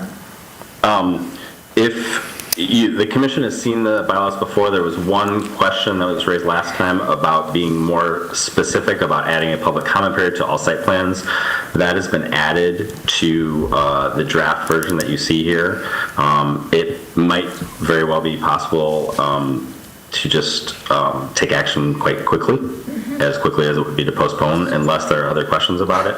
The addition was on I'll withdraw. page... I'll withdraw. Well, you haven't put anything on the table, Yeah, so it sounds like we can proceed. So let's go with the staff introduction. Are you doing that, Mr. Leonard, or is that Planner Thatcher? I just did. You'll see the only difference on page 9 is a dedicated public comment opportunity will be provided for any site plan or area plan considered by the commission. And then you'll see one additional change that precedes that at the beginning of section 9.1, where we eliminated annexation so that those can progress directly to city council, clearly an added special exception use, as those do require our type that comes to the planning commission. With those changes, you've already seen the other changes that accommodated the structure of adding public comment, but there was a question to explicitly add it into the bylaws, which I've done. Thank you. So the Ann Arbor City Planning Commission hereby adopts the amended Planning Commission bylaws subject to City Council review and approval. Moved by Commissioner Mills, seconded by Commissioner Weatherby. We're in discussion. Is there anything missing at the bottom of page 9? A majority vote of those members present was struck, and then it proceeds right into a list of enumerated items, starting with call to order. I'm looking at section 10.3. Are we missing any words there, subject to? Yeah, it's just that the motion, the order of business can be adjusted by the chair or a planning commission. This was intended to provide more flexibility where it didn't have to be a vote of the commission. Correct. And then it says, but then it says subject to, which doesn't look to be struck out, and there's nothing after that. Am I misreading it? We can strike subject to as well. Okay, that needs to be cut. Otherwise, I'm good. Commissioner Abrams. We received a communication from Mr. Garber about 9.1.4. A dedicated public comment opportunity will be provided for any site plan or area plan considered by the commission, with a suggestion for a little more specificity to make sure that people had 3 minutes for their comments, et cetera. And I thought offered helpful language. So an additional sentence following this one, which would say, these designated public comment periods shall maintain the same guidance for commenting as public hearings, which I would like to make a motion to include. All right. It's been moved, it's been seconded. Do we have discussion? Is that not covered? Sorry. Go ahead, you can start, Commissioner Mills. Is that not covered by 17 or 7.17?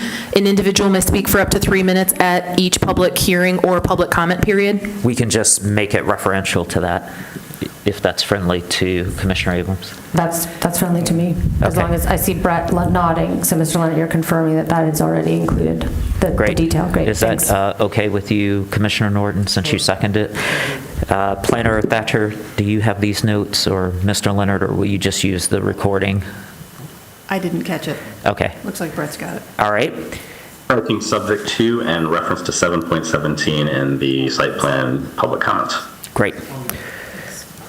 So it's been moved, it's been seconded. Do we have any discussion? We'll just do a voice vote for this. All those in favor say aye. Aye. Any opposed? The motion carries. So now, with the noted changes, we are able to do a roll call vote on the changes to our bylaws. When you're ready, Planner Thatcher. Commissioner Weish, Yes. Commissioner Abrams, Yes. Commissioner Lee, Yes. Commissioner Dish. Yep. Commissioner Mills. Yes. Commissioner Weatherby. Yes. Commissioner Adams. Yes. Commissioner Norton. Yes. Motion passes. The motion passes. All right, before we get to the comp plan, let's take a short 5-minute break. That'll give staff enough time to get set up, get you all refreshed, so that we are able to make our way. We'll be back at 10:10.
So we're going to resume our meeting. Now we are on 11A, planning.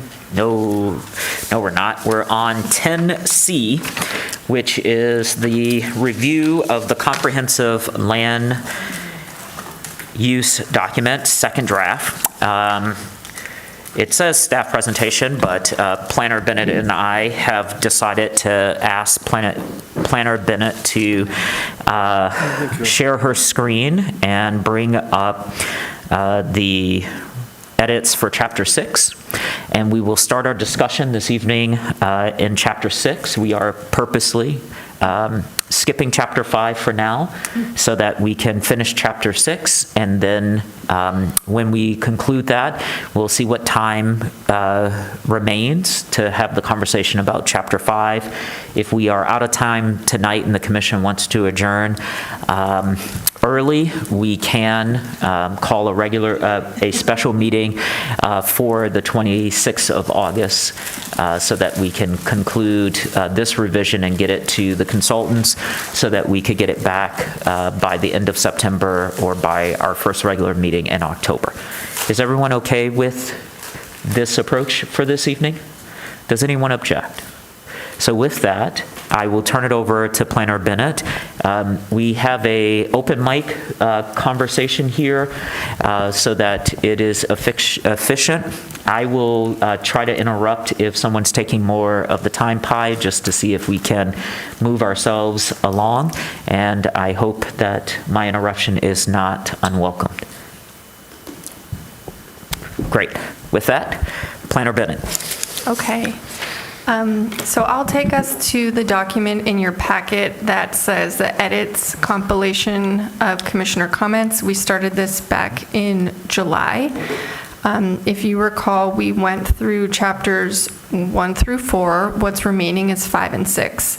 In the edits under discussion for chapter 5, those are primarily the future land use comments that we have been going over. We've decided to jump to chapter 6 this evening because we think we can get these done.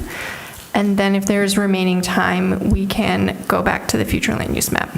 So this is in your packet. I am on page 7. If you all remember submitting these comments to us, probably at the end of June. Chapter 6 is the implementation chapter.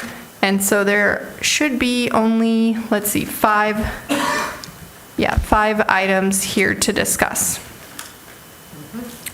Are we all on the same page? It's also sharing, okay, it's on the shared screen. Yeah, it's page 5 in the document that we have attached. So I'm sorry, that's right. Because I think it was just disorienting. Notes, so it's been pushed down for me. Yep. Page 5 for you all. Okay.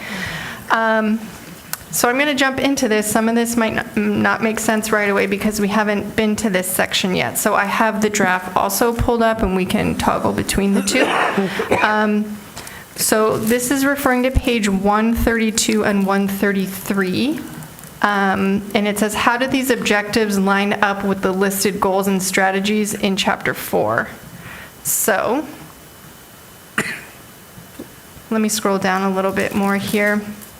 If you remember, in the original draft, there were objectives, and they were listed more or less in the kind of like what we've heard section. And the direction that we gave the consultant was, we think these would be better off as metrics that are attached to our goals and actions. So here they are. They're still listed as objectives, but you can see next to each bullet point. So for example, increased diversity of housing type. The metric, we're going to keep track of housing units produced by type. And ideally, on an annual basis, we would be reporting that out to you all. So these are the numbers that I will be held accountable to as a full-time staff person charged with implementing this. So these numbers are very important for my role and for us as a commission. So, yeah, so the question is, how do these line up with the goals and strategies in chapter 4? So I suppose what we could do is maybe to make it clearer, attach which goal, like we could write in this bullet point, what goal we think that it's addressing? Would that be a clear edit? This wasn't my comment, but I accept your recommendation there.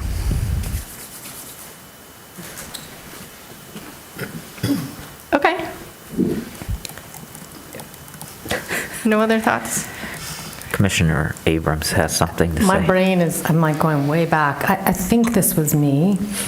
Yeah, and I think maybe it was just, maybe what I was secretly hoping was that we could just call these goals, or that there's something confusing for me about having goals and objectives that are different. So, but I think what you're suggesting is that we will then link these to goals. I think that we could remove the word objectives, because these are, as I can see them, these are the metrics, right? These are the the tangible things that I can count and measure over time to see our progress towards our goals. So I think that we could remove that word. Great. That would be great. And then the page title would be just metrics, not matrix and objectives. Yeah, and in full transparency, when this draft came out, I think we had decided to wait on the implementation matrix, and so I formatted this at the last minute to just throw all of these on one page. But I think in the implementation matrix that these could be, these bullet points could be either next to the specific strategy, or here we could say more broadly what goal we think that it's attached to make that clear connection. Great, thanks. Could I just ask a general question? Yeah. On this page, it wasn't clear to me how this list of objectives or metrics, or whatever you're calling them, where exactly they came from and how they relate to what's below in the table. So these came from the original draft. These were in here. And then we said, well, how are we going to know if we are achieving these? And so the metrics here were added for the second draft. So, yeah, I'm asking really just almost more of a basic formatting question. Like, what's the difference between this list here and the stuff that's in the table below it? Is it just formatted a different way? So the table below are the specific actions that we want to take, right? These are our specific actions. So then the metrics are going to be either folded into this table that would say, how do you know that this action is getting you where you want to go? Well, I'm going to keep track of these metrics to see over time. Just a little bit of text explaining that. Okay. Yeah, I'm just asking for clarity for someone reading this who's like, what is this, and how does it all piece together? So just a sentence or two that frames what you're presenting here and how it relates to the table below, and just clarifies that these metrics are all derived from the discussion that was presented above. Okay. Really basic. I'm just thinking about readability for someone who's picking it up. Yes, I do think Chapter 6 needs a little work in that, because I don't know if we've had as large of a discussion about that chapter as a commission.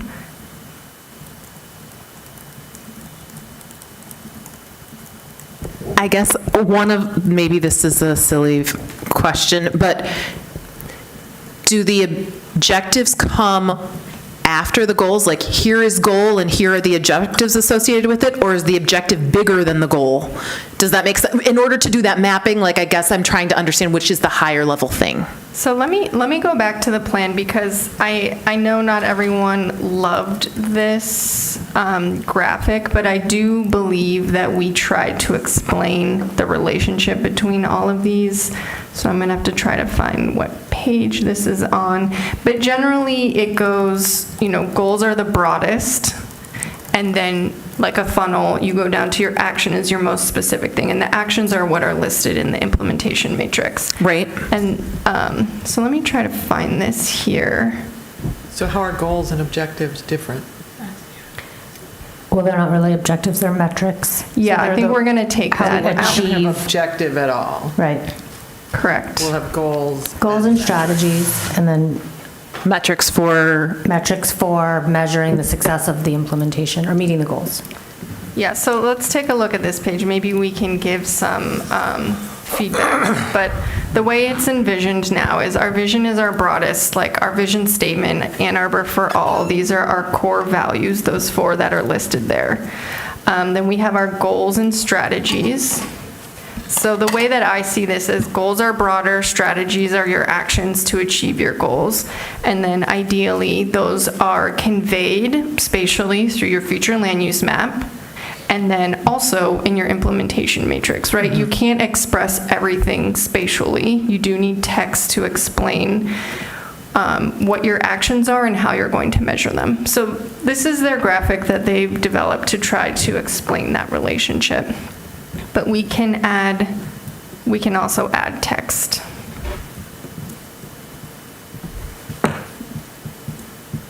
Does that make more sense, or is that more confusing? You are responding to who? Commissioner Add Mills? text where? Well, Add first, text it was there? Commissioner Norton who asked for some text, and then Yes. I thought Commissioner Mills had a follow-up. So it's between those two. So there is text here explaining like the difference between a vision, goals and strategies, implementation, future land use map. But I guess to address Commissioner Norton's request that maybe above the implementation matrix or where the metrics are, we can add Just to lead a couple into chapter 6, sentences to just lead to in. explain about it, Yeah. what this is doing. So I do have a substantive question about the housing policy objectives on page 132. Okay, was Commissioner Mills, did we answer your? I think by taking out objectives and just talking about it as metrics, and also what I'm hearing is that there may not be a 1-to-1 ratio between goal, that I think between goal and metrics is cool, but kind of mapping them to see, like, do we have metrics that are our metrics generally coming out of that goal or related to that goal, right? And there's definitely not, multiple strategies might be measured by the same metric, right? Like contribute to that same metric. That's how I see it. Okay, super. And that it was just that map in my head that I was trying to get at. And so sometimes there might be multiple metrics associated with a single goal. And so I think, great. Dropping the objective language, I think will clarify it. I hear that you have another question, but I'm wondering if we can stick to what's already been submitted as edits here for us to get through, or if we want to. We can finish veer. that and then come back to Commissioner Norton. Okay. So in the same vein, on this same page, one of the commissioners had asked, like, would this be a good metric to add? Which is, would a good metric for displacement of locally owned businesses be categorizing businesses by size and ownership to catch if the city is losing those? So I would say in theory, that's a fantastic metric. I would have to ask perhaps Joe Giant or someone else on the planning team, like how feasible that is, or what data source is available for us to use. So I guess my note would be to check for a data source, but in general, I would support that. Yeah, and I think my question is, how are we defining displacement? Because like some people retire and then the business goes away. Are we talking displacement by development? Are we, like, how are we? So if everyone has a standard understanding of displacement that's here, then my point is moot, but if not, then I think we need to understand what we mean by displacement. Yeah, that's a good point. Yeah, because some people will choose to close their business. Yeah, and it was a very successful business, and they're like, well, actually, this is Angelo's. Like, Angelo's was a very successful business, but the kids didn't want to run it, or whoever was next in line was like, I'm good. And then the offer from the U came, and so then they closed. Right. So displacement is in our glossary of terms. It is, but I do think that it's pretty specific to housing and neighborhoods. But Yes, yeah. and not for businesses. So how would So you maybe- categorize Angelo's? Because people would say, is that a result, why did TC1 close Angelo's? So that could be I was just saying, like, something. if we could include it in there. Okay. In the glossary, or if the displacement in the glossary is meant only to refer to housing, let's say that, and then maybe have a different one that's about commercial or something. I don't know. Or maybe choose a different word. Or use a different word, thank you. Yeah, so just like, it's just decline in the numbers, rather than, because displacement may be very difficult to, without quantitative, know the motive. quantitative interviews, right? Exactly. Yeah, I accept Commissioner Dish's clarification, and then I have no problem with it. Okay, so I don't need to write here in my notes, how are we defining displacement? I can just say, change this to a decline in business types. Or you're talking about business types and sizes, is sort of what's in here. Yes, yeah, well, it's locally owned businesses categorized by those two criteria. Yeah, so we want to track loss of. But if local ownership, now I'm going back, I just searched for it, is not in the plan anywhere else, that feels like an odd metric to, I think it's something that's awesome, but that, I don't think that locally owned businesses appears anywhere else in the plan, and so that's a weird metric. I think some of our goals are geared towards local entrepreneurs. Okay. And it's. Especially in the economic development. I mean, I can see the concern that is present there, especially as local businesses are transitioning, as the city is transitioning. So if we are tracking that. So that's goal 7, support entrepreneurs across different industries. Again, here's the industries. Yeah, all right. Okay. And the only other, this is small, and take it in the spirit that it's offered in, and you can ignore it, which is, I would want an expansive definition of local, because if there is someone who lives in the city but runs a franchise, I see them as a local business owner. I would not say they are a part of a corporate overlord system and should be ignored because they are running a franchise. Okay. It's probably okay to work those details out, not in the plan. I would love for it not to be worked out there, but in giving guidance. Expansive. Okay. So the next 3 are specific to the implementation matrix, so now might be a good time to go back to Commissioner Norton's question about, I think it was about metrics or housing policies. Yeah, it's a question for really the commission. As I recall, over our discussions, we've recognized a difference between income constrained affordable housing and middle or missing. And so now we have a policy to increase income eligible affordable housing, but we don't also have a policy to increase middle income. I don't remember what term we came in on. So I'm wondering if we should add a What about the parallel. second bullet point, increase diversity of housing types? Well, so there's diversity of types and then there's numbers. So we have diversity of types, which kind of covers everything.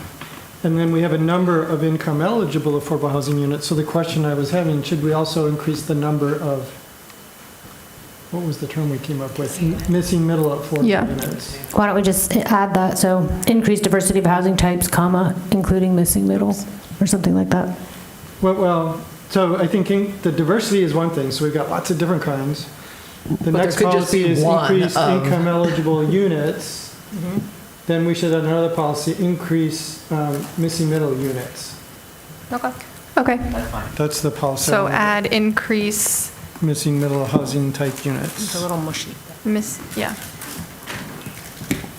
Okay. I don't know what counts. And you mean specifically just increase the number of? Yeah, isn't that how the bullet above it is reading?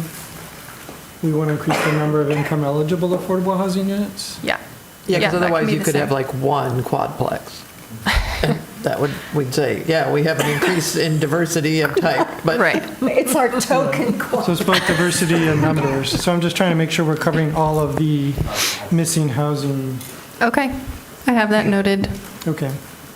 Okay, so next, are we okay to move on to the actual matrix now? So if I scroll down here and we go to goal 1,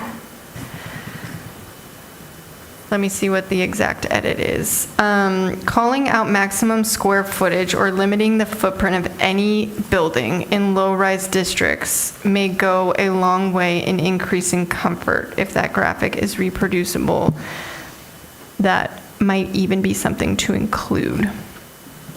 I don't know what graphic they're referring to in the matrix. Does anyone recall submitting I don't think this? it's in the, oh, sorry. That's a different So question. that was my comment. It was right before I went on vacation, but I don't think it was specific to the implementation matrix. Yeah, I was gonna say. And it was the blog effectively that I forwarded from Kilpatrick. Exactly. And so that was my overall, but I think that's been addressed. Actually, it's been addressed in some ways through council resolution. So I think it can be struck here. It wasn't intended to be implementation matrix. It would have been more about the strategies. Okay, do you want to go back to the strategies and look at that? No, because I think at that time there wasn't this idea of maximum square footage or limiting the footprint of any building, which I think now the language that came from council to us includes some of that. So I think it's moot at this point. Okay, do you all agree on that? I mean, I agree. this sounds specific to square footage, not unit, but if you all want to, I gotta figure out how to strike this, but. And I think it's in some communication, maybe. Again, I sent it right before I went on vacation, so I don't know if it was included, but it was a good graphic, if you haven't seen it. Anyway. Thank you. Okay, so these are more specific then. So implementation matrix 1.2, change infill guidelines development to near term. Aesthetic concerns should not delay needed housing. So let's go to 1.2. So 1.2 here, this is hard to see on the screen. Let me try to make this bigger, but 1.2 here is to diversify the types of housing through missing middle housing strategy and universal design. So these say 4 to 6 years. I'm wondering if they meant all 3 of these under here would like to be moved to 1 to 3 years? Yes. Do we want to vote on that or discuss? We can I vote. didn't understand the reference to aesthetic concerns, because that's not, It's the universal design. but that's not aesthetic. Universal design is about like accessibility. That's because you're an architect. Yeah. I suppose it's both. Yeah, it is accessibility, but it's not design in terms of beauty. It's design in terms to be more accessible. It's fine. It feels like something I said, so I'm happy to take the penalty on this, and then There's no penalty. we can. It's okay. The point is to accelerate that. My goal, thank you, Commissioner Norton. My goal is to accelerate and to take Which it still out. makes sense. So Yes. we can put you want to put 1 to 3 years for all 3 of these Yes. actions listed under 1.2. Yes. And sounds like there's no objections. Yep, agreed. Okay. And I know the next one is mine. Hold on. Change. This perpetuates car dependence. Strike promote, okay, so implementation matrix 6.2, so that's going to be under our economy and opportunity section, strike promotion of incremental shopping center redevelopment. So let's go down to 6.2. Yes, and I got argued with about this, but generally, my objection here is by holding it in the way that it is, we are perpetuating the car dependency. So, Can you show me exactly where you're seeing the word incremental, or you're just saying it implies that? Is it actually 6.3? Is it 6.3 instead? yes. Oh, because it says over time, 6.3? No, the words are retrofitting car-oriented shopping centers like Briarwood to increase their mix of use and walkability over time. So because they are in unique ownership structures, it can delay the redevelopment of that. So when we were doing TC1, one of the very first questions I asked Planner DeLeo was, why didn't we include Briarwood into TC1? And she responded, because it's not a single entity. It's every one of those, it's like a condo inside the mall. Okay. So like Sears owned its building and its parking lot. JCPenney owns its building and its parking lot. So if my goal is to not like wait, if there's a way for us to communicate that we want to accelerate the redesigning of these, and I think the retrofitting can still preserve the car centrality. So that's would you just, like to that's just how I'm. propose language? Not at this stage. I know, it's a big for me. ask, but, okay, so I can just make note then, if you trust staff to do this, to. Boy, that's a loaded sentence. Okay. So, Change. yes, Sarah has something to say. Okay. Commissioner Mills. Well, I guess what is in bold directly under 6.3, unless this changed, this is the strategy that is up in chapter, or this is that is the direct language from the strategy. And I didn't like it there. well, yes. And if that didn't get changed though previously, this is just copying each of those strategies and then talking about things. So I guess my question that I have is it about the strategy or is it about the implementation? And then we would need to go back, because I think that that's a worthy consideration to have. But if we didn't change the language of 6.3 in the chapter above, then we need to rethink that. I mean, I'll cede your point at this point, which is if this is copied, which means staff rejected the comment that I gave earlier here, and this is how it ended up. I can think about a proposed language and send that along, and you can bring it back to us if you feel like it requires the whole commission. Well, I guess, if the commission supports that, then Chair Weich can send us, if you agree with the concept that this needs to be changed, then Chairman Weich can send us that language and it can be incorporated into the third draft. Yes, go ahead. I would support the idea of promoting as expeditiously as possible the redevelopment of the shopping malls to turn them into walkable, livable places. So it sounds like just removing the word retrofit, like the hang up is on the word retrofitting. Well, that and over time. And over time. So we can change the language right now as a group. And redevelop. Okay, so change. Retrofit suggests you're kind of leaving the basic framework and you're just tweaking around it. Which is how we got 250,000 parking spots at the Arbor South, what's it called now? And then the car centrality of their main street, even though 250,000 parking spots. that's what it feels like. It feels like 250,000. Commissioner Norton, did you say change retrofit to expeditiously accelerate? What did I say? Redevelop. Redevelop. Use the word redevelop. Redevelop expeditiously? Promote the expeditious redevelopment. Of car-oriented. Shopping centers. Yeah. I wouldn't even take out like Briarwood. I would just make it all of them. To increase their mix of uses and walkability, period. And then I think that the strategy underneath, or the, whatever we have underneath that, the consider applying curb management, okay. It's the next one also that has that same retrofit language, so we would just want to. Redevelopment, yep. Expand and support incentives to encourage redevelopment. With a team. And that means go back up to the chapter and just changing that goal statement up there. If retrofit is used, yeah. Search and replace, retrofit, redevelop. Okay. Okay. I think we're done with this. Can I jump in? Well, or can I add something to the list? It'll be short, I promise.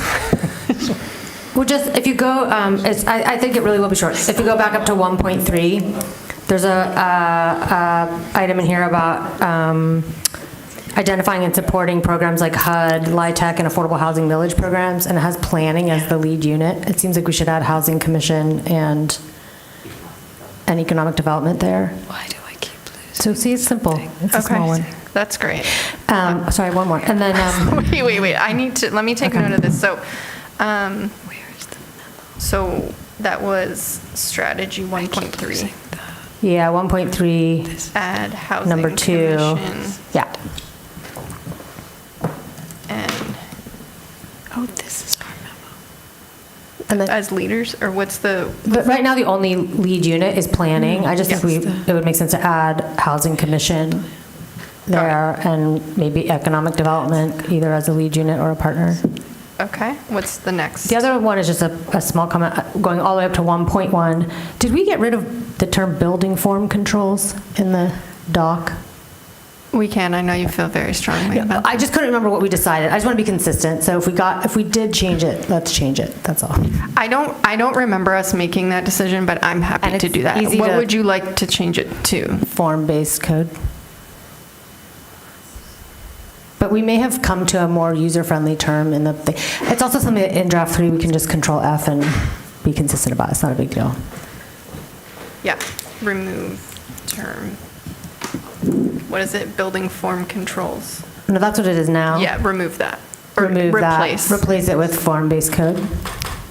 But I don't think that's what we agreed on in the text. So if you go back and look at, I can try and do it in the background. I'll do it in the background now and I'll come back to you. Okay, thank you. So that's what was submitted under discussion, where we wanted to have a public discussion about some of these edits. Please don't forget that beneath this, there are several more pages here where staff looked at them and said, yes, we will just go ahead and do this, no discussion needed. I hate to open this up right now, so maybe I shouldn't, but okay. So now we can go to chapter 5. Okay. So I watched the August 5th meeting. I watched it live, actually. So that was fun. And I'm going to try to summarize what I observed, and then I'm going to ask someone if they have a potential solution. So at my count, we are nearing 6 hours of discussion, primarily related to these 17 conflict points that are in the land use map. And it is, I think, Commissioner Norton articulated at the table what I heard to be a cogent argument, which is we don't want to do this neighborhood by neighborhood, point by point, because that we would never finish the plan, if I'm summarizing your sentiment correctly. And so I wondered if, given the work session that we had last week, the revised map that Planner Bennett provided, as well as the memo, and we got a lot of public comment tonight asking us to reject a new zoning category for new residential. If someone at the table had a way for us to resolve these 17 conflict points, because if we can resolve it tonight, we can ship this to the consultants, and we won't need another meeting on the 26th, and then we can come back to our third draft. But if we can't, and I guess I will be the determiner if we can't, we will have to call another meeting. And so I want to put my cards on the table that I don't want us to have to call another meeting. I think we can resolve it. I believe in you. And so, Commissioner Adams, do you want to try something? So Scott Trudeau sent in a suggestion to take anything that we're struggling to put in residential or transition and call it an or. Don't put it in one or the other, but label it on the map as an or, and leave it up to zoning to make the fine tuning and the scalpel work around where it goes. I think part of what we're struggling with is just that these are tough edge cases. The categories, the districts got moved on us as we were moving through the process. And if we're stuck on whether they should be one or the other, I think it's a bad solution to make a new district on the fly when we can delegate the task properly for the tough cases to zoning to tackle for us. We can also take a swing at a few of these, but, Councilmember Dish, to your point, you've been struggling with the Plymouth Road corridor, and a way out of the box is to say we will solve that in zoning. We don't need to make a precise recommendation. Our process isn't set up to make these determinations and look at things like traffic studies for one parcel, and we can just say, on our map, it's an or, and we'll deal with it when we get to zoning. We've handled the rest of the map. We shouldn't get stuck and delay our process by a month or more over a few of these. So that would be my proposal for the remaining parcels. The ones that we've already dispositioned into hub and transition, we would leave alone, and the remaining, I can't remember if it's like a 7, 8, 9 kind of number, those would go to an or category. With the exception of maybe the golf course. The private golf courses we might be able to take a position on, but the residential ones, I think we can say this is residential or transition on our map with just a different color or cross-hatching or something like that. So I think that would make good sense. I would want to request that that the understanding of residential that was the original language from council, which contained the provision that larger building typologies are authorized in the where they would fit into existing neighborhood contexts would be back, because I really don't think the council meant to say that only 3-story triplexes and nothing bigger, because the idea is to not make things that are already bigger unbuildable. And then I think that if we could put in transition the language of infill, because, I think that I had just a lot of issues when we were putting transition on the places that are suburban-like enclaves. And it didn't feel like transition to me because they weren't on arterials. But then I was thinking about the places where we have approved infill housing. And they've needed sometimes zoning categories like R4, a higher R4, in order to make that possible, which is kind of like transition. And so, yeah. Well, all of them are infill. Yeah, I would support that. Well, all of them, yeah.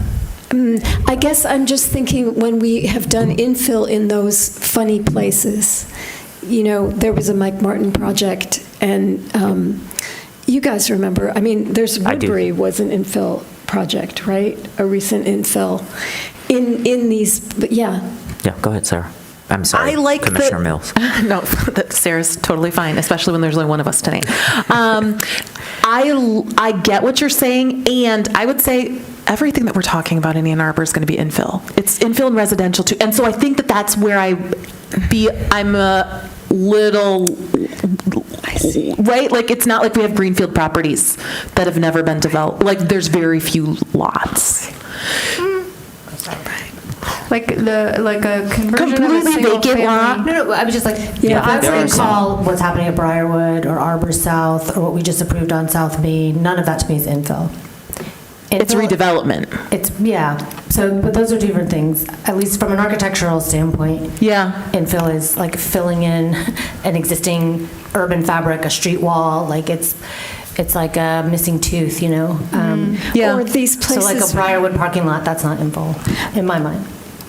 But the places that we've had, the places where, like, projects where they put an apartment, like a 4-story apartment, in a place that was cul-de-sacs. It's weird because it's not the same.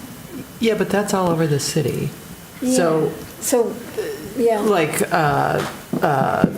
Nob Hill is on the map off of Main Street, is zone transition in the middle of residential because it was zoned R4 to get it built. Yeah, and So, that's like- what I'm saying, that it makes me more comfortable with putting transition in some of those cul-de-sac-y kind of places. But I realize that infill isn't really the right word, so I just mean, need if to let you- go of this and let us move on. Well, I think I understand because there's a development, I'm always bad on streets on the north in Nixon. They built it out, then they came to the table because they saw the need and they wanted to take out parking and put in new development. Do we call that redevelopment or do we call that infill? Because it's inside a fully built out Yeah. housing development. Yeah. And then Yeah. that could be transition, and then it feels better because it's not sort of conveying something more. When I first got to the table, First Martin did that with their development that's on the south side. They had a big open field in the middle of a fully developed apartment complex, and then they were like, we're going to add 10 more units. And I was like, oh, that was my first foray into asking developers for things. And the developer was like, it's not in the code, we're not going to do it. And I was like, ooh, this is fun. and I was just asking for solar powered carports. And they're like, the code requires 3 EV chargers, we're going to put in 3. But I thought of that as an infill. That's exactly what I have in mind. And the Lofgren, the Robertson brothers, that had the hard time with the garbage carts. Yes. And we went back and forth on that with them. That's what I'm thinking. And that kind of transition feels right to me for those places. Or if I envision that as transition, then I feel really much better about. Yeah, I can support that because if you're saying it's already in transition, infill is already in transition, and Commissioner Mills is saying infill is already in residential, I don't see why we can't just make a note. And then if you can't figure out how to work it in, just come back and tell us you couldn't figure out how to work it in. Can I ask, because I'm getting a bit lost here. So starting with this, we are rejecting this, right? We are trying to start. Yes, we are rejecting this as presented to us. We would go back to. I may need to just restate because we got. Yeah, if you could restate that. Yeah, so Scott Trudeau wrote in and suggested move to classify it's about 10 parcels that we haven't categorized into either residential or transition as residential or transition on our map. There's on the legend, it would say residential or transition, and it would either have a hatching or a different color. So just take what you currently have, residential, strike that, and say residential or transition. You can leave residential, you can leave transition, you can leave your hashings because they're already marked correct. So this is very creative. I've never seen this before. It sounds like neither has Manager Leonard, but I think that it doesn't mean that it's never happened, and I think we can go ahead with that. I've never seen a future land use map that says this or that. We'll let you know later. But as a guidance document, it feels like something we can do, and it feels artificial to try to, and also bad process to try to create something on the fly here when. Yeah, I think the thing I'm processing is I'm not in support of us creating a new residential district to solve this problem.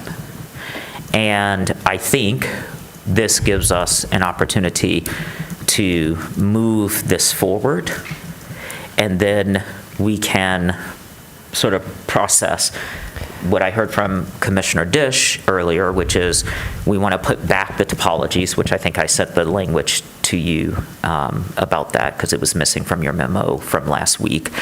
And when you put that back in, it can start to resolve some of the conflict points, and then we will have an opportunity to address it when we go to do the zoning, because we've been told over and over again that the land use map is not the zoning map. Correct. And so what we are looking at is to say, here's how we want to treat these. We want to treat them with a clear definition of a zoning for residential versus a clear zoning emergence from transition. We just can't do it here at the table because there's, as Commissioner Adams said, council sent memos as we were working, which sort of effectively interrupted some of the work. Okay. So that's a justification, I think, for it. It's making more sense to me as we go. I would maybe want, alternatively, we could just make who them has all. to implement this, if there was maybe some criteria or a bit more guidelines written as to like what we might consider of which way to go in the future when it comes to zoning. I mean, that's going to happen at the table because we got to zone it, right? You're saying in the guidance document? Yes, as guidance in this document. What are the various things that will be considered as we deliberate with? No, I'm not arguing that point.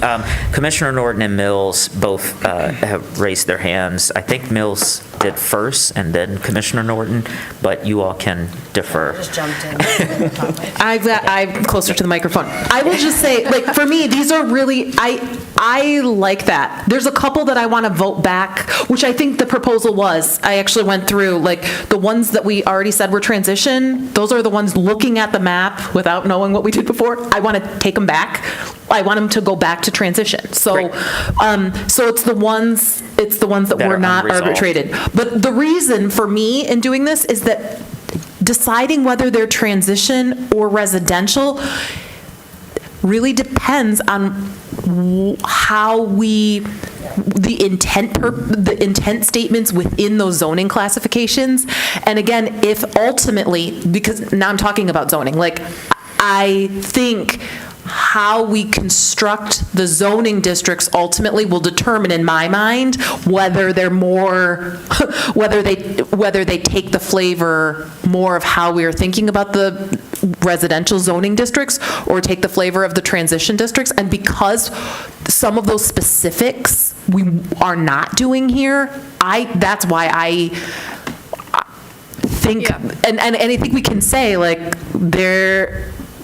it might depend on ultimately how, in my mind, how we move to zoning and how many residential zoning districts there are and how many residential transition districts there are, or how each of them are tapered, or how this idea of thinking about the context actually is to be translated, which we're not doing here.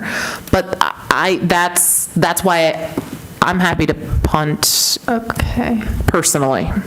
I mean, so each one of these land use categories does have an intent and a rationale written into them already, which would be the guidance for how to write the intent for the zone. Except, in my mind, if there are only to be 4 zones, which maybe we'll fight that out later, but I've heard before there will be more than 4 that there will be more than 4 zones, and One zone. I heard before that there might be more than 4 zones, and so if that is true, and there's only a differentiation within one, right, each of those zoning districts is going to have a different intent. Yeah. And so that's where I think we'll, on the edge of residential and transition is where we'll ultimately might help there. All right, Norton and then Commissioner Dish, Councilmember Dish. So what we're trying to do in this plan is create a general policy document that doesn't go back to parcel level and neighborhood specific planning like we had in the past, which is really problematic to solve citywide problems. We're trying to simplify it, so we've got these really broad categories. We developed a logic for how to take the current existing zoning scheme plus other considerations like proximity to transit corridors and other development, to create a first cut at the future land use map. And we ended up with a handful of sites that were really problematic. Some of them were because they look to be residential, but they're already more dense than what the conceptualization of residential was. I think if the way, and I know that you've been talking about this, if our posture is that in these now designated residential areas, the starting point, the presumption is to have 3 units, 3 stories, but there could be more given the context. Now we're not downzoning, even though we were never zoning, but now we're not downzoning by including the R4 areas that are in districts in residential because the context is more development. So that kind of takes care of that problem. And then we're left with these sites. The way I would phrase it is, not that we're punting, but because we're simplifying, there are a handful of sites that have attributes both of what we're trying to do with residential and attributes of what we're trying to do with transition. Yes. It's not clear right now which is the better case, and that's something to be better resolved through the zoning process. Fully agree with that. I fully agree. And this is rare for me with Commissioner Norton. No changes whatsoever. The only thing in terms of restating it, right, so we want to revert to the changes to residential. That's what I was going to ask. So do you want to go back to what's already been resolved? Yes, we want to resolve the parcels that we resolved, and then there was some language in residential that we executed with some modifications that were suggested by staff to execute the city council resolution that we would go back to and revert to that language. All right, and then we need to, hold on, we need to hear from Commissioner Dish, please. Modification to the, going back to the things that we had resolved, because that would be the middle thing on this. So what I am understanding is that I would go to that middle column and change all of those back to the ones that are resolved to the categories that you all picked. And then for the ones that are unresolved, I would put as residential or transition. Except for what Commissioner Dish is going to give us. Okay, so I wanted to say that I have thought a lot about 1, which I had. Site 1? Site 1. Thank you. And while I wish that the roundabout would happen really soon, I feel like that's a very precious parcel, and restricting it isn't. I think it should have as much flexibility as it can. So I don't think it needs to be unresolved. I think it can be transition, which is what staff had suggested. There's a lot of residential around there. Transition is a tapering category. Yep. And people do want a store there. Yeah. Like, they really do. And so I think that I was very hung up on some frustrations around the traffic. But I feel like I don't want that to be unresolved. However, and I don't know that our plan talks about naturally occurring affordable housing at all. It's referenced in. It is. It's in there. Okay, it's in there as a term. I think that some of these decisions about where these go should think about that. Okay. And so with that in mind, I have had feedback about 4 and 7. And I think, well, we all have, because Chris Watson, Councilmember Watson, wrote to us and offered feedback that those are areas where rents are cheap. And I would rather see that be unresolved than a decision for transition in those areas. But again, I'm putting this on the table. I would like some text around, this guidance text that you're talking about, that you and that Michelle, you and Sarah were talking about. That is one of the factors, I would think, about where we go with something. Whether I mean, again, the transition category is very broad, and so you can put anything in it because it really does start at 3 stories, and. So So Commissioner Dish, can I? Yeah, yes, you can. Okay, so I made a note of sites 4 and 7, which were already voted on, but you'd like to revisit.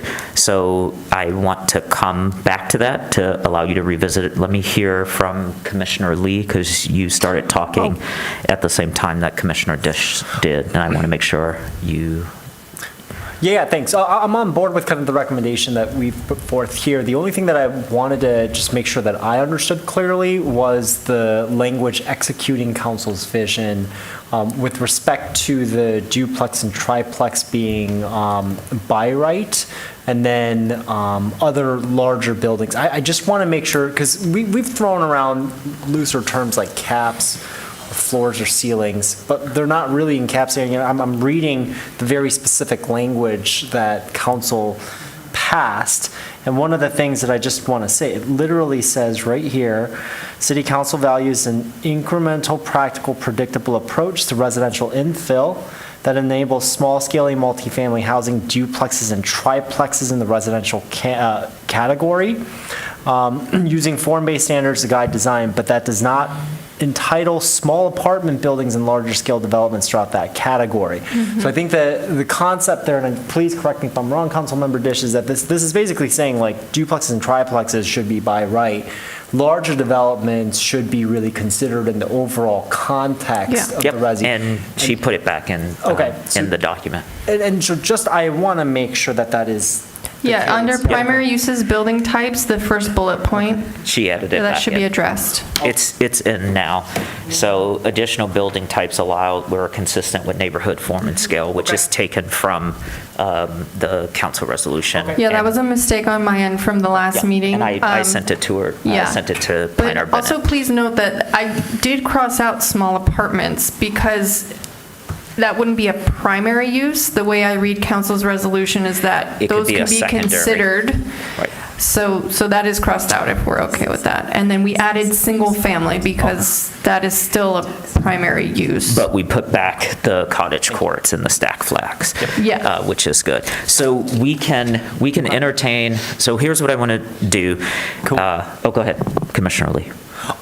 No, I was just going to clarify that the resolved clause states recommendations of range of infill options in the residential category where duplexes and triplexes are provided widespread opportunity and ease of development, and where larger building typologies are authorized only where they would fit into the existing neighborhood context. So just wanted to clarify, the whereas relative to the result. Yeah, and we struck context at this table, and we replaced it with form and scale. Okay, perfect. Because context is a precursor to character, and character has its racial connotations. So two things. I think there are two things on the table, and I think we can be finished. Well, I'm sorry to be the bearer of bad news, but there are more things under edits, but I do think we can go through them quickly because I think we've addressed them all with our new decision, but I just want to confirm as a group that there's not one more outstanding. So maybe if we go to the last remaining things, then I'd like to go back to the edits page and make sure that we've covered everything in Chapter 5 based on our new decision. Absolutely. All right, so Commissioner Dish, I want to clarify with you that the table resolved sites 4 and 7 with a vote. So we took a vote and then we placed them into transition.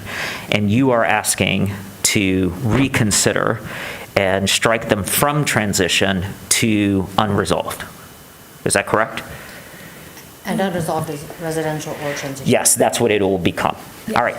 So is that what you are proposing? Yes. Great. Let's do a straw poll. So which, I'm confused because that's showing that it went into.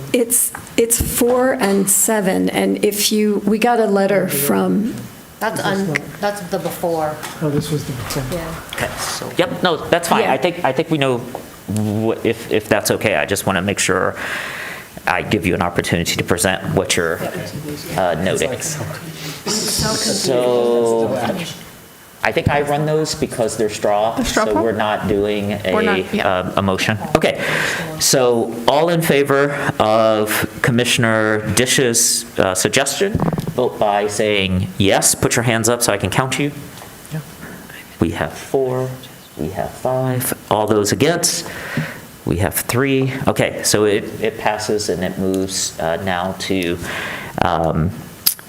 residential or transition. Okay. All right, then, sorry, I know you have something. No. Is golf course on your list?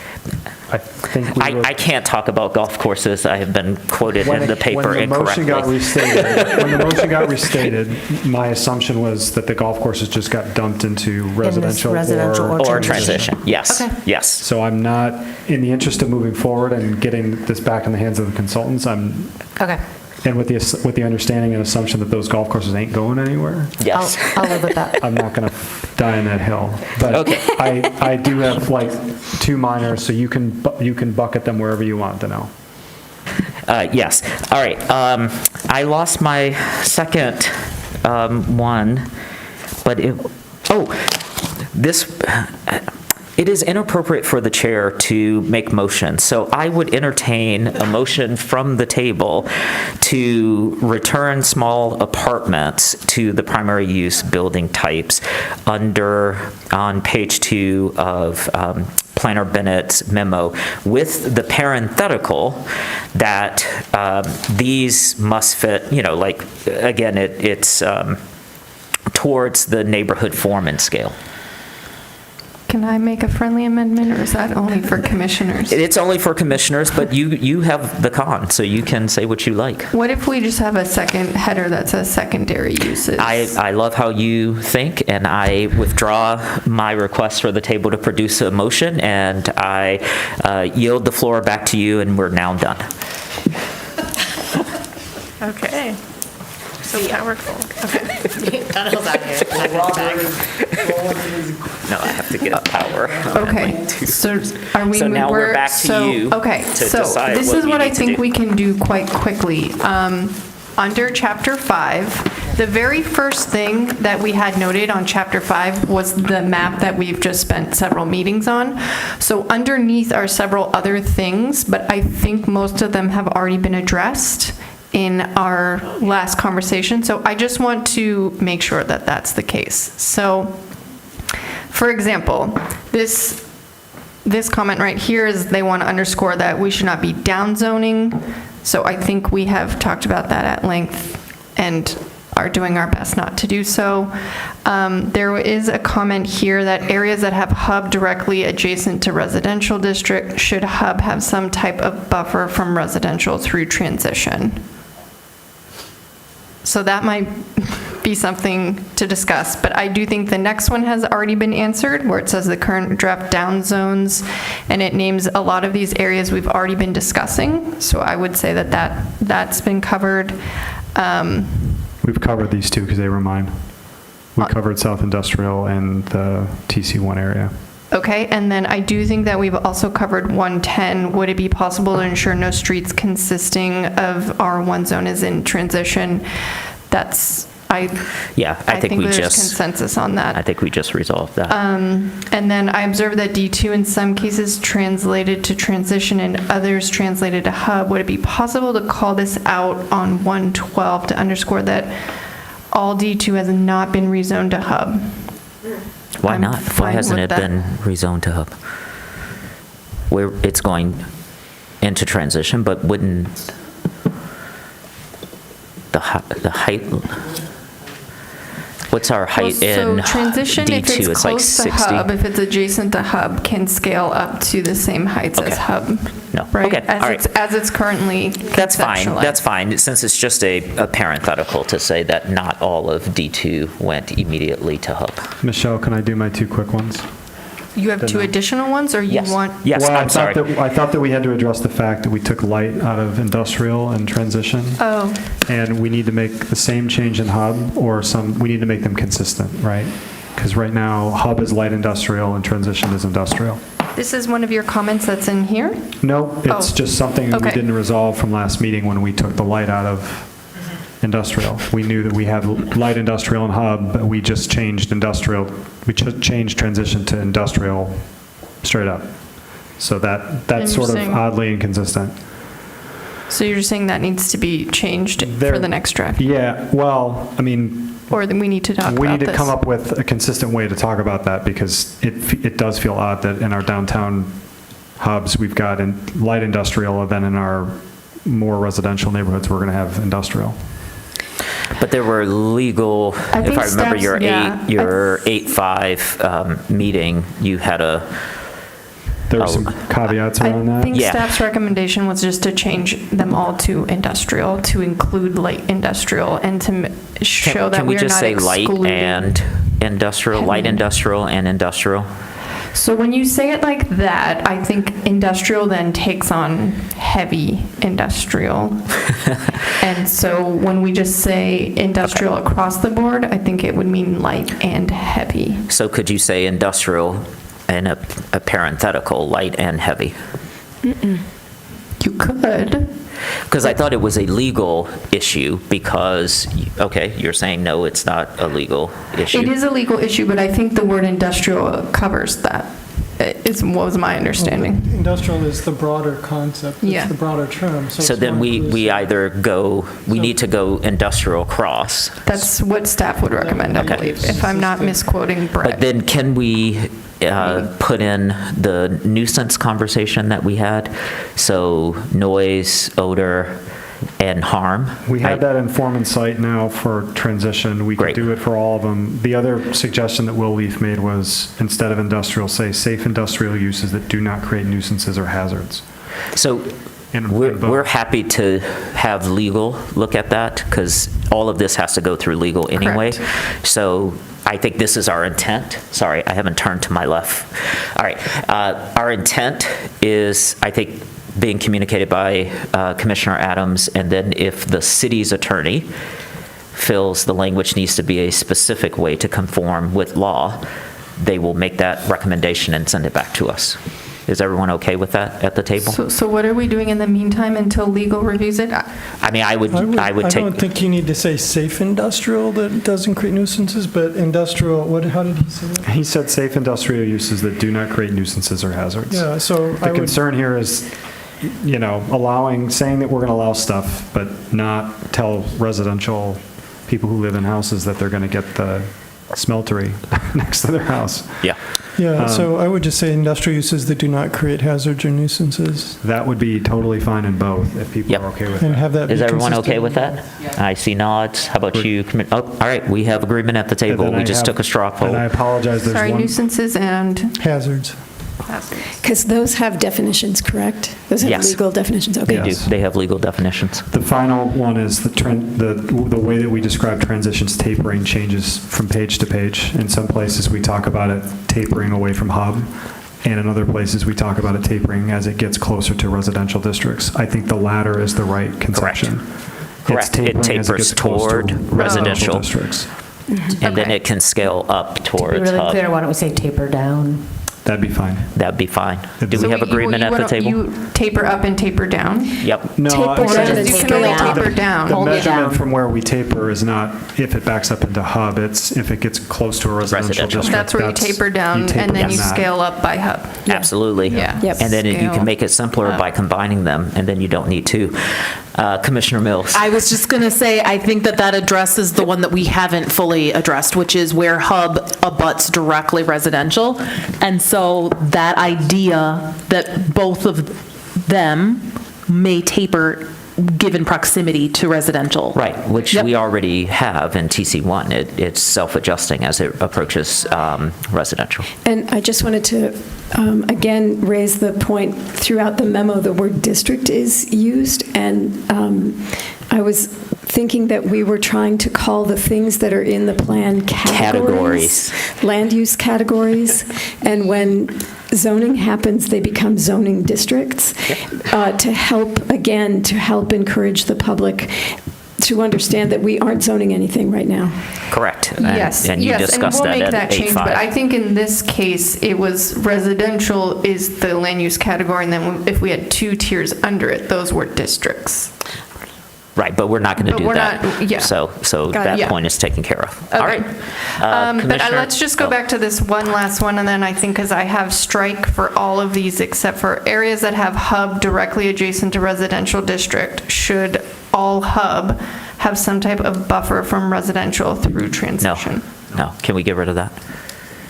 What's up to you all? Do you want to vote on that? No, let me just check the table. All right. So you can have, so you're saying you could have a hub with the hub heights right next to transition, because I don't think No, we I have think that hub. hub tapers down. Like, because it's mimicking TC1? Yeah. Okay.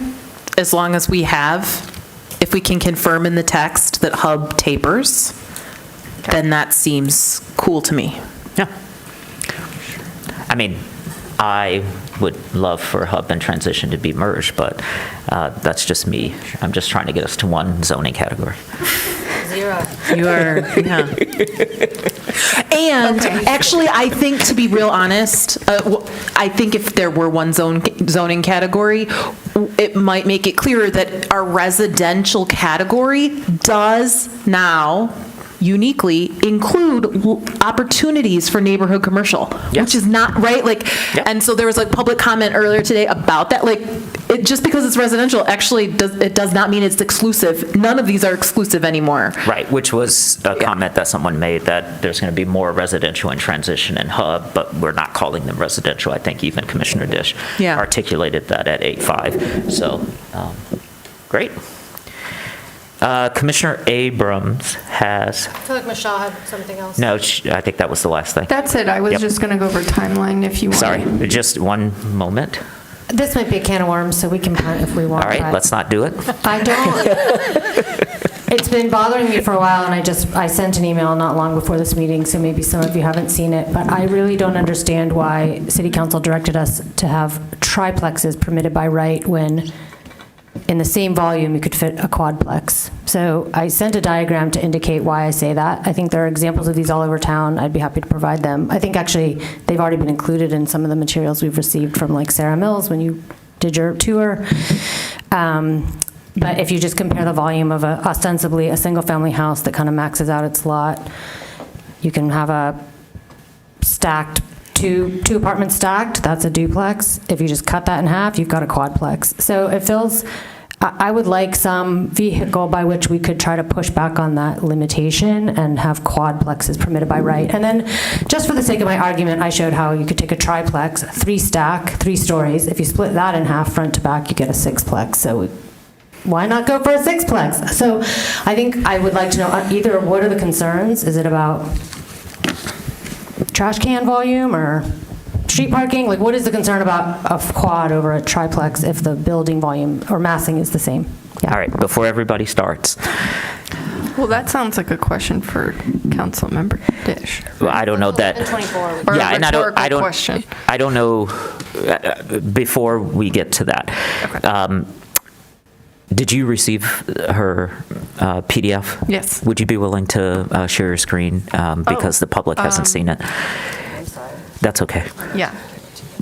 I know. It needs to get to Courtney by 4 p.m. on Friday in order to get included in our packet so that the public can see it. If I may, while she's sharing that, this is exactly the thing about the diagram from Kilpatrick that I was talking about, which is more about this overall size of the building rather than how many units are in it.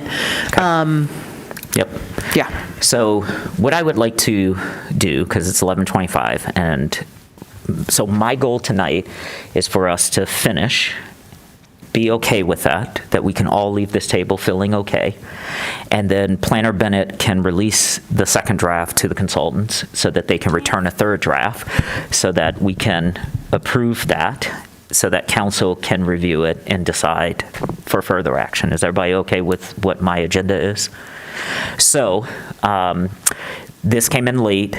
I do want to ask you to allow us to discuss it for 15 minutes, so to 11:31, and then we'll, sorry. 11:41.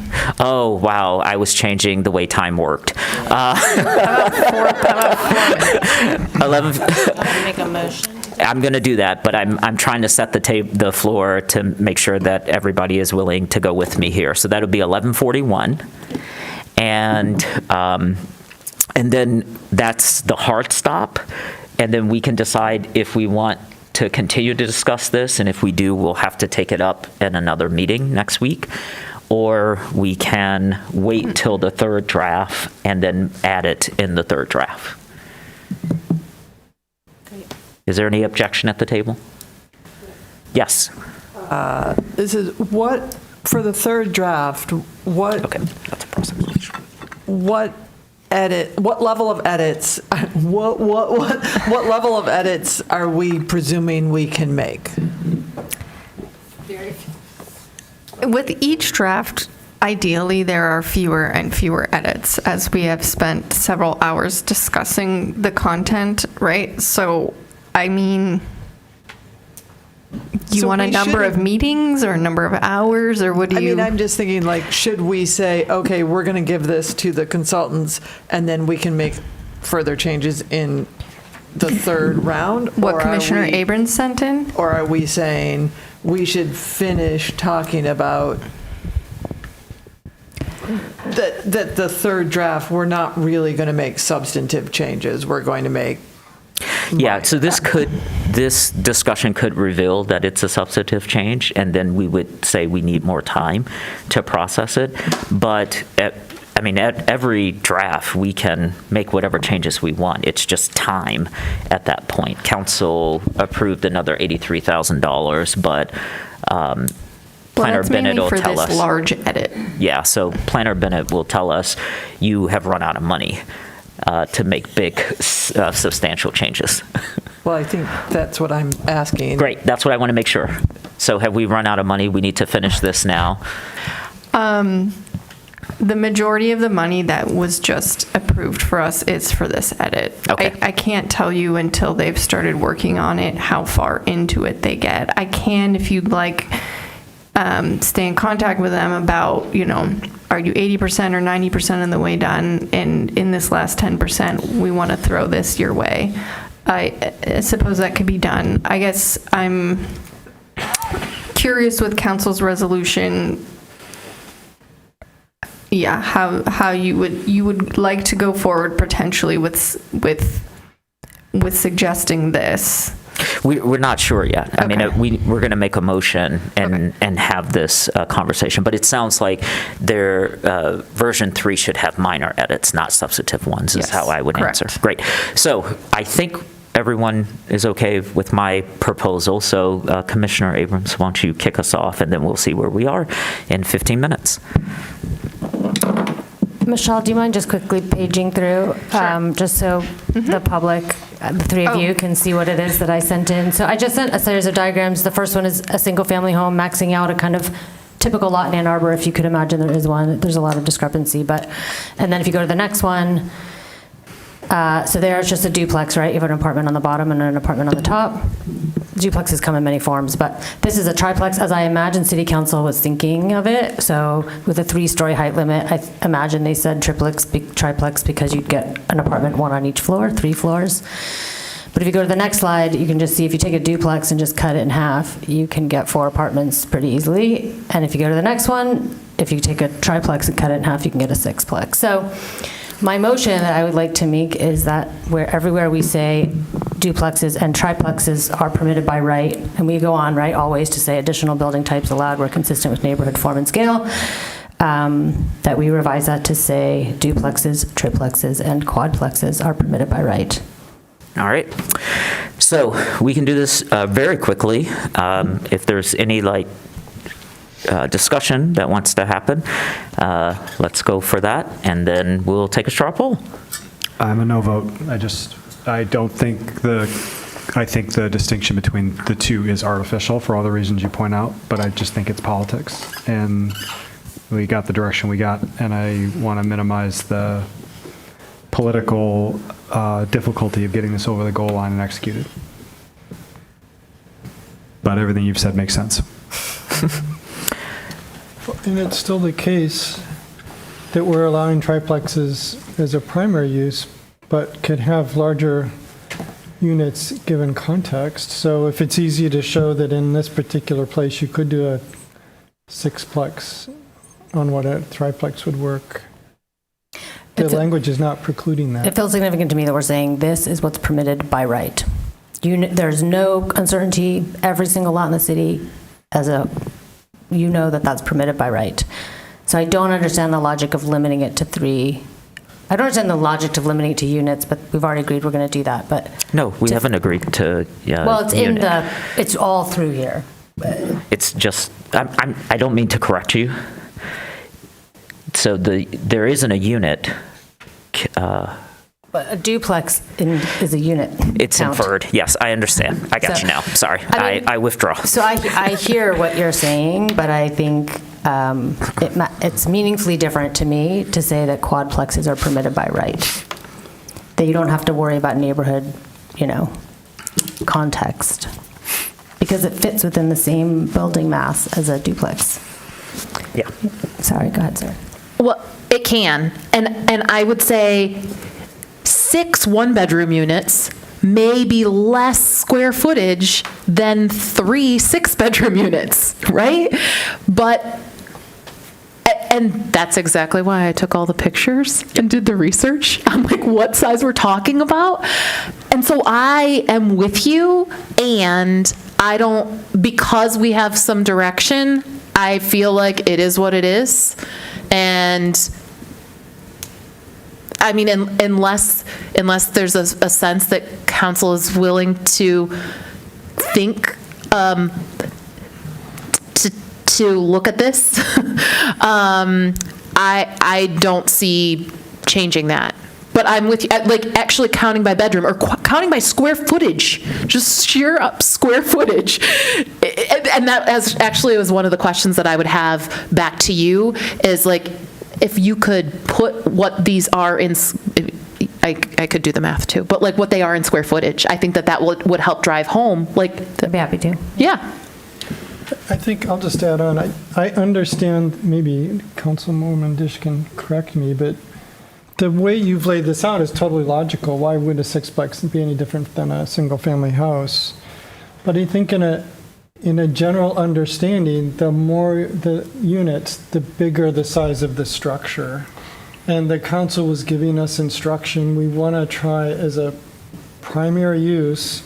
We recognize some limit on what should be allowed as a primary use because of the concerns about the size of the structures going in. So yes, the way you're presenting it is totally logical, but it's not the way that people think about it when they're hearing what the changes are that are being made. So I'm not troubled by that because we're also including the language that you can include more if the context, it just means you have to show that there's a good context for this and it'll fit. So I'm more inclined to go with Commissioner Adams on this. I think there was a logic behind the way this guidance was structured. I think it's fine given the caveat that you can always do more if the context allows it.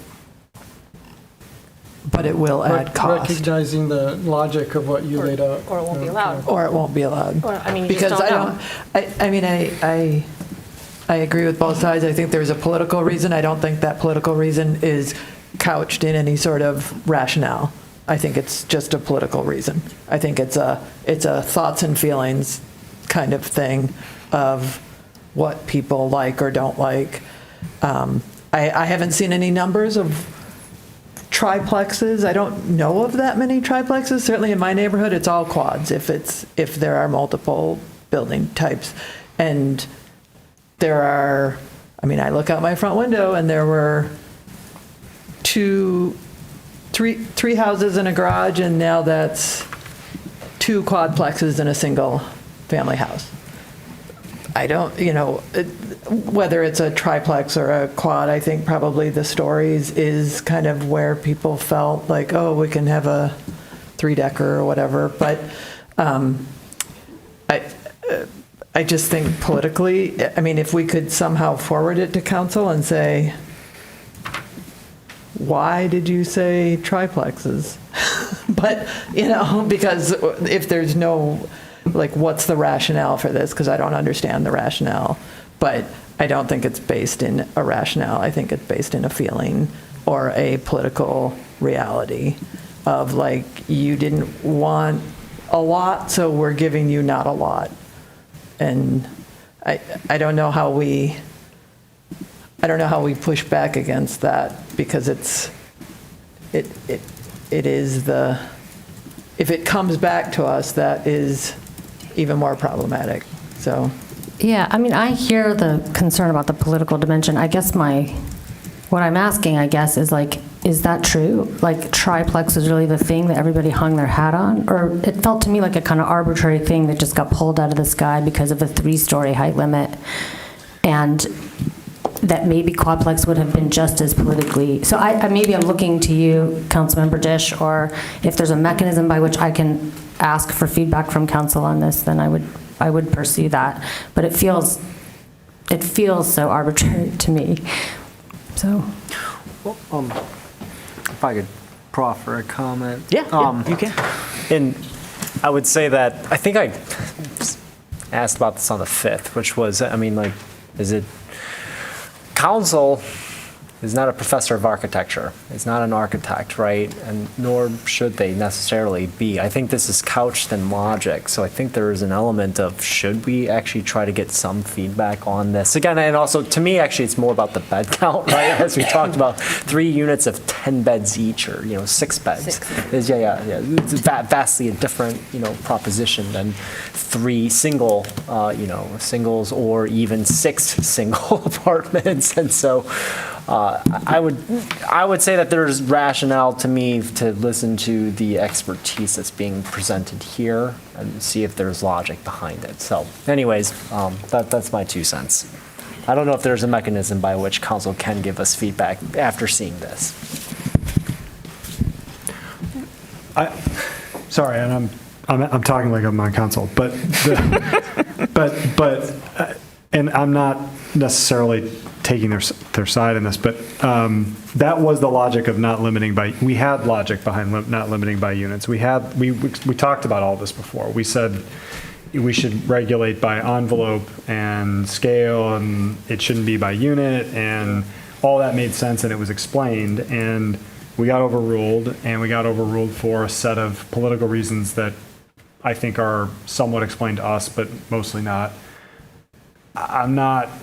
I would hate to send this up. I would hate to finish the work and send it and get it sent back and have this. I don't want that either. That would be that's potentially like a 1 to 3 month kind of delay, and it would be additional cost, and it would, that just doesn't feel like a risk worth running.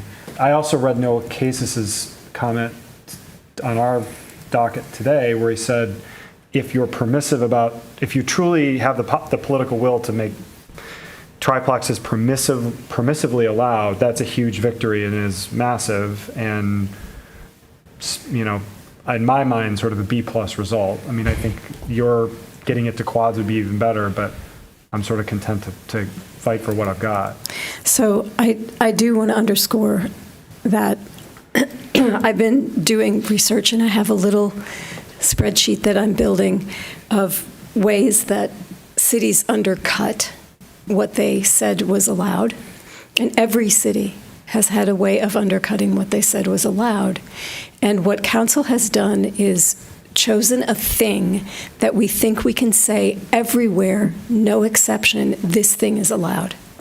And every other city has said, well, except for here, or except for there. And we also put in the language of, we expect to see reform of building form, and I forget the height, and I forget the term for it. Yeah, all of that. We expect to see changes of those to make sure that this will work. So we're not restricting to the envelope, and we know. So we have said explicitly that we look for that in the zoning, that we expect that to happen in the zoning. We don't know who we is going to be then. So that is a big question, right? But I think that is not to be, that's not I think it's a good B+, like a, B+/A-. And council understands exactly this. This will not be news to them. They know. I have talked to them, and many of them knew anyway, about why we don't limit by units, how much that's actually contrary to what people are concerned about, because it means you could get more bedrooms because you limited units. But this planning commission had said that, and how that got translated in the public discourse was unlimited units. They're allowing unlimited units. Do you not remember when we had people coming to speak at planning commission, and they would talk about how we were allowing unlimited units?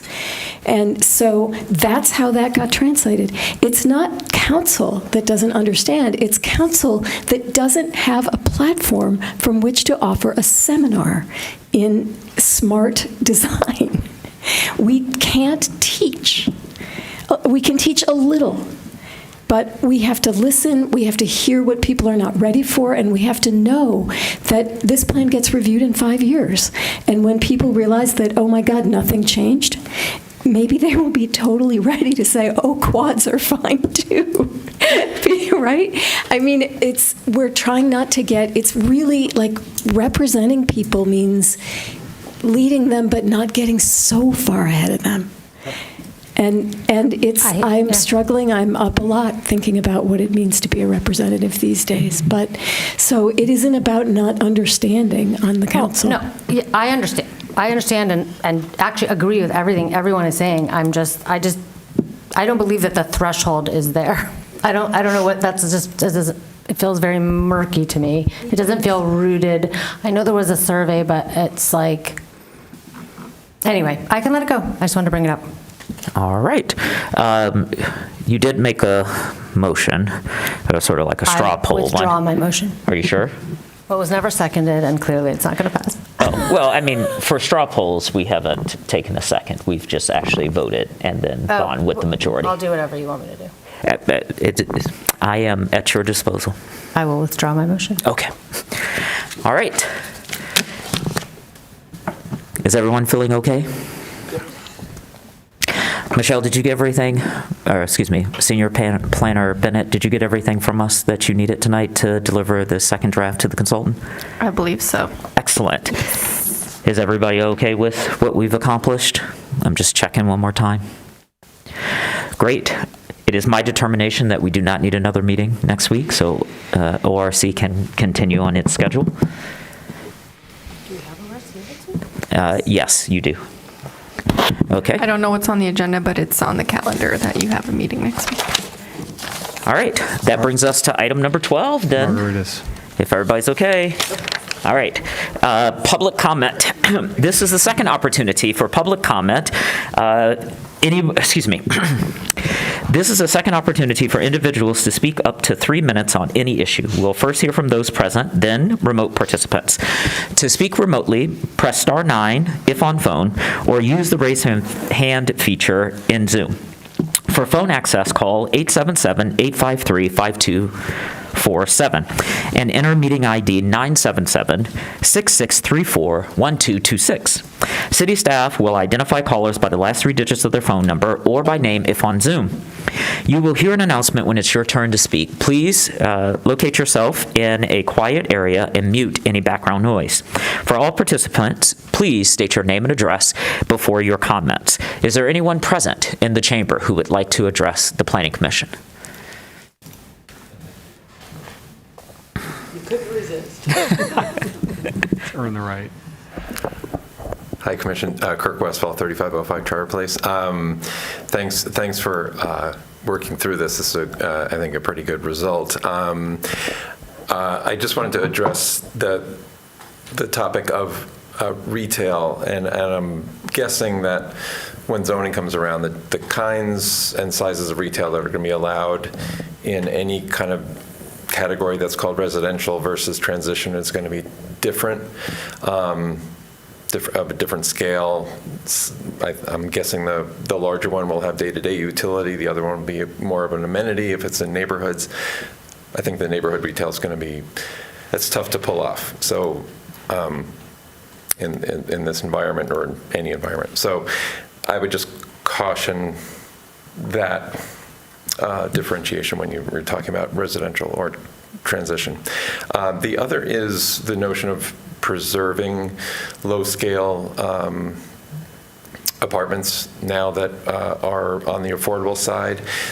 Unless the city buys those are going to get renovated or redeveloped at some point. And to sort of doom them to low-density redevelopment, I think would be a big mistake. So I just ask you to exercise some caution in going along that philosophy of trying to preserve affordable housing by basically keeping it constrained or downzone. Thank you. Thank you. Hi, Shannon Lau, 2870 Oakdale Drive. It's going to be really quick. I just want to say thank you, all of you, for going through this whole process, and I'm happy that we have this version 2 complete. And I think today went so efficiently because Senior Leader Bennett, you were just driving, and it's a moderation also, and so I hope that you move with that kind of efficiency as we go into version 3 and zoning. So thank you. Have a good night. Thank you. Planner Thatcher, are you running the Zoom? Great, I am closing the public comment. Is there any commission proposed business? Well, I am reopening the public comment.